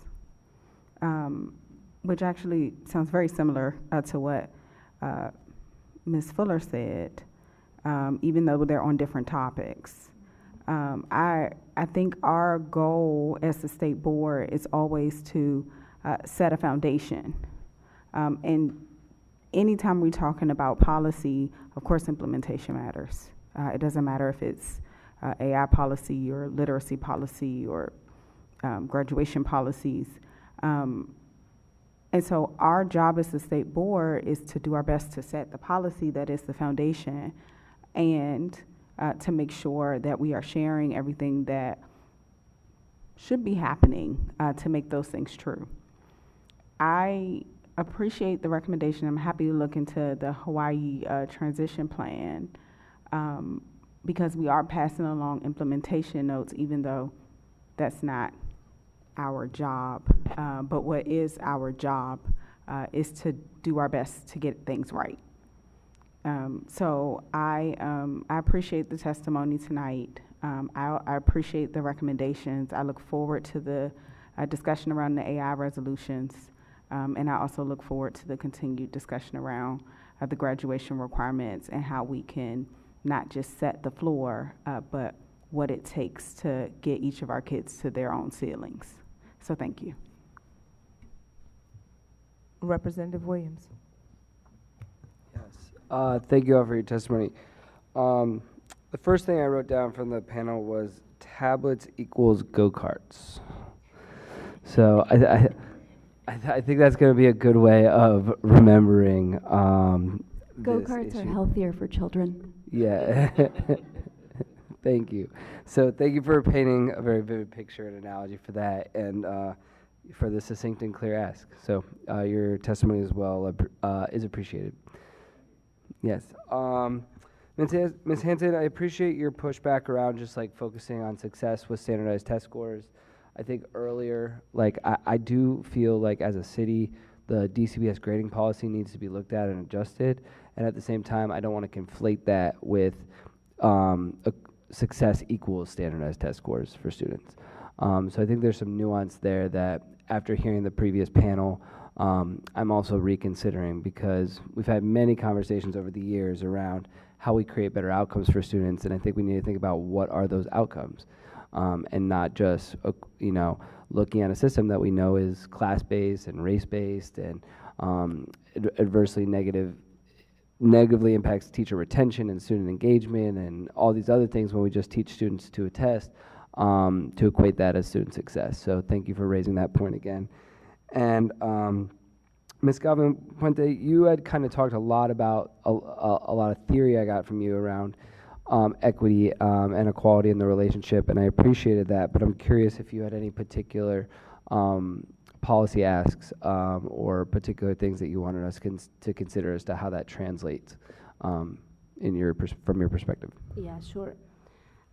Actually, I wanted to share like some examples, you know, but because of the time it's hard. When I think and when the international human rights world thinks of equality, equity in particular, we have to think on supports. We have to think which are the specific supports we need to give to people who are in vulnerable situations. In this case, children are considered vulnerable. Therefore, they need special protection. When we're talking about children who face different factors of vulnerability related to race, for instance, or a social economic status, we need to give more support. In this specific circumstance, you have 20 seconds, so I'm with you all the way, but I'm curious what particular support you know, to talk about. give tools that are gonna really create a critical thinking. We need kids that have these kind of skills to succeed in life. As Anastasia was saying, when kids belong to families that can pay for private schools with more traditional approaches, they will end up being in private schools. Thank you. And education has to be seen as a factor of social mobility. Thank you. So, thank you. If- Representative Best. If you wanted to continue, you can. So we need to make sure that the education that our kids receive is good enough to be able to leave that situation of discrimination that is systemic and that is historic. And if we don't take action, they will just be automatized minds in front of screens led by people who have pen and pencils, paper. We need these skills more than ever. We are in a terrifying world governed by screens, by AI. We need to make sure that we give these kids support. Years ago, we thought that social media will just bring democracy. And now we know that it was the opposite. We're making the same mistake giving education with this approach. Let's change. Let's give the best that we have to give to these kids because they cannot come and sit here and advocate for themselves. So we, but also you, have to advocate for those 5-year-olds who are drawing tablets instead of cars. Yeah. Thank you. I wanna make sure I'm able to share also, but like I understand if sometimes the resolution doesn't match the intent. So one of the things that I was saying is that if AI is used as a shortcut, it will absolutely weaken learning. But that's exactly why schools need to be intentional. And the question isn't really, is AI good or bad, but better yet, what human skills do students need to develop so that they can function in a world that's dominated by AI? And what I mean by that is thinking of skills like metacognition at early ages. So students can explain their thinking, reflect on the processes, critical thinking, so that students can question responses, identify bias, check for accuracy. Foundational skills like the regular reading, writing, and things of that nature. Ethics, do students understand plagiarism, privacy, bias, misinformation, and then creativity and problem solving as they get older. Can students use AI to brainstorm, build, revise, and explore without necessarily losing their own voice? And so my thoughts were, I think we need to go back and make sure that the resolution matches the intent, because the intent is not to give kids computers in kindergarten and say, do this. but it is to make sure that we are equipping them with the human skills that are necessary for them to survive in a world that is dominated by AI. I agree, and I believe that solving the data and the security problems, as well as the well-being, health, mental, physical health problems, as well as thinking about AI, there could be a more simple answer, which is simply we probably should not be giving kids access to screens in elementary school. Talking to Representative Chang. Thank you. No questions at this time. Representative Colson. Good evening, everyone. Thank you all for testifying. I don't have questions, just comments. I want to say thank you to Ms. Turner. Thank you for sharing your baby story again. I know that we talked about it when we were crafting the resolution on chronic absenteeism. Ms. Shapiro, thank you for testifying as well, because you've given us a different perspective. I want to say thank you to all of you. I think that what we're talking about in very layman's term is old school or old school education. It's right? backed by science and evidence, too. Yes, and so listening to you, Dad, down here, Mr. Go-Kart, I'm sorry, what's your name? Perlman. That is actually my legal name, Mr. That's your legal name, you changed it. But you drew me in with that story. I was really thinking that you were proposing something different for recess, because I was really about to pounce on that, not the go-karts, but something else. But I understand what everyone is saying, and I appreciate everyone coming tonight. I just want to say, if I have not said it through any of these rounds, the collective power that we have here to advocate and make change, you all don't know how powerful you are when everyone comes together. So thank you for coming together for this. This is so critical. Again, we will continue with this productive struggle on where we should land, but I love that we are opening this conversation, and I hope that it expands, because we're talking about AI right now, right? But this door has already been opened with social media.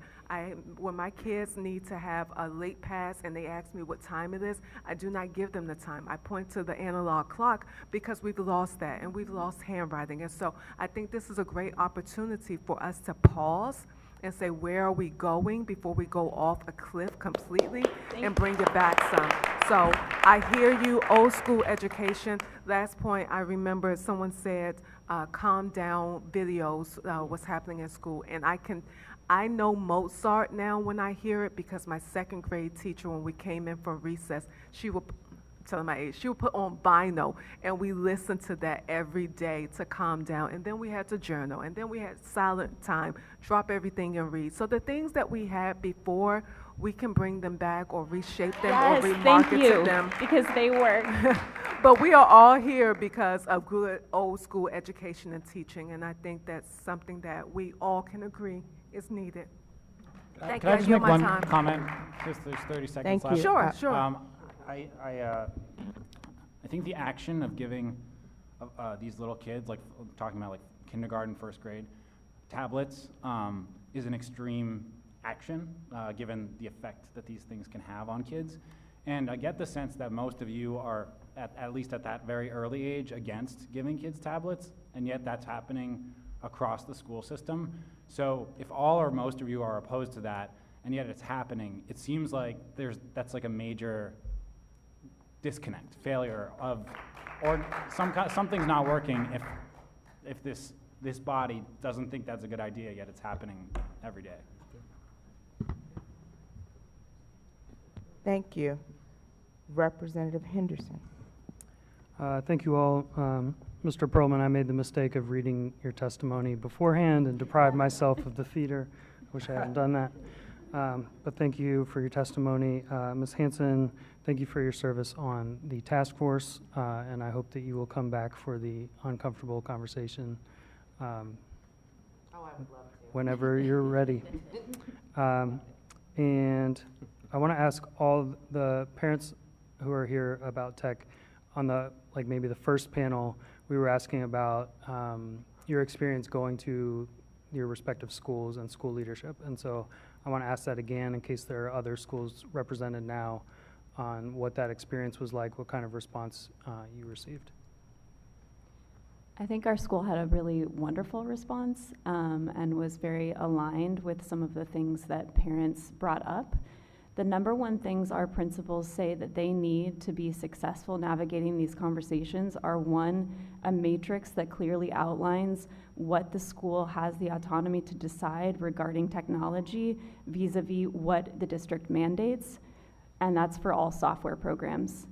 I think the other thing they need to understand is the district's stance on COPA compliance. The district has a policy with which parents are guaranteed the right to have an electronic inventory of their kids' accounts and also the right to opt out.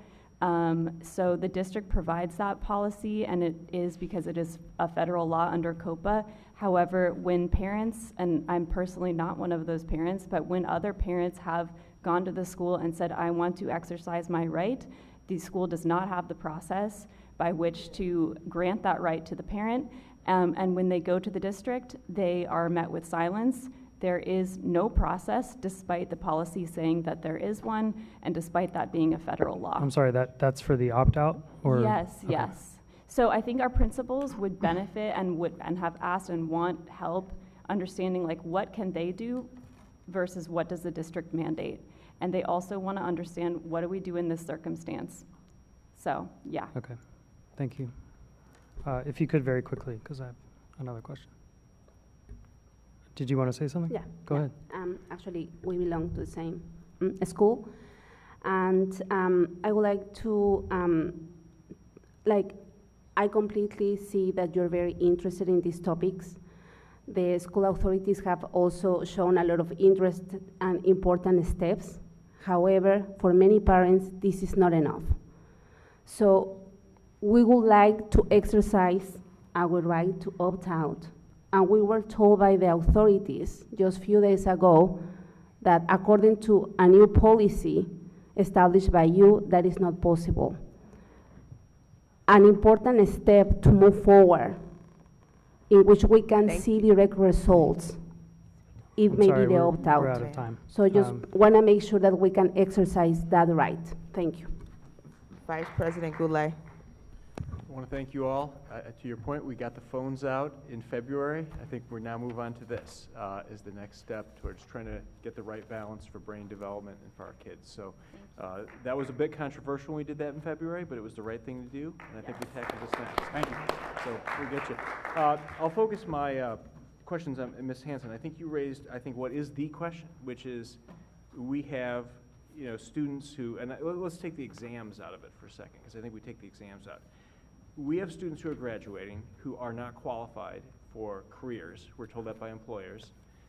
And we have them, the vast majority of our students who graduate from DC public schools are leaving college. They're not graduating from college. I think it was only around 20%, if I remember, but I'm not sure of that. So the diploma means that kids go up, we put standards in place for each grade and each subject, but yet they graduate and they're unqualified. And it's well over 50% don't have the skills to succeed in college or career. What we did at the beginning, which I think was smart, this is Vince Gray, he put in place birth to 3. We're trying for universal birth to 3, and then universal pre-K. So we get kids started earlier to address a lot of the inequities that exist in the city. But I think the point you raised is the key one, is at a certain point, what do we do if we have standards and children aren't meeting those standards? And I'm not talking about tests, I'm talking about skills. Like, do we hold them back? Do we shift to year-round school? Do we provide out-of-school supports for OST? Like, what do we do? Because the standards have to mean something. Otherwise, we're doing what we're doing now, which is graduating children with no skills for life. So what do you suggest we do?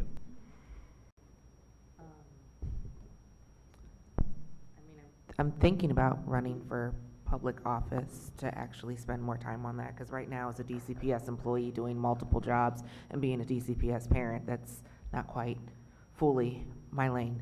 The standards need to be looked at. When you read through the Common Core standards, there's this unspoken expectation that our children are going into kindergarten with certain skills and things that inherently would be learned at home.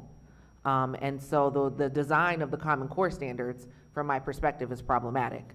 Okay. So the standards are problematic, and nationally, the literacy and math proficiency rates for children of color is lacking. So the curriculum, the standards need to be looked at. Common Core doesn't include cursive. Common Core does not include that they need to know how to type or some of these basic critical thinking skills. Like the way it's framed in the Common Core standards right now is just over the top, too much. We got to get back to some basics that Common Core simply doesn't do. Okay. Well, thank you. I appreciate that. President Patterson. Thank you. I want to thank this panel. Again, I'm learning so much. Mr. Perlman, I don't think I've ever had it broken down. I've been on this for 5 years at the State Board, and your presentation was absolutely the best. Okay. I also don't think I've ever seen a standing ovation since I've been here 5 years. So I can't remember if we had that. Me and Representative Thompson came at the same time, so I don't know if she remembers one. But you know, adding a little levity to the seriousness of this, I can appreciate for you doing that to make sure that we truly understand what's happening and the seriousness of it. We would not give a 6-year-old, would not put them in a go-kart, and we should not have that type of screen time and those type of things in front of those as individuals. So I truly appreciate the analogy that you used. Again, we're looking at this. I know that we're talking about some things between some of the members as you see them conferring now. We have certain things that are in front of us that we're going to be considering, but this has helped us a lot. I can't speak about everything that's going to happen in the future as far as at the end of this meeting, we're talking about the 2 AI things. I know there were some changes that's possibly going to be proposed, but we may be even in a different place because of the testimony that's come tonight, as far as maybe stopping them for right now. So we'll see. I just think it's just been very powerful, is what I'll say in my last minute, of this particular group. And I'll say this in closing. About a year ago, we had some teens, and they were doing a new green deal for schools. First, about 15 showed up. Next time it was 30. Next time it was 45. One night we was here till 12 o'clock. I hope we don't have to do that. But what I'm saying is that I hope you parents keep showing up the way that you're showing up, okay? We don't see this a lot, and it's needed. So we want to make sure that you keep showing up in the numbers, because that's how they got theirs done, and I think that's how we get this one done. Okay, so thank you. Thank you all for your testimony. We will now call the last round of public witnesses.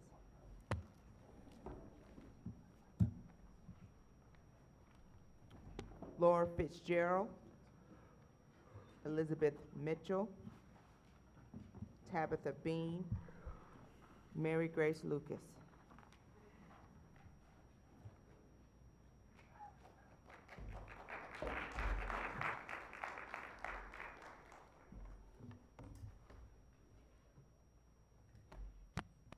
Are the other two not here? That's unfortunate.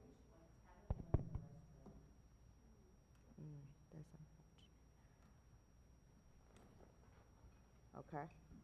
Well, we'll start here. Hopefully, maybe they'll return. Good evening. I'm Elizabeth Mitchell, and I'm here today to oppose the 2 resolutions you have regarding AI fluency in education. For the past 2 years, I've been working with federal, state, and local lawmakers to pass policies to protect our children and students both online and in real life. I'd like to start by applauding the letter submitted by the Student Advisory Committee. I completely agree with the sentiments expressed therein. I'd urge the rest of the school board, who seem to be mostly of the internet elder generation like myself, to listen and to let the digital natives lead here. I applaud this body for trying to tackle this enormous issue, but I'd argue that you're going about it the wrong way. No one is going to be able to divine or determine what AI fluency is for quite some time. Anyone who claims to be able to produce a product or program that is ripe for introduction into our school systems is lying to you. Simply put, the tech is too new and has not been vetted. We are simply not there yet, nor do I expect us to be there anytime soon. certainly not in a way that is safe for our students or budgets, and certainly not in the school year that we're looking at next year. I would implore you to follow the lead of other states, in particular Utah. They have been at the forefront of passing laws that protect the public from the more insidious and dangerous aspects of emerging tech, while also leveraging many of the benefits. They have created digital sandboxes and other vetting spaces and tools to ensure products that are being offered, marketed, and proposed are actually delivering on those promises and safely. I would implore you to meet with Matthew Winters, who's the AI specialist for the Utah State Board of Education, who is a vanguard in this space when it comes to this subject. He has worked closely with lawmakers in his own state and across the country to develop and deploy policies and programs that work to protect our students, teachers, schools, and networks from the most threatening aspects of AI, while creating a system and to experiment and explore new programs that promise to be revolutionary when it comes to learning, advancement, and accessibility. I would urge this body to focus on the extreme and immediate risks that AI poses right now, especially when it comes to privacy and mental health. I am a parent. I am neurodiverse. Several members of my family will be on RFK's list if he ever gets access to the files this administration seems so eager to share with any and all who are deploying new AI products and models. We already have schools in the cities that are likely not in compliance with federal regulations, specifically FERPA. As far as I can tell, there's no one ensuring that our classrooms and records are protected right now. We have Google Classrooms with Gemini, teachers using ChatGPT, and city offices across the city waiting for guidance, and this resolution is not it.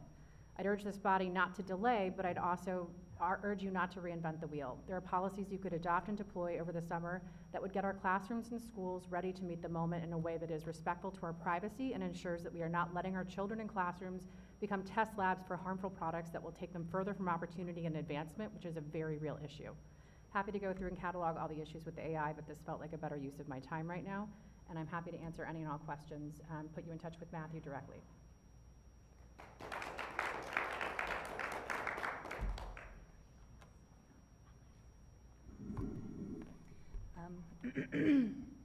Okay, hi, my name is Tabitha Bean. I am a Montessori primary teacher at Capitol Hill Montessori, and this has been a very illuminating experience for me sitting here, but I actually came to talk to you about love.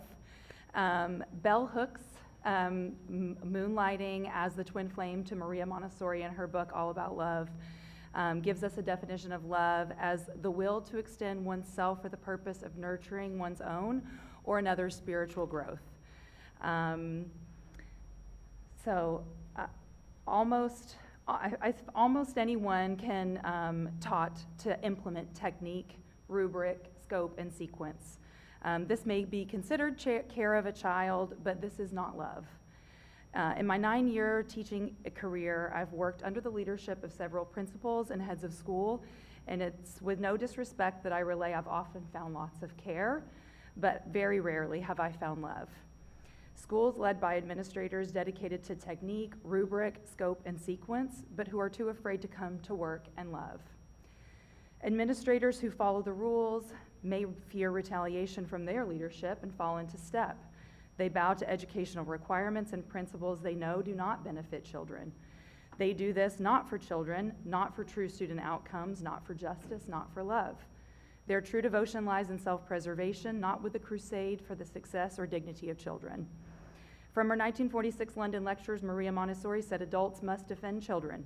We adults must see the real humanity in children, the humanity which will take our place one day if we're to have social progress. Social progress means that the next generation is better than the one before. The social progress she speaks of is seeing the child for more than a data point. I quote Bell Hooks again, refusal to stand up for what you believe in weakens individual morality and ethics as well as those of the culture. I stand with Bell Hooks and Maria Montessori and say that we are in a crisis, a love crisis, a social crisis, an educational crisis. We're in a dire time where algorithms rule our attention while other communities are being snatched away while our communities are being snatched away from us. Our schools keep saying more screens, more testing, but for whom? Not for the children, but for the adults who are posing as their crusaders. So I'm sharing all this with you because I came to CHML in search of love. I came in search of a means to love children who often arrive from places devoid of it. I'm here tonight speaking for the energy that should be spent exclusively toward that will directly benefit our students. Stakeholders shift, remain divided no matter who runs the school, and there is no way that will please everyone. Still, the children remain. We're all in service to the children, and I fear that many of us have forgotten our mission and who we are here to serve. The children deserve protection, and they deserve consistency. So I have seen great progress academically, behaviorally, and culturally and socially at our school. We're raising independent, competent global Ms. Bing. citizens. Students Ms. who are Bing. placed, oh, Thank so, you. okay, sorry. I'm here asking for you to help Bing, us. please stop. Oh, Time is expired. oh, I'm so sorry. I'm going to be redundant. Why don't you take my first 30 seconds? Oh, That'd you're be so great. sweet. Thank you. I appreciate that. I just want to say that schools are placed in clusters so that leadership can receive coaching. And I have not seen one instructional superintendent come into my classroom to observe in earnest. How is one to provide effective coaching if they don't even understand pedagogy that are being implemented? If our leader at Capitol Hill Montessori has fallen short, was she given direction or opportunity to improve? Where is the transparency, and how are we to trust any leadership which is not transparent? Our principal has been removed from her position at our school, and I would like for your support in helping us to understand why that has happened.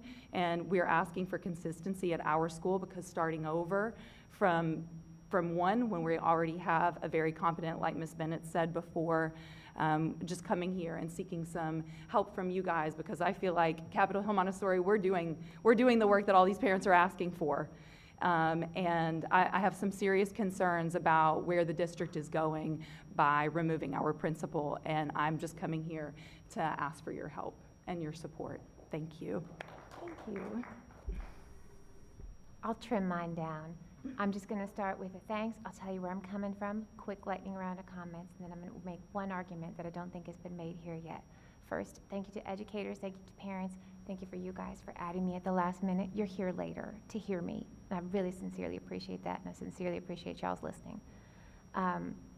Where I'm coming from is I'm a parent of 2 DCPS students. They're young, 5 and 7. I'm also the daughter of a first grade teacher who spent 3 decades growing and nurturing enthusiastic readers. And I just wanted to say a couple things.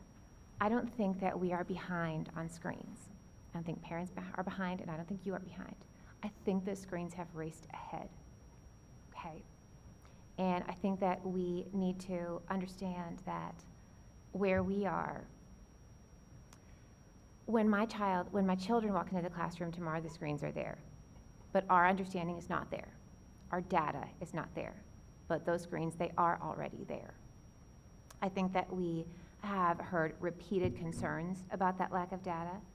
We've heard repeated concerns here about inconsistency, about how these screens are used. I think we've heard repeatedly that there are non-starters. YouTube, that is a consumer product with advertisements, absolute non-starter. The idea of a brain break, and I'm not sure who wrote it up, but this sentiment that every 45 minutes we need 5 minutes for a brain break, and that is best facilitated by a YouTube video. I think that we've established that we can say safely that's probably a non-starter for us. And I want to say that the idea that screen work can function as a partner teacher, which is a comment that was raised in a meeting I was in earlier this week, that's a pretty tough comment to hear. So I'm just going to take an extra 20 seconds. I know it says 5. What this is going to take, now that I've shortened my comments, is this is going to take vision. You have it. Okay. It's going to take teachers. Thank you. It's going to take resources. You have the ability to do that. It's going to take parent support. You have that. It is going to take you. Thank you, ma'am. Thank I'm going to you. have to. We will now have a round of member questions. Representative Williams. Thank you. Did you have a chance to finish? Thank you. Yeah. And I'm glad that we got to share. The argument I want to make is I've heard the phrase opt-out here quite a bit, and I really, really like where that's coming from. I want to offer that we could also reframe that to opt-in. There are families for which these tools are going to be effective and help. But we have heard repeatedly that parents do not have a full accounting of what our children are being offered. And if we try to consider, and I'd really love to work with you guys on this because it does sound challenging, but it's very possible that we could consider the idea of opt-in, and that would give us a front-end understanding as parents and participants and taxpayers and members of your community, raising the future members of community, you know, our future doctors, our future nurses, our future police officers, potentially our future ed board members are in these classrooms right now. And the framework of opt-in would allow us to know ahead of time and work together before we let these screens race ahead of us. And that is really my concern. You know, we've talked about younger kids, and someone said very cleverly, set test scores aside. If they need to use the screens to be evaluated for tests and we need a computer lab setting, I'm fully supportive of that. But I want to opt into iReady. I want to opt into YouTube. I want to opt into the strangeness of a video of someone reading to my kid instead of my teachers, who I love, and I think are going to do a better job of that anyway. I think that you have a chance to reframe the conversation if you think about opt-in as an option. And I know I'm asking you guys to put the toothpaste back in the tube, but the good news is that ed boards and education leaders over time in this country have made many changes after they've tried something and had a moment to reevaluate it. And that is fully within your capabilities and our city's capabilities. This is a world-class city with some of the most wonderful people in the country in it.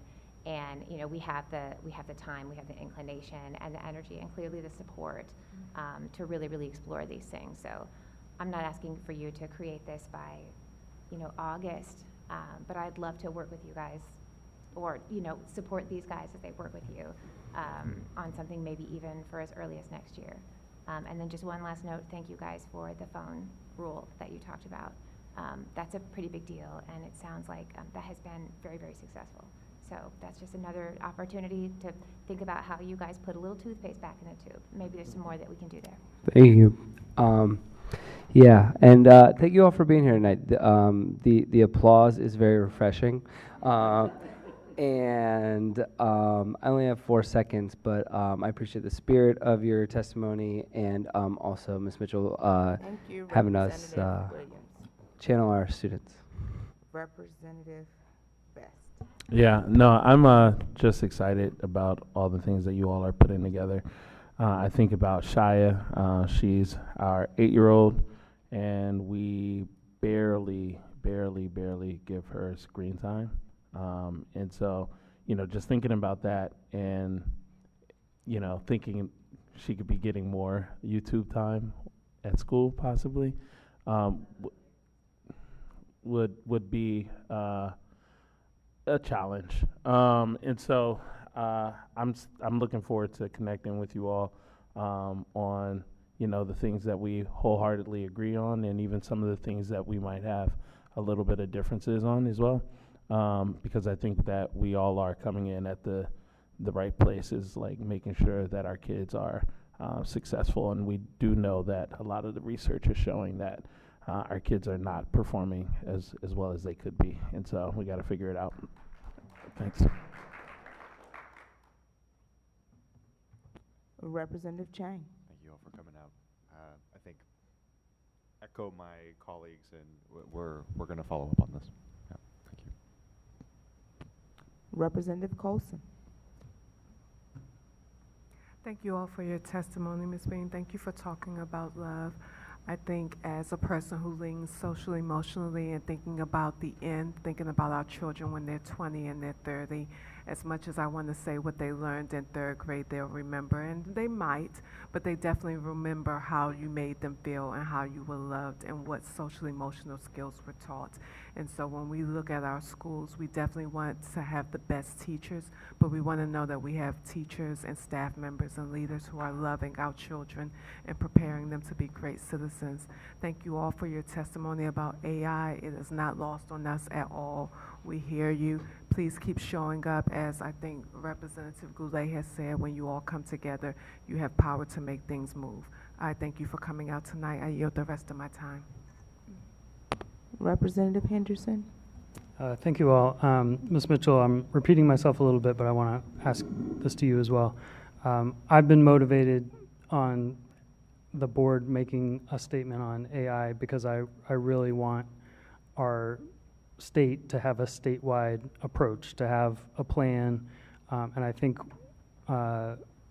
if we look just at the resolution about a leadership, I don't have the leadership collaborative. To me, the spirit of that is to make us have the conversations that we need to have around it. So I'm asking, kind of, you seem to be saying something like, we need to have those conversations. What would that look like to you? So I would say that these conversations have been had. They're being had across the country, and my issue with the resolution as it stands is that I've also seen, I've testified, I think, in 10 states already this year about these similar kind of approaches. They already have these sorts of collaboratives, and nothing's happening. I think we all know enough about the way things were here that if we have these groups, I'm trying to go to a SAPC meeting tomorrow that hasn't been in compliance. These are places where a lot of policy goes to die. My argument would be that you need robust legislation, you need it immediately, you need it this summer, and we need to work on that, and then we can talk about leadership collaborations. But what I would argue is that you really need one person in the DME's office to be heading this. You need an adult. You need one person who's responsible for this, one person who you can go, who has staff, who can research these things and can be your touch point, because to pretend like this isn't gonna touch every part of our schools, our lives, is to be naive. So I think I would just argue that countless state legislatures have these sorts of collaborative ideas, and it just dies. Okay, so instead you would want to charge someone with? You're adult. You need an adult. You need an AI adult. You need a Matthew Winters. And Matthew has become the touch point for all the legislature, like all the lawmakers in Utah. He's released, he's worked, he has the data, he's in the school system, he's able to do all these things. He talks to people nationally, he's able to advise everybody. I'm a little bit of a fangirl of his, but I would argue that he's doing the thing. So my concern about an approach like that would be like democratic input. I mean, it would be an appointment. I mean, I think that you would have someone who's in charge. I mean, we have mayoral control, right? So you want to have someone advising the mayor who's an adult, but you also have someone, we don't have an education committee anymore. You need to have one person. You need to be nimble, you need to be quick, and you need to be responsive, but you also need to hold it down with solid legislation that actually provides those guardrails. We don't have any guardrails right now. We've got people just doing whatever they think is right. There's a whole school that has Gemini in the classroom already. I mean, I think a lot of schools actually do, and we don't even know about it. Yeah, and one thing I do want to point out is the biggest thing with our new budget is that we're taking behavioral supports away. There's going to be a real temptation to start having chatbots and mental health supports be provided by AI, and that is a huge problem. So sorry, we have to continue. Representative Thompson. Okay. My kids are asleep. I'd like to be too. All right. I am also asleep. No, I'm not. We're here. So thank you all for hanging in there with us, because you're here too, right? I think, have one question. Oh, yes, the echo. No worries. I only have one question. So I was under the impression, you brought up help us save our principal. Yeah, stuff starts turning off. We got to go. But automatically. Yeah, sorry. But you said, like, help save our, am I confused that this is not a departure of one's own accord? Like, what are we talking about? So it is my understanding that we were never given a reason why, when our school seems to be excelling, the data is there saying that our scores are high. I know that myself personally, I'm seeing thriving children who depend on. Okay. We've had no. Let's do the shorter version. Yes or no? No. There's been no information about why the principal is departing. It is not elected, no. Okay. That was not the impression I was under, and I'm happy to follow up offline when I have more brain bandwidth. But that is helpful information to me. And I guess I don't know if I'm. No. Okay. That's good. Thank you. I yield my time. Okay. Vice President Goulet. I want to thank you all for your testimony on this. This is, I think, such an important subject. I'm glad you've all come in. I think as we looked at this, we need to get an accounting of time that these devices are being used, because I don't even think we know that right now. And then I think the transparency with parents going forward has got to be critical. I think that's got to be, you've got to know what's being used. You've got to know how long it's being used. That's essential. And I really think, Ms. Mitchell, what you brought up is really an important point of not reinventing the wheel, but get going by looking at the other jurisdictions. I'm grateful you've pointed us in a direction of someone who's a proven expert in this. So I think that's great. And I really love your idea about having a specific person who's accountable for this in DME. I think that's a great idea going forward. Have you had a chance to talk to anybody in the committee of the whole staff at the council about this yet, or not? Because they have the budget before them. They could potentially even add the position, which would start October 1. And I'm glad to have that conversation with them. But I think it would be good to get going on this even next fiscal year. Yeah, I think that that would be great. I'm not sure that anyone's really open to that right now. The vibe I get from council right now is basically, we're in budget season, we can't be adding anything extra. We're having an election, we're looking at very different administrations very shortly. So I think that there's been a big pause on that. I'd imagine that whoever's the next mayor will have some restructuring. We just lost the chancellor today, so I think things are moving quickly, but no one seems to be, I have proposed this, but no one can really focus in on it, and it's a big ask. It's a big creation. I think it's a big one, but it's an important one. I like your idea. It may be tough to get somebody to come in just for potentially like 3 months anyways, with the new administration come in. So I think what I have proposed is a cluster of bills that would attack this and other tech issues head on. It's largely drawn from Utah because they have they're the vanguard in this area. I'd be happy to work with you on those. I think that's it would be good if we had model legislation like that to be able to then take it to council and get it in place here. I mean, rather than starting from scratch on it. So that would be extremely helpful, and I'd love to work with you on that. And just in closing on this, I told my kids you were all coming in today, and I think they're fearing it a bit because I'm already somebody who tries to limit screen time at home and push for separation from screens. So we're gonna try to even have a little bit more of that now, because I think you've made great points today, and I really look forward to working with you on making sure our schools are a place where children can learn free of these devices. And I think it's going to be really important also because some of the homes, the kids are on the screens all the time. So I think school can be an oasis of learning where they're not. So thank you for coming in. I really look forward to working with you all, and I appreciate you staying late with us. President Patterson. Yes, I get to wrap us up, so to speak. Again, I appreciate everyone coming out. There's a lot of follow-up, and I think there's a lot of thought process around changing some of the things. I think the testimonies changed some of our thought processes, even as we talk about the resolution that is before us this evening. I think some of that into discussions, if you've observed some of the people kind of talking in little groups, that there's been some conversation, so we'll see what's going to come out of that in the very near future as we move into that aspect of the agenda. As it comes to Principal Adultram, as a person who, as I said very early on, taught my children, and what she means to me as a parent, from a parent perspective, not as a president of the State Board of Education, but literally working with my children and changing how they see the world, how they recover from COVID and all type of mental health issues. It's very important to me. I do understand the authority that I have as a State Board representative. I also understand the power I have with a bully pulpit as well. I think there are things we need to get answers to. And I think everyone deserves that, especially a master educator such as she. So I'm committed to working with you as well, using every avenue that I have, every relationship that I have to, at the minimum, getting us some answers to how we got to this point. I think the parents that used to be, parents, co-parents, or peer parents, when I was there, my children were there. My daughter just left last year. It's a freshman year, so she was just there last year. They deserve that. They deserve that. And so I'm committed to working with you. Ms. Dutram, Principal Dutram, she knows my wife very well. Has her number on speed dial.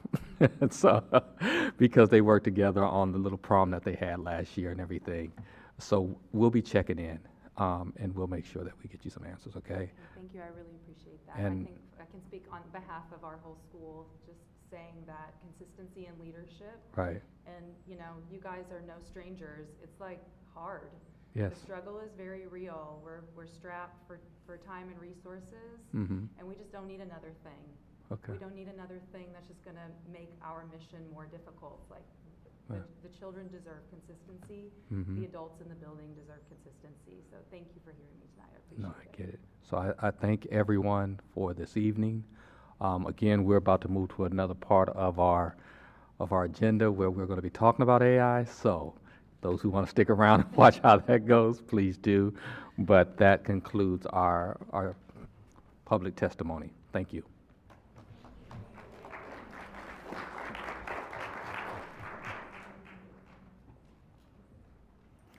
Okay. Based on our amended agenda, we will now move to consider our remaining state resolutions. Okay? SR 26-5, recommendation for advancing student and education fluency in artificial intelligence, and SR 26-6. At last month's public meeting, we voted to postpone the vote on SR 26-5 and SR 26-6 in block until today. As such, we will now move to vote on both state resolutions, SR 26-5, recommendations for advancing student and educator fluency in artificial intelligence, and SR 26-6, calling for the establishment of an artificial intelligence leadership. Now, I'm reading from a script. I think, is there a motion, which I'm anticipating?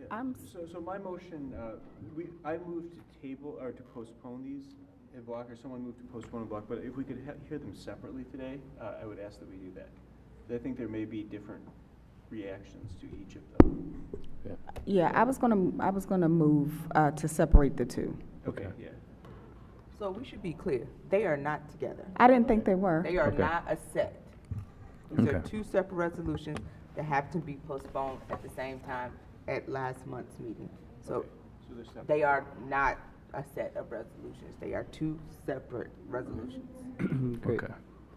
Yeah, Mr. President, at this time, I would like to move to postpone one more time just SR 26-5, which is the recommendations for advancing student and educator fluency in artificial intelligence, to be able to refine that based on what we heard today, but not to vote on that at this moment. So my motion is to postpone to next month's public meeting, SR 26-5. I'll second it. It has been properly moved and properly seconded. Any other discussion? So is the intent for you all to work on this and vote on it in June? Or is the intent to table it until a time which you all have done enough research to get input on it? That's my question. I believe the motion is to table. Well, he said to postpone. The to motion next is month. postponed to June, to next public meeting. I'm also open to postponing indefinitely. I have been talking to Representative Best, and I think that he has some space to continue to work and implement the feedback that we heard tonight and from the Student Advisory Committee in the next month. We can also talk about that at the working session in 2 weeks once we've kind of seen that. But the particular motion that I made was to still kind of give some opportunity for change in the near So we future. say postpone. Postpone to a time certain, and that time certain would be the next public meeting. Okay. Postpone and table are the same. If the question was the time certain, and I'm still comfortable with that being June. I mean, this has been hanging out there for some time, and I do want some urgency in like actually closing the feedback loop. I know last month I raised the question around like the student advisory statement being integrated. We've heard more really good feedback this month, but I am hopeful and encouraged that it can be incorporated to better reflect the spirit of the resolution. And so that is my intent here, but I'm happy to hear from others. Also, if someone wanted to, if there's further discussion on why we feel we can't do this in a month, I would love to hear that as well, because I want it to be a reasonable timeline. Thank you. Ma'am. Ma'am. Okay. Thank you. Okay. So, is there more discussion on this? I guess the only other thing I would say, and I recognize that it's 10:30 and we have a couple other things to move, is that I think just trying to pare down what the essence of this is, you know, and being as clear as we can around it. I'm way less sold on that as I am the SR 26-6. So I think we're just really being efficient as to what that means could be the work for the next couple weeks, and also potentially seeing what OSSI produces in that time. Okay.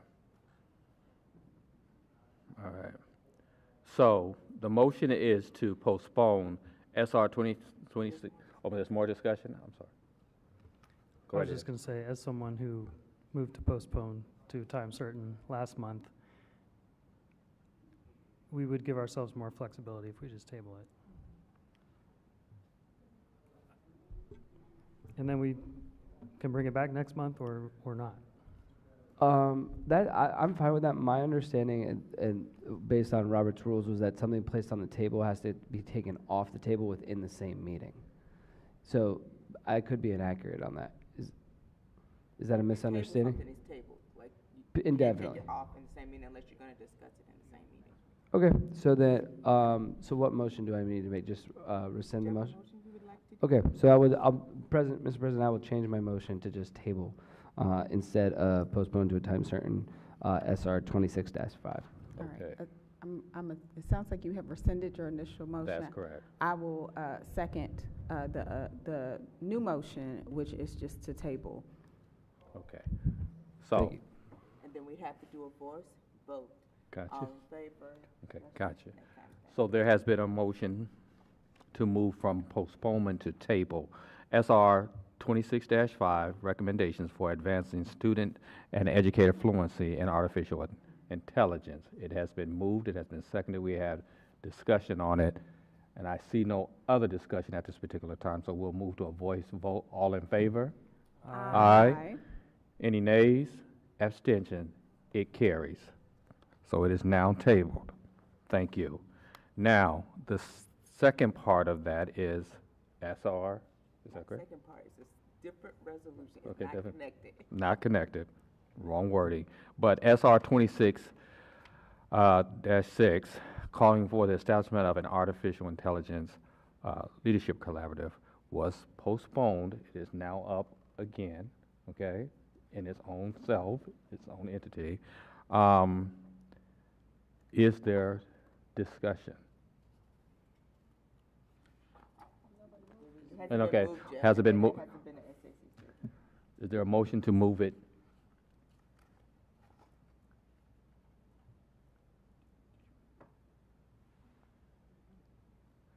I'm looking. Is there a motion?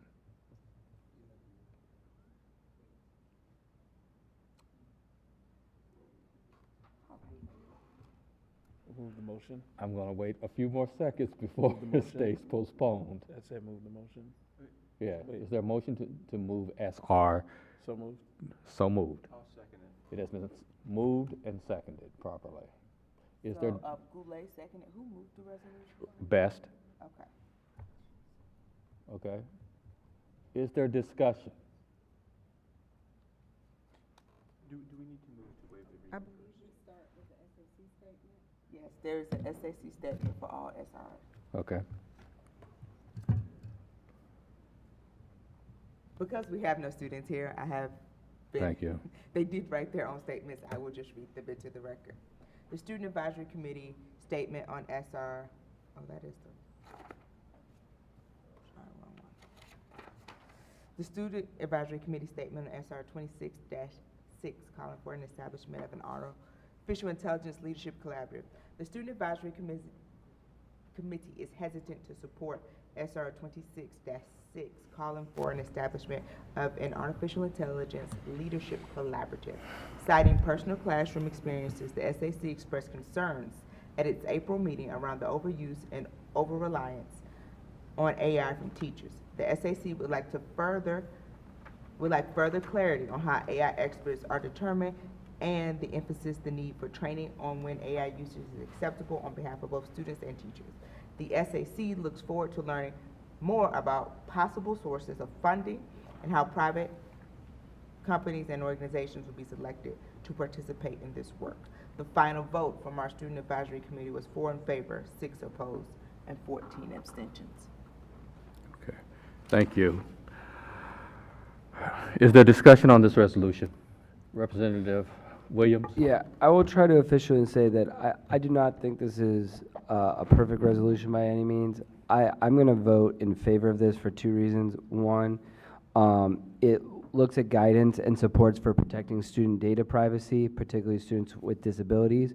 And 2, it also looks at clarifying for the district appropriate uses and the harms of AI in classrooms. And I think that those things are worth studied, and we need to kind of continually to shape that conversation. There are other parts of it that I do not love, but I think those 2 things are worth exploring and moving forward as a citywide conversation.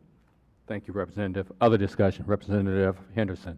Yeah, I'll say I liked the idea that Ms. Mitchell brought before us, but we're here in part because we approached city agencies a year and a half, 2 years ago, and they weren't responsive. And so while this is not the ideal approach, what I want most to do is just to signal to them that, like, we've got to do something. And I heard that Aussie is doing something now more than before.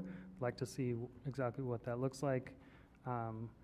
I just want us to have a strategy and an approach that makes sense. And so that's why I'll support this resolution. Thank you. Further discussion.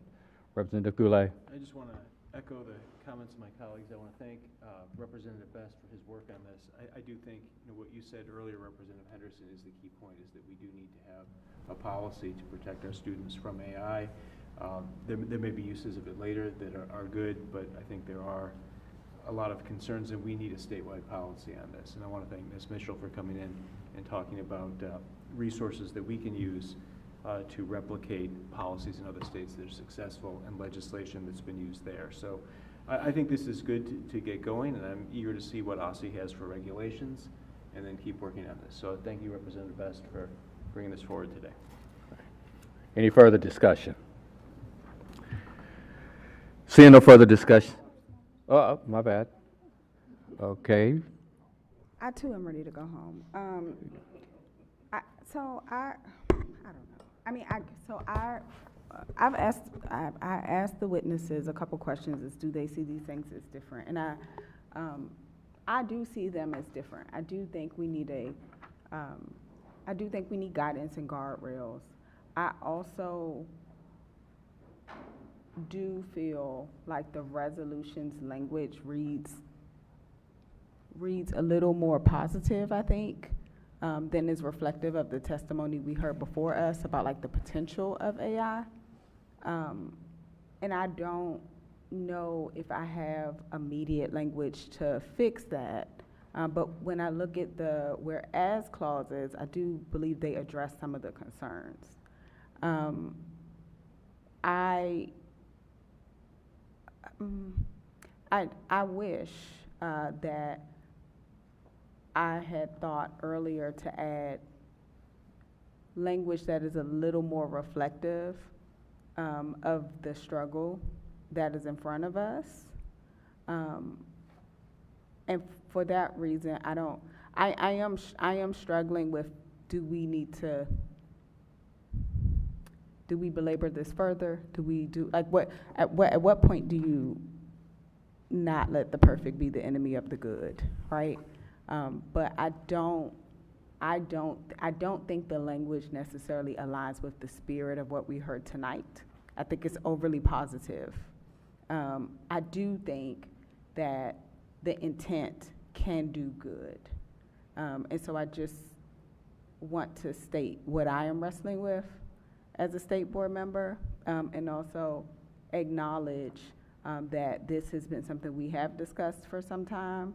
I am hopeful that OSSI is also wrestling with this, and I do have some concerns about does this actually move the needle with OSSI anyway. And so, and given that we cannot say, OSSI, you must do, it's for that reason that I raised the language is not as reflective as I think some of the spirit that was raised tonight.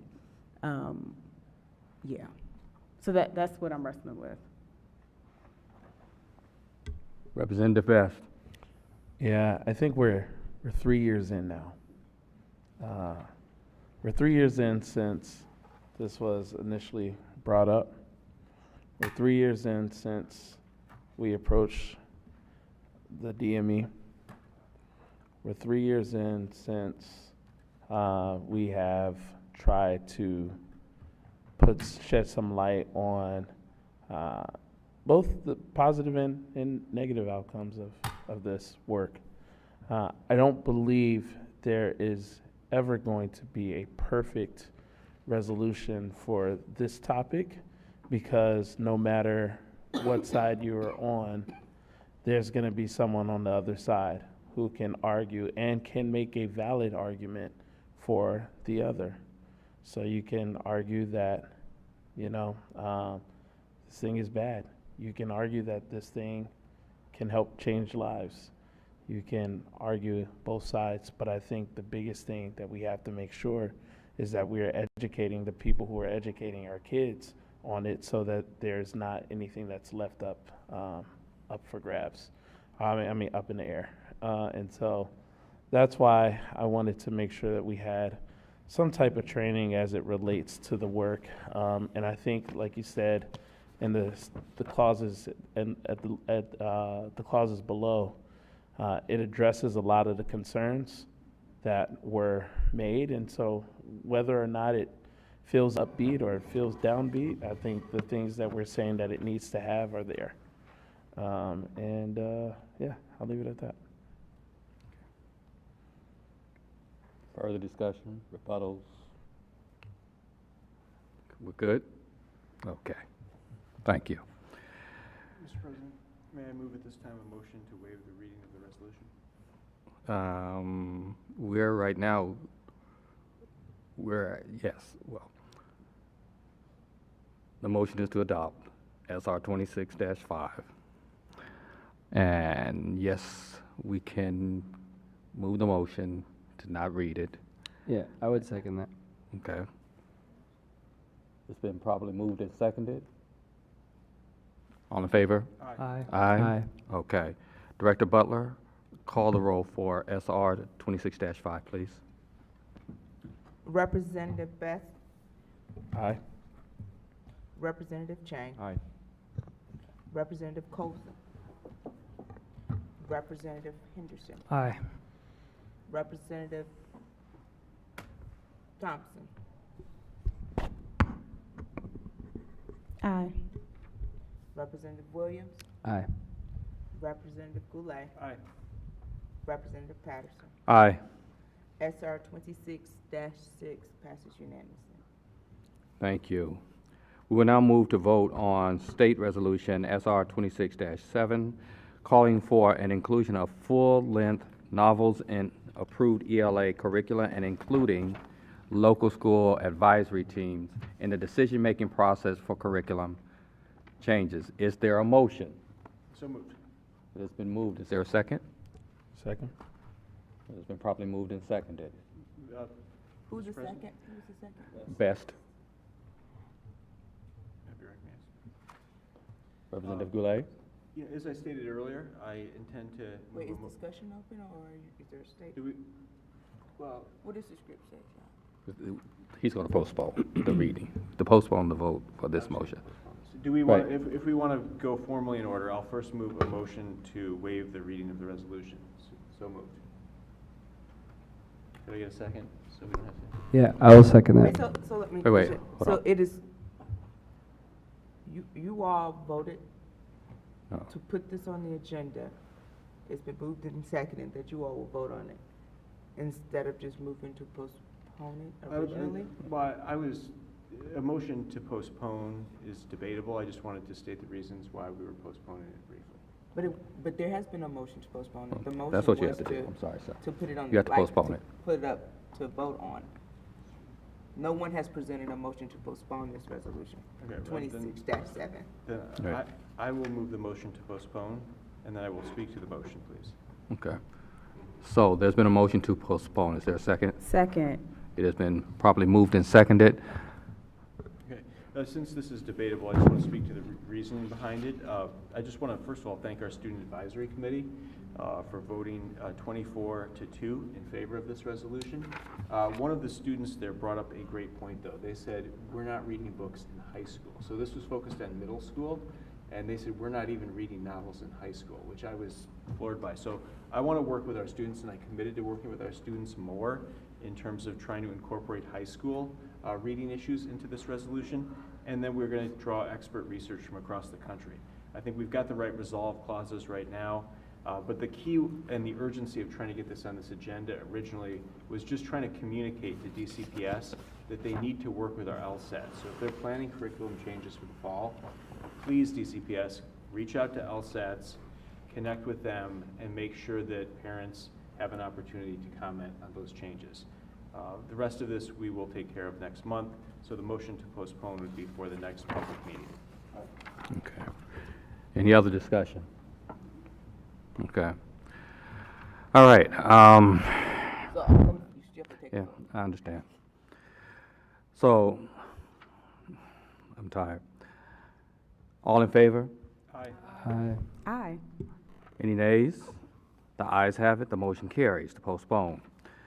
SR 26-9, calling for a developmentally appropriate kindergarten compulsory age cutoff in the District of Columbia. We will now move that motion. It has been properly moved by Goulet. Is there a second? It has been seconded by Colson. Mr. Chairman, may I move the reading of the resolution? You may, sir. So moved. It has been moved and seconded. All in favor of waiving? Who seconded? Nobody said. No, to postpone the reading. Thank you. Okay, Need a second. Okay. It ain't that late. All in favor of waiving the reading? Aye. Any nays? It carries, okay. Is there a SAC statement? Yes. The Student Advisory Committee supports SR 26-9, calling for a developmentally appropriate kindergarten compulsory age cutoff in the District of Columbia. The SAC recognizes that kindergarten cutoff age policy in DC is later than the majority of states, which results in students being promoted to kindergarten when it might not be educationally or developmentally appropriate. Feedback from the SAC regarding the resolution includes providing the opportunity to expand the birthday range to defer kindergarten in the future. The final vote was 26 in favor, 0 abstentions, and 0 opposed. Is there discussion? Mr. President? Yes. I'll keep this brief because of the lateness of the hour, but I want to just thank our students again. Now, this is twice. It's come in various forms before the Student Advisory Committee. Both times they have voted unanimously in favor of it. And, you know, I actually support what they're suggesting there, that we have a larger age band, that we provide the options more states have. The reason I'm proposing 15 and a half months, though, is I think it's a good compromise from what was discussed last time with DCPS. DCPS suggested, I think rightfully so, that we want to try to limit the age band for kindergarten to a level that doesn't provide that students will be 19 playing interscholastic sports. I think a date of selecting a deferral range of June 16th to September 30th achieves that goal.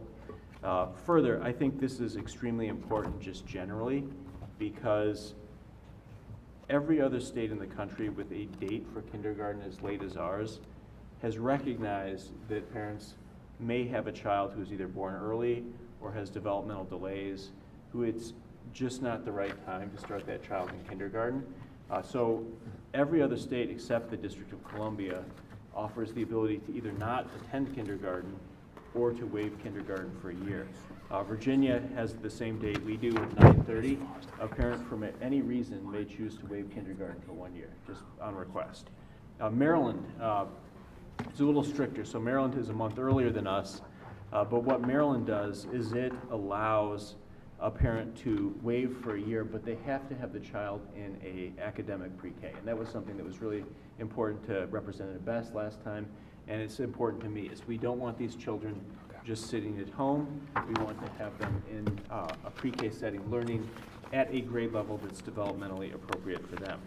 The last thing that this addresses, which I think is really critically important, is it doesn't discriminate against students and families from other states. There was an incident where a student from Florida, a family from Florida, moved into DC in the spring last time. Their student was unable to attend kindergarten in Florida because the Florida cutoff was about 2 months before ours. The child had a September birthday, so they weren't able to attend kindergarten in Florida. The way we had always done it in the past in DC is to give that family the option to say, you weren't eligible to attend kindergarten in your home state, so you may choose to attend it in DC. However, you're also eligible for first grade here, so you may choose, if you're ready, to do first grade. I think that was a very sensible policy that matched what every other state does, and we chose to divert from that last year for reasons that I do not understand. So this will correct that. This will allow a family who moves in the middle of the year to have the choice, because any student that moves in will be within that very limited 3.5-month age band. And then lastly, if the family does move in after the start of the DC school year, they wouldn't be found or determined to be truant simply because they're not enrolled in either a pre-K or a kindergarten class, because that wouldn't make sense or be fair to that family. So for all these reasons, I think we've established what is a best practice. It's a lot more restrictive than what a lot of states offer, but I did that as a compromise to try to work with DCPS on this. This is the resolution. I will bring forward legislation next month that reflects these changes in the DC code, and I'm happy to work with all of my colleagues and with DCPS on the legislation to make sure we reach agreement on the language. So thank you all for your time on this, and I'm available to answer any questions. Okay. Is there any further discussion?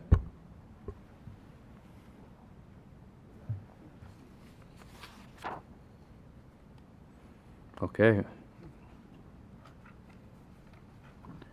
And I apologize. I don't have the rest of my script, but seeing there is no further discussion, the motion is to adopt SR 26-9. Director Butler, call the roll. Representative Best. Aye. Representative Chang. Aye. Representative Colson. Aye. Representative Henderson. Aye. Representative Thompson. Sure. Representative Williams. Aye. Representative Goulet. Aye. And President Patterson. Aye. SR 26-9, calling for developmentally appropriate age for kindergarten, compulsory cutoff, and LSAT engagement, has passed unanimously. Thank you, Director.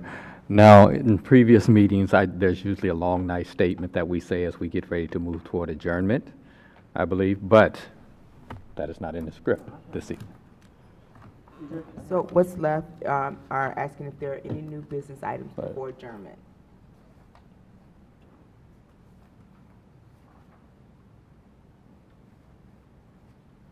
Is there any new items before adjournment?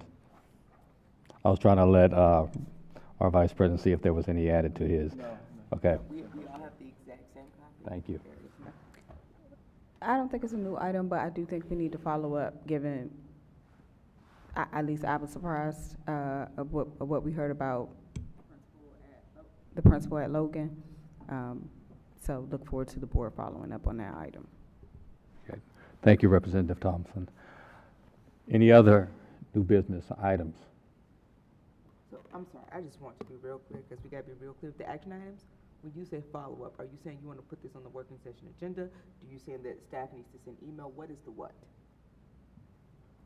I believe the what, and I'll let Representative Thompson speak for herself. But for me, the what is that I have promised them through the process that I will reach out to the young lady who testified on her behalf and was looking for answers, that I will work specifically with her to try to get them some answers.